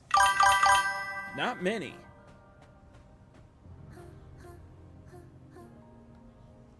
Nothing but that. Nothing but something that actually values my time. Oh, God. So again, what's the problem with having single player games? What's the problem with wanting to make single player games? Wanting to make single player and couch co-op games, you know, local multiplayer games that value your time, that value your money, that value your attention, that value you as a customer. What's wrong with that? What is wrong with that? I hardly play live service multiplayer games anymore. Most of the time I play is single player. Most of my streams on Peak Gaming are single player. Or majorly single player, you know, gacha games, or just single player offerings like Stellar Blade. Premium single player offerings like Stellar Blade, such like that. Even the indie games that we play are primarily single player. So again, what's wrong with that? More premium single player offerings? What's wrong with that? Is that a problem? Is that a bad thing? Versus a live service? Look at it this way. Let's look at it this way. Sony is still on this live service push. When was the last time has Sony released a Has Sony released in this generation? I want somebody answer me this question this generation. Name one single player Sony IP that came out this year. That came out in this generation aside from the likes of like Stellar Blade. First party. Sony is well known for their first party single player story games. Sony is very well known for that. Facing this turret head on, just asking for trouble. How many first party single player Sony action RPG games have came out in this generation that wasn't a remaster? 0. Barely any. How many of the live service how many first party live service games have Sony released in this generation? More than the single player games though. Concord was a failure. Destruction All-Stars didn't do too well. They shut down Sony shut down so many live service, had so many like different live service games that they ended up getting canceled. And they still want to make this live service push. They want a Fortnite. They want a Fortnite. They struck gold with Helldivers 2, and even I don't think Sony likes the fact that it was Helldivers 2 that became the live service success in their line. I'm serious. They want a Fortnite. They want that huge. They want a GTA Online. They want a live service game where it is just raking in the money year after year after year. And Sony just completely forgetting that a lot of their strength was in their first party, single player, story-driven titles. You think of The Last of Us, you think of Uncharted, you think of Horizon, Spider-Man, God of War. Have we seen anything like that in this generation that wasn't a remaster? Or that wasn't ported, that wasn't also ported to PS4?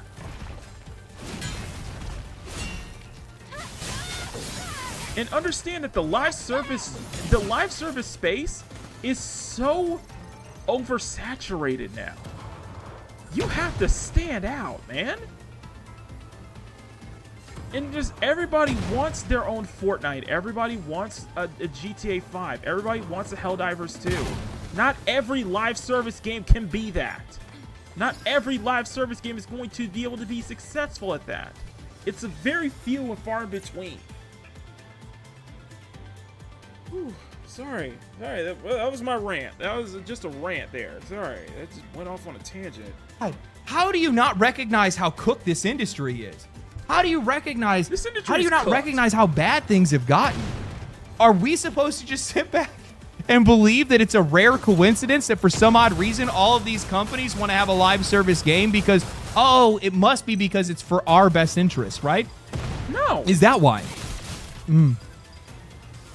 His entire argument hinged on how vague the language was in the petition and talked about how he didn't want politicians to come in and blindly start legislating. Really funny coming from the guy that got triggered over the fact that Ross said that politicians... Emerald, let me ask you this. Let me ask you this question. They were all from previous generations, though.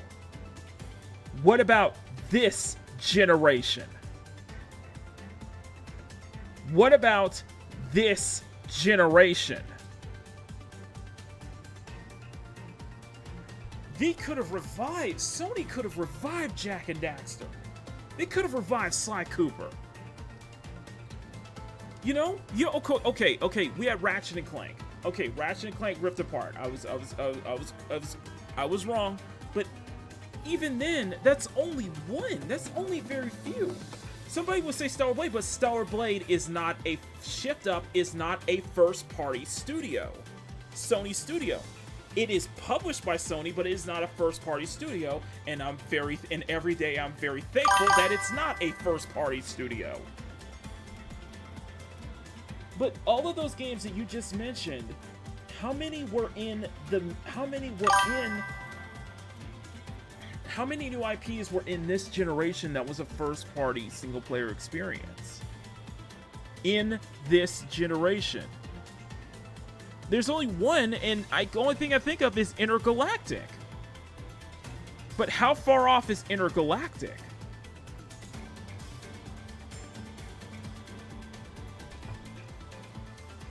You know, oh, Astrobot. Okay, we have Astrobot.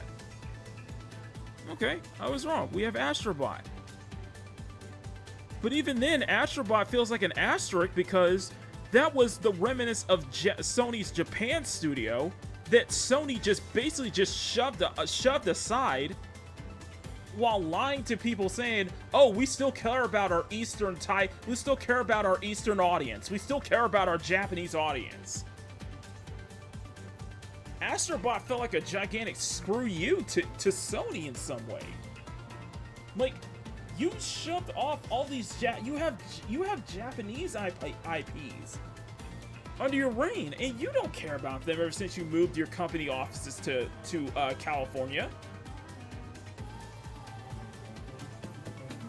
I'm just saying, man. What about in this generation? That's what I'm saying. This is the weakest console generation, hands down. This is the weakest. Don't get me started on Bungie.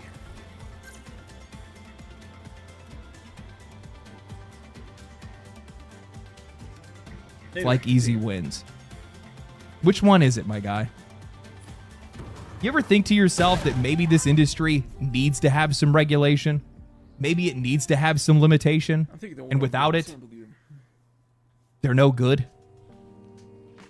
You know, but digital rights owners. I gotta stop this video again. I'm starting it, and you know what? I used to be in the mindset that the industry just needs to regulate itself.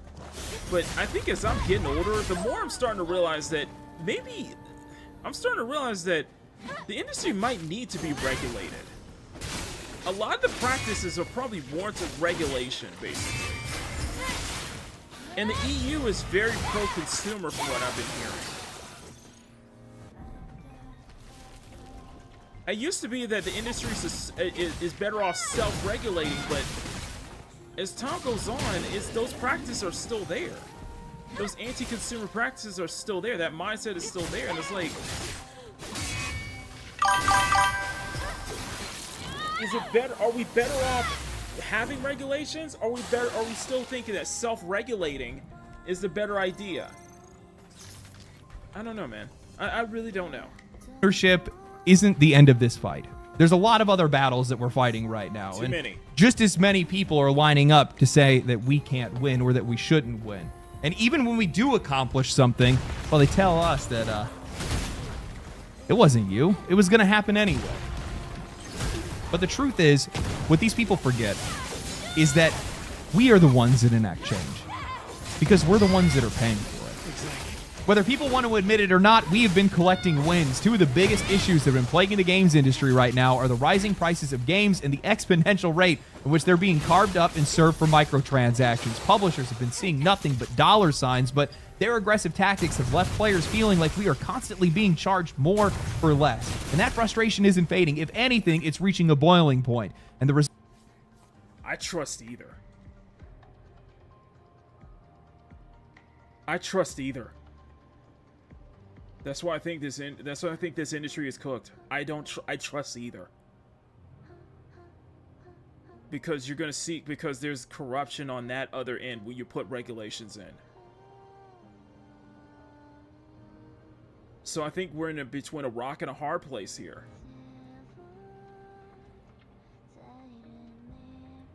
So yeah, I don't trust either. I don't trust either, Grumpy.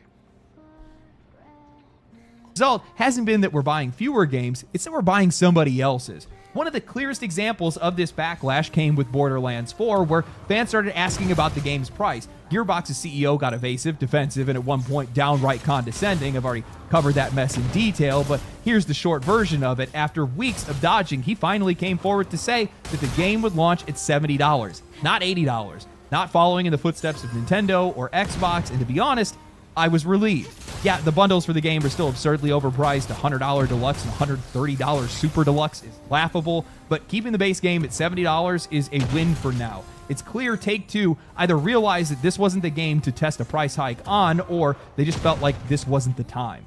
But instead of that being treated as a clear example of customer pressure working, the moment was brushed aside. Gaming outlets immediately downplayed the backlash, calling it drama, insisted that we actually had no impact, and claimed that the decision likely was going to happen anyway, because God forbid players feel like they had a hand in anything or any power.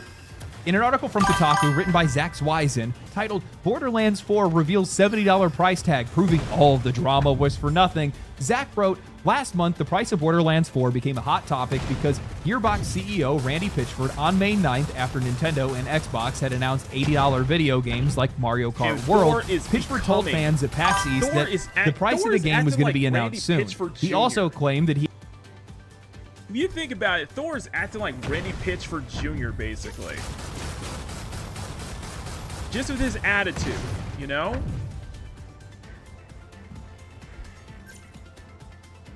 He had no idea what the price would be, but assured people that the game would be worth it. Then on May 20th, Pitchford really stepped in it when a fan asked him on social media about a possible price of $80 on Borderlands 4. He infamously replied, "If you're a real fan, you'll find a way to make it happen." This went over poorly with the internet. A few days later, he said he didn't mean to sound like an asshole. A week later, he posted a 573-word-long tweet apologizing and explaining that he just meant that Borderlands 4 would be fine even with the higher price tag, and that he didn't intend to set off a firestorm of controversy and discourse. That brings us to today, where 2K finally confirmed that Borderlands 4 is only $70. After all of that hoopla and online drama, it turns out that the game is only going to cost what nearly every AAA game costs in 2025. $70 plus tax. Was any of it worth it in the end? Not really. But hey, at least Borderlands 4 isn't going to hold the game hostage and force you to pay a ransom fee to play it a few days early, so that's nice. Guys, I read at least half a dozen articles just like that one, and not a single one of these writers was willing to even entertain the idea that the online debates or player pushback had any impact on the decision. The overwhelming consensus, it was always going to be $70. Really? Then why was Randy Pitchford so evasive about the price in the first place? Are we really supposed to believe that the CEO of Gearbox genuinely has no clue what his own game is going to cost just months before release? Let's at least be honest here. The price did not stay $70 in a vacuum. It wasn't just Borderlands 4 that got people talking. It's the entire ongoing backlash against Nintendo, against Xbox, and the string of high-profile failures that we've seen across AAA publishing. Assassin's Creed, one of the most recognizable franchises in gaming, still has not shared unit sales. Avowed came and went in a week. Doom Dark Ages, the exact same thing. If I remember correctly, the only major AAA successes that we have seen this year is Monster Hunter Wilds and Elden Ring Night Reign. Meanwhile, it's all been smaller. That's a good point. Where are those sales figures, Ubisoft, for AC Shadows? Avowed came and went like a fart in the wind. And you look at Obsidian's next title is Outer Wilds, and that's already announced as $80 at launch. When you have games like Expedition 33 actually selling 3 million copies. Stellar Blake across PS5 and PC, 3 million copies. Actually, with Expedition 33, it's 3.3 million copies, by the way. They're able to prove those figures, and by the way, it's sales figures, not players, not how many players. It's 3 million sales, 3 million sold, not 3 million players. Ubisoft.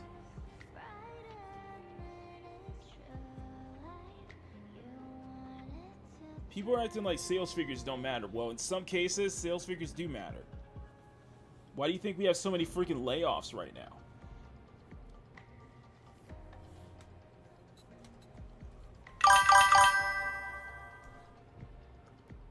Or mid-sized games. Repo Schedule 1, Kingdom Come to... Thank you, Demonsta. Lies of P. Deliverance 40 2, million sales. Expedition 33, Split Fiction. These are the games that were dominating charts, headlines, and conversations. I'm sorry, but you can't tell me that there isn't a world where one of these publishers finally wakes up and says, hey, maybe we're pushing too hard, maybe we're moving too fast, maybe the players are actually done with this. Borderlands 4 is not the kind of game, especially the money that they put into it, is definitely not the kind of game that they're going to want to gamble with, especially with the price increase. The last few entries did not land well. This one's being quietly framed as a soft reboot. There's a lot of uncertainty here. And when the entire gaming community is already at a boiling point, you don't fan the flames, you back off, at least for now. And if you want further proof that these publishers are starting to feel the pressure, look no further than RuneScape 3. Their CEO just came forward and made a video outright admitting that their microtransaction strategy had damaged the game, bluntly stating that it had stagnated and declined their player base. He said that if the game was going to survive, they would have to completely rethink how they monetize it. They even walked through some of the ways that they planned on reversing course, removing some systems that were built around microtransactions and trying to reintegrate them with the core gameplay. They admitted that it was risky, that it could cause some problems that they couldn't predict. And yeah, for a game that's this deep into its life cycle, it might be too little too late, but it's a signal. And I think we're going to start to see more of this. Not because publishers suddenly care, it's because these guys are losing money and they're starting to feel the pressure.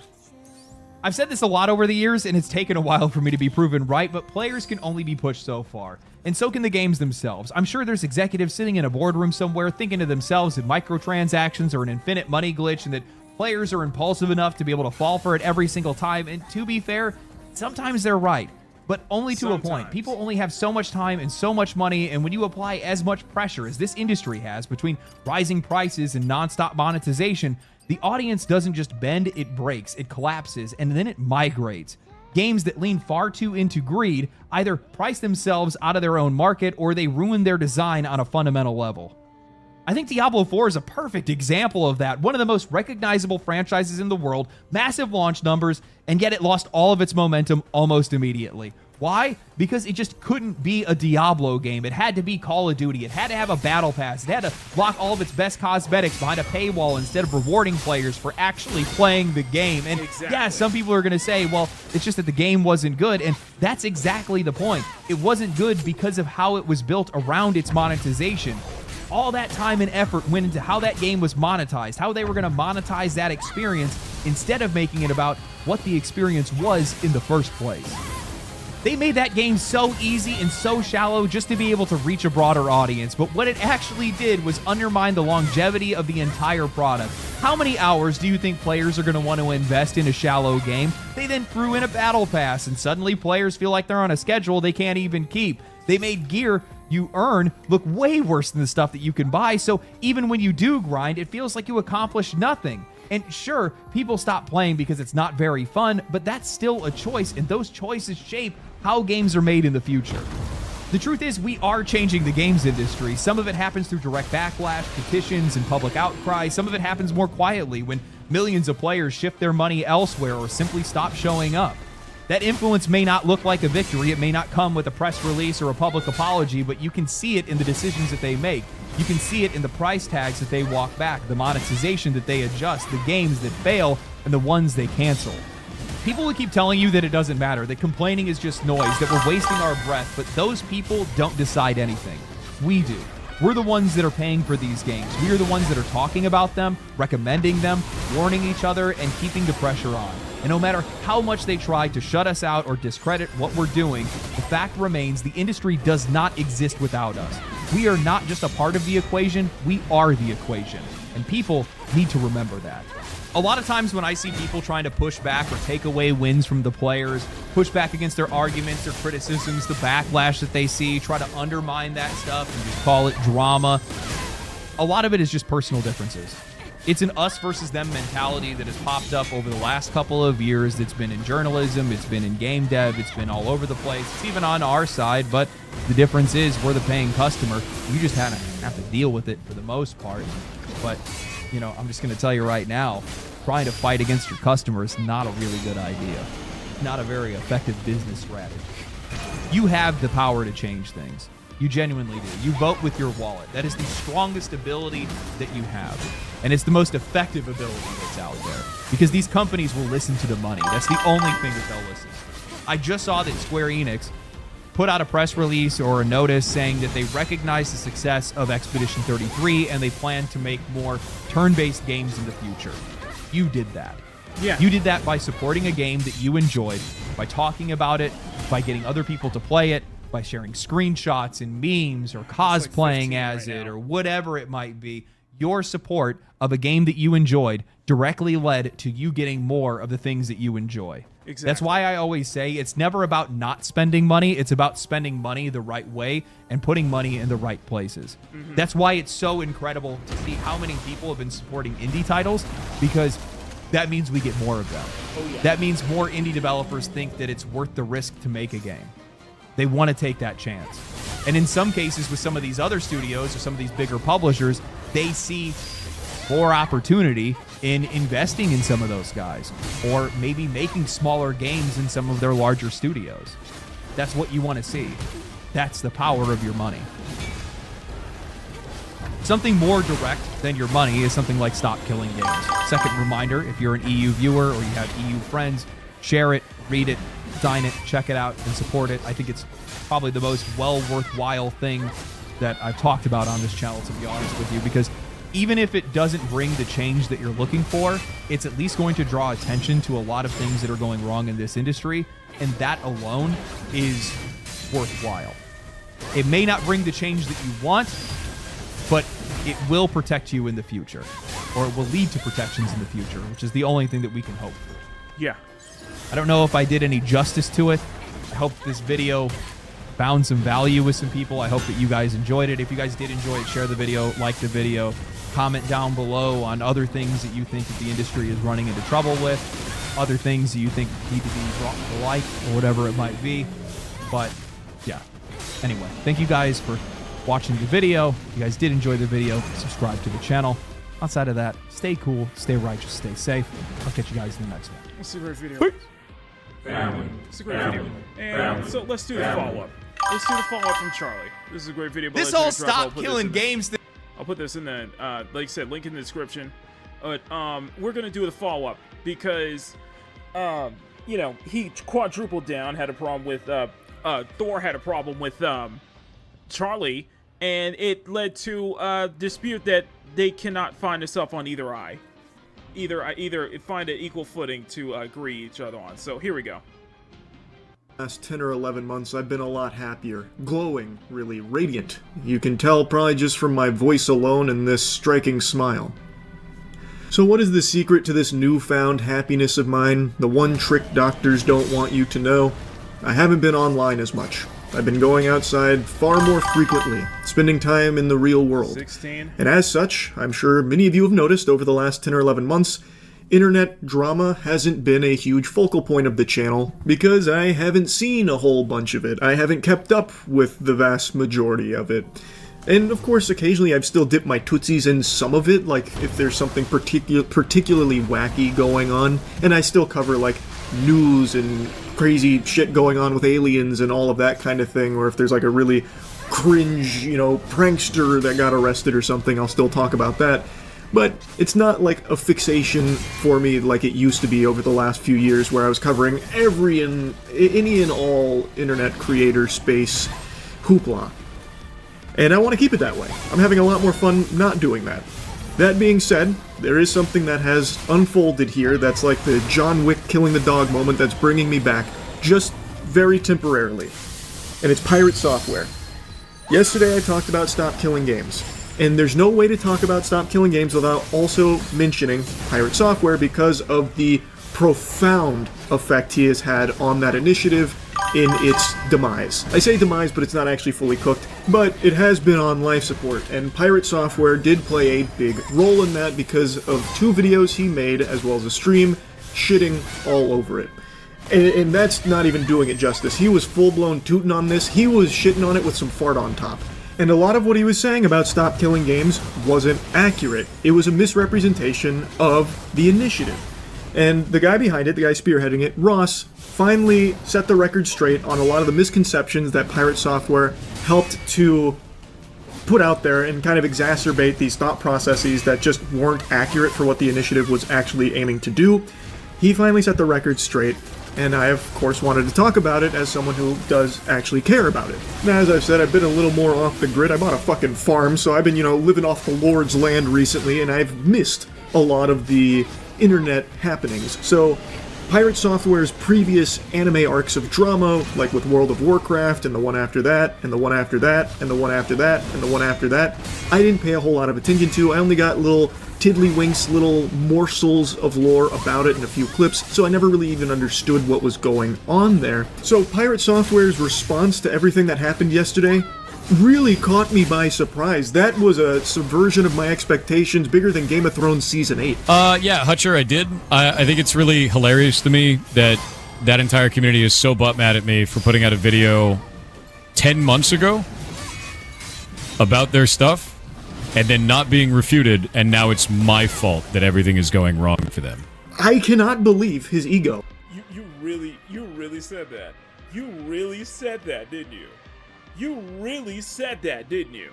I think it's really hilarious to me that that entire community is so butt mad at me for putting out a video 10 months ago about their stuff and then not being refuted, and now it's my fault that everything is going wrong for them. Your points are refuted. You did this purposely, misinformation. You purposefully misconstrued what the movement is about. You didn't even have the absolute gall to actually talk to Ross about this and have an actual heart-to-heart conversation with.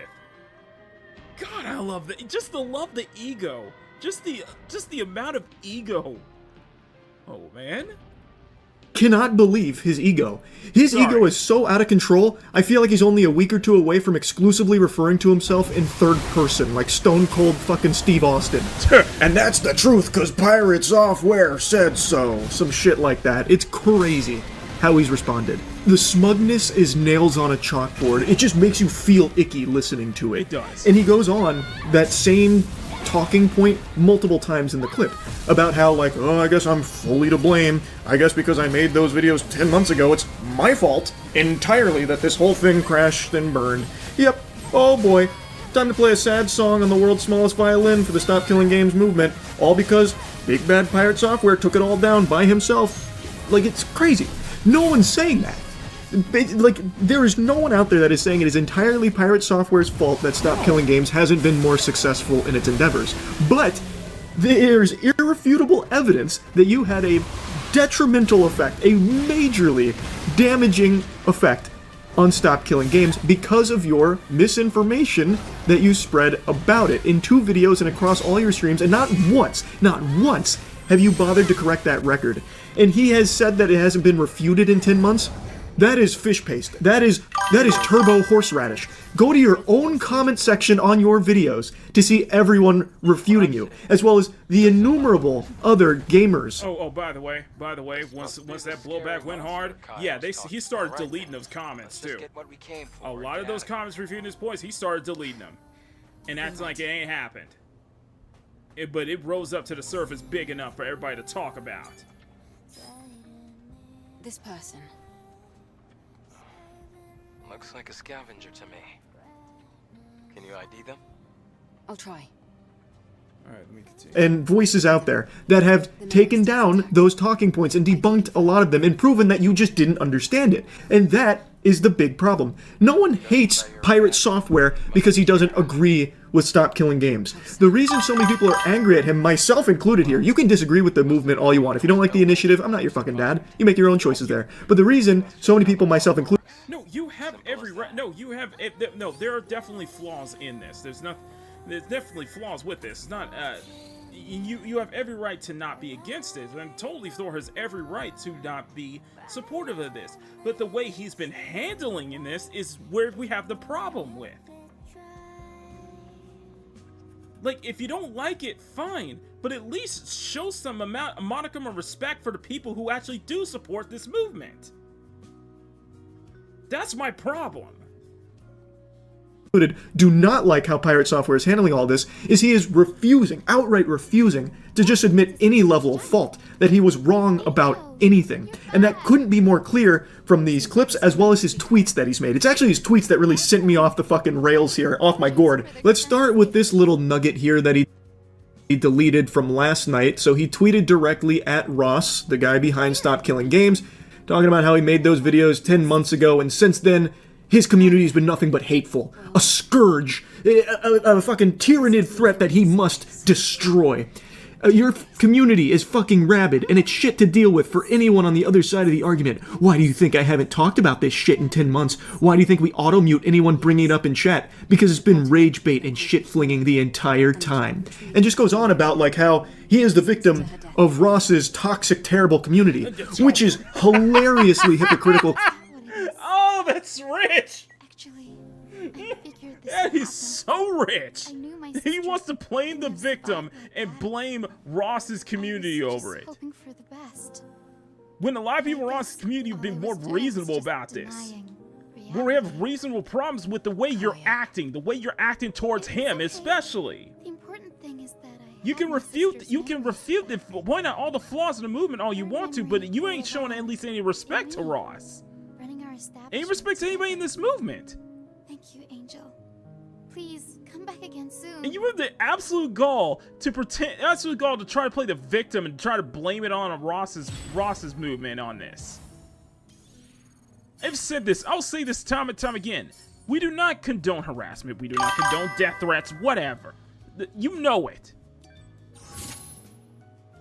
But get the hell out of here with that. You're not a victim. Coming from Pirate Software, when in his videos and his streams, he makes it very clear and is very rude about how much he dislikes not only Ross, but the movement. And it's not like he's being very professional and polite about it, you know, buttoned up. Oh, yeah. Listen to it. So this was my first encounter of him. Oh shit, now this is actually really dumb. It's used car salesman garbage. This is shit. It's shit. Not only do I not want to back this, I'm going to actively tell people not to. That is awful. That is a horrible goddamn direction. And the fact you went out your way, you want to back it is fine, but you're actually promoting your own audience to not back this and try to in some way sabotage this? That's really pathetic. Real pathetic. Let's find out what's really That's awful, dude.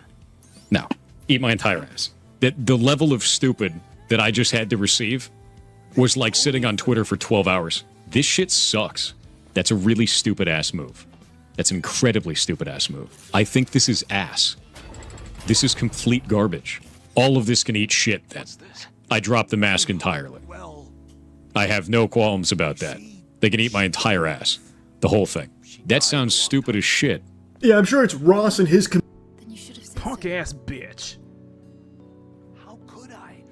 Punk ass bitch.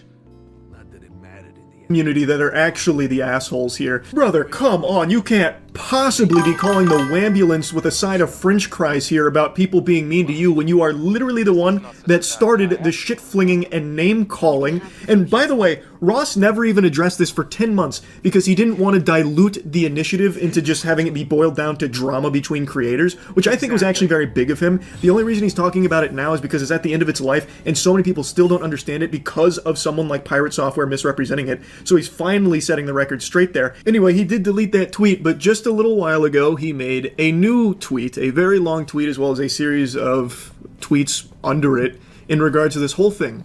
And in all these words, all this mumbo-jumbo, not once does he say he was wrong about anything. In fact, he just continues to double down, even proudly stating he is doubling down. Wow, how incredibly noble, doubling down on things you are provably, blatantly wrong about. We don't need to hit the jumbotron. Provenly, blatantly wrong, but objectively wrong. Objectively wrong, and basically trying to push the misinformation. For the replay on yesterday's video going over so many of the things that he was incorrect about in regards to the initiative, but the point is, that is an issue that I really thought that he would address. Be like, hey, yeah, I did get this part wrong. You're right, guys. Sorry about that. I didn't mean to misrepresent it. I still don't fully agree with it, but I do recognize that I had some errors here in my coverage. That's what I was expecting. That is not what we got. And it prompted me to reach out directly to him, to talk to him, to see, like, why isn't he acknowledging that? Is there a reason? Like, what is going on there? So I did. He made it very clear he was not very happy with my coverage of Stop Killing Games, which is fine. I think that's totally fine. I'm not going to leak DMs or really go in depth on our private conversation, but the point of me reaching out to him was to talk about his refusal to acknowledge that he did, maybe unintentionally, misrepresent Stop Killing Games, and it led to a just shy of 2 hours, circular argument that ultimately got us nowhere. He was more focused on his qualms with Stop Killing Games, and really liked to challenge me to prove him wrong about some of his hang-ups with it. And when I would mention, the behavior aspect, hey, you did misrepresent it, and I'd give him a timestamp, he'd then instead say how I'm wrong for thinking that he misrepresented it. We got nowhere. So I want to just publicly say this again. There are plenty of things you can disagree with when it comes to the Stop Killing Games initiative. Yes. I'll put links to it if you want to learn more about it, and you can form your own opinions on it if you want to support it. If you don't like it, that's fine. That's super normal. And I didn't reach out to try and champion that Pirate Software should become, a huge ambassador of Stop Killing Games, out there on the fucking front lines fighting for it. It had nothing to do with that. It was simply about the misunderstanding that he showcased, maybe unintentionally, and the misrepresentation of it that he broadcast. Again, maybe unintentionally. Which has, in turn, over the course of 10 months, misled people on what the fuck Stop Killing Games even is in the first place. Which I found to be a problem because he's never even acknowledged that as something that has happened. And because he refuses to acknowledge that, and anyone that even, tiptoes around that subject, he kind of treats as though they're fucking idiots, like me, for thinking that he's misrepresented something. Now, he did just post a tweet where he said he talked to me and Josh Strife Hayes. I'm gonna stop here because while I was out and about earlier, I was listening to Tectone's reaction to this video, and he makes a good point that most streamers out there, and that includes myself, that includes everybody, your favorite streamer, everybody you watch, most of us are too up our own ass to actually admit publicly and on a live stream that we're wrong. Because if we admit that we got something wrong, then everything, our career's over or something like that. Our reputation's over, our career's over, when you can bounce back from that. You can always bounce back from that. But it doesn't hurt to just admit that you get things wrong. As streamers, it doesn't hurt too much, depending on the situation. But as streamers, the best thing to mitigate this situation, just admit you were wrong. Just admit that you were objectively wrong. You were objectively on this fact. But the thing is that we're too steeped in our own egos to always think that we're right about every single thing. I am not right about every single thing. In fact, I'm probably more wrong about every single thing, to be honest with you. But you can at least admit when you're wrong. And a lot of streamers, especially a lot of big streamers who has a lot of egos like that, they can't admit that they're wrong most of the time. Thor is a shining example of this. Pirate Software is a huge example, a proprietor of not admitting that what he's getting is wrong, and not admitting that how he's handling this situation is not only unprofessional, very disrespectful, and it's going to hurt him in his reputation in the long run. And in that tweet, this will prove how useless our conversation was, unfortunately. There's not a single peep about misrepresenting what Stop Killing Games was about. It's more so about how the public just doesn't understand game development, and it kind of reads to me like we're all just too stupid to understand it from his side of things. Our conversation basically amounted to toilet paper, unfortunately. Again, I was focused on, you have done this, maybe unintentionally, you should at least say that you have, or are you aware that you did this? And then it became more of nope, I didn't. You're wrong. And then he uses our conversation at the start of this for something that was not even the focus. I was not there to try and convince him to be part of Stop Killing Games. I don't think we made any ground on, his perspective versus mine on Stop Killing Games. He has some qualms about how difficult it would be in certain cases. I agree with that, for sure. I still think overall Stop Killing Games is a net positive for the gaming industry, where something desperately needs to change with a lot of these awful practices. But for the 10 millionth time in the last 2.5 hours, it was just about him having this awareness that his coverage did mislead people, and that he, maybe not maliciously or anything, misunderstood or misrepresented Stop Killing Games in numerous instances, and the way that he talked about Ross was unacceptable. That at least made it into the tweet there about the way he talked about Ross being like a fucking used car salesman type deal, and like calling everything about it ass. He at least recognized that that was too harsh, so he gave a quick I'm sorry for that, which is good. I do appreciate that, and I'm sure Ross will appreciate that as well, I imagine. But I still wanted to make this video after the conversation because I just really do not understand, I truly cannot wrap my head around why he fights tooth and nail coming for throats for anyone that tries to mention that there was misrepresentation in his coverage of the Stop Killing Games initiative. He is so hell-bent on proving he's right and everyone else is wrong that's saying these things. I just don't get it. He's just treating it like he's got the mega mind, once-in-a-generation galaxy brain that no one can possibly understand. All us plebeians are beneath him, and we're lucky that he even graces us with streams, and we're stupid for thinking that he did anything wrong here in regards to his coverage of Stop Killing Games and what it's actually about. It's just so odd to me. Because if he would just come out and be like, yeah, you know what, looking back on it, really reflecting, hearing what you guys are saying, I can see why this was so misleading for so many people. I didn't mean for it to be, and yeah, maybe I misunderstood some of these things. This would not have been nearly as big of a deal as it has turned into. And I went back and looked at some of his previous dramas, I suppose, and that is a common thread with pirate software. Like in World of Warcraft, he made a mistake, but he completely refused to acknowledge the mistake, and it made it a much bigger snowball into an avalanche for him, which led to a ton of other problems. He just has this inability to, like, accept that he can make mistakes. Like, he does things wrong sometimes, and he needs to recognize that it's okay to be like, yeah, I did do that wrong. You're right, I was incorrect in this.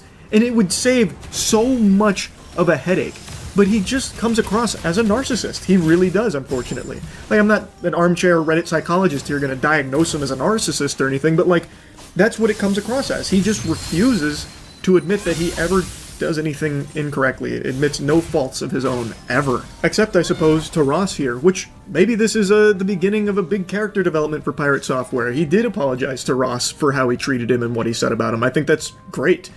Would love to see that same kind of energy for understanding where people like myself are coming from with your coverage of Stop Killing Games and why people feel the way they do about what's happened since with your responses. But anyway, I won't keep yapping about it. That's really about it. So yeah. Yeah, I'm just like, screw him. I'm just like, screw him. That's just kind of how I am with this, man. Just absolutely disrespectful. I just find it disrespectful for the most part. Oh god. Anyway. Oh my god. I don't think I was gonna get all over this damn place. But man, to look at it, to bring it into just kind of tie a bow around this whole thing. To tie a bow around this whole damn thing right now. Just. This ain't, whoa, what is going on?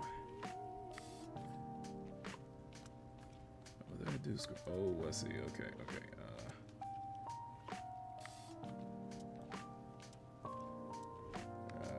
let me, oh my god. Okay, hold on a second, let me delete this one, I need to make a new one. I got all my stuff all over the place right now. Okay. Where's my image? Where's my image? Okay, there we go. So this is the... I gotta find my overlays now. One second, guys. 1 second.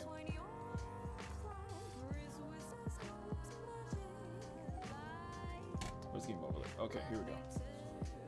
Okay, there we go. And let me move this. Let me move this down. Underneath, and where is my display capture? Okay, there we go. Sorry about that, y'all. Sorry about that. Okay. No. Okay, there we go. Now we got all this sorted out. Now we got all this sorted out. Let me change my display to Stellar. Let's change to Stellar. By the way, these are mods. We got the mods going on here. We got the mods going on here. Okay, let's go. So let me turn the music up back again. Okay. So to just kind of put a bow on this, and with everything that's happened,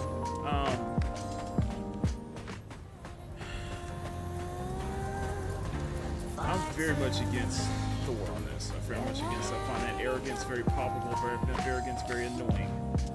I find that just, that's a bridge burnt, and I think this is going to backfire considerably, and I think it's going to take some time for him to finally admit that, he was wrong on this the whole time, that he was wrong on how he approached this.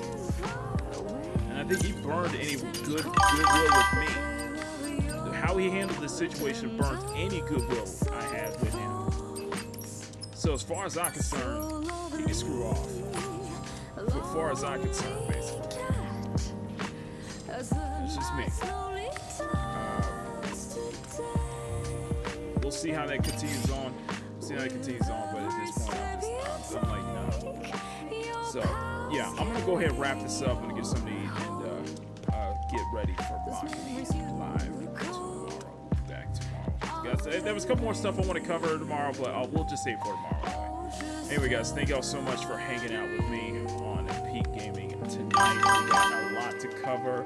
Let me know what you guys think of the whole dual screen setup. We can keep that going moving forward, because I like the idea of kind of gaming while we react to videos and such like that. It'd be a good way to kind of make sure we react to videos, stuff like that. If you're in the EU, if you're in the European Union, if you're in Europe, check out the petition. Let's see if we can get that to 1 million signatures. It might be at least some amount of good that we can do for the stop killing games movement and such like that. You guys have been absolutely amazing. Check out all the links and all that good stuff. You guys have been amazing on that. I got plenty of stuff coming. We got Makini. We got Makini live tomorrow. Makini in the morning. I got a Tomb Raider video. I have a Tomb Raider video I gotta make as well. So week, and of course 4th of July, so I'll be off for a 4-day. I'll have a 4-day weekend, so I get to enjoy that 4-day weekend. And anyway, we get out here, guys. Smack that like button, make it jiggle. Smack that subscribe button, make it jiggle. Thank you to all my channel members. You guys are freaking amazing. Join channel for as low as $1 a month. We're getting close to the end of the month. We need to start making some batches stuff. Get the batches ready for my channel members. So you guys have been freaking amazing. And I'll see you all. I'm Makini, your German illustrator. And until then, stay cute, stay sexy, have fun, take care, much love, never apologize for wanting attractive women near me, especially in video games. Thank you for tuning in to Peak Gaming.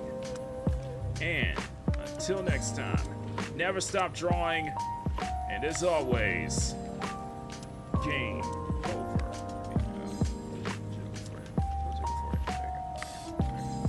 Little jiggle at the very end. I love this mod, by the way. I absolutely love this mod. We're skirting the YouTube algorithm for it, but you know what the hell. Anyway, I love y'all. I love y'all. Here. I love you. Chasing a star. There. Love y'all. Peace.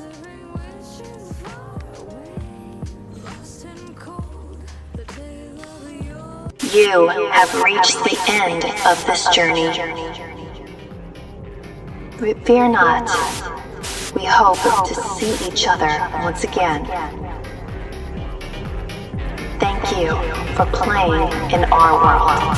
And now it's time to return you back to your world. Thank you for tuning in to Peak Gaming. And until next time, game over.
produced by Makini Productions in association with Special Stage Entertainment and is distributed by CSF Nation Domestic Television Distribution.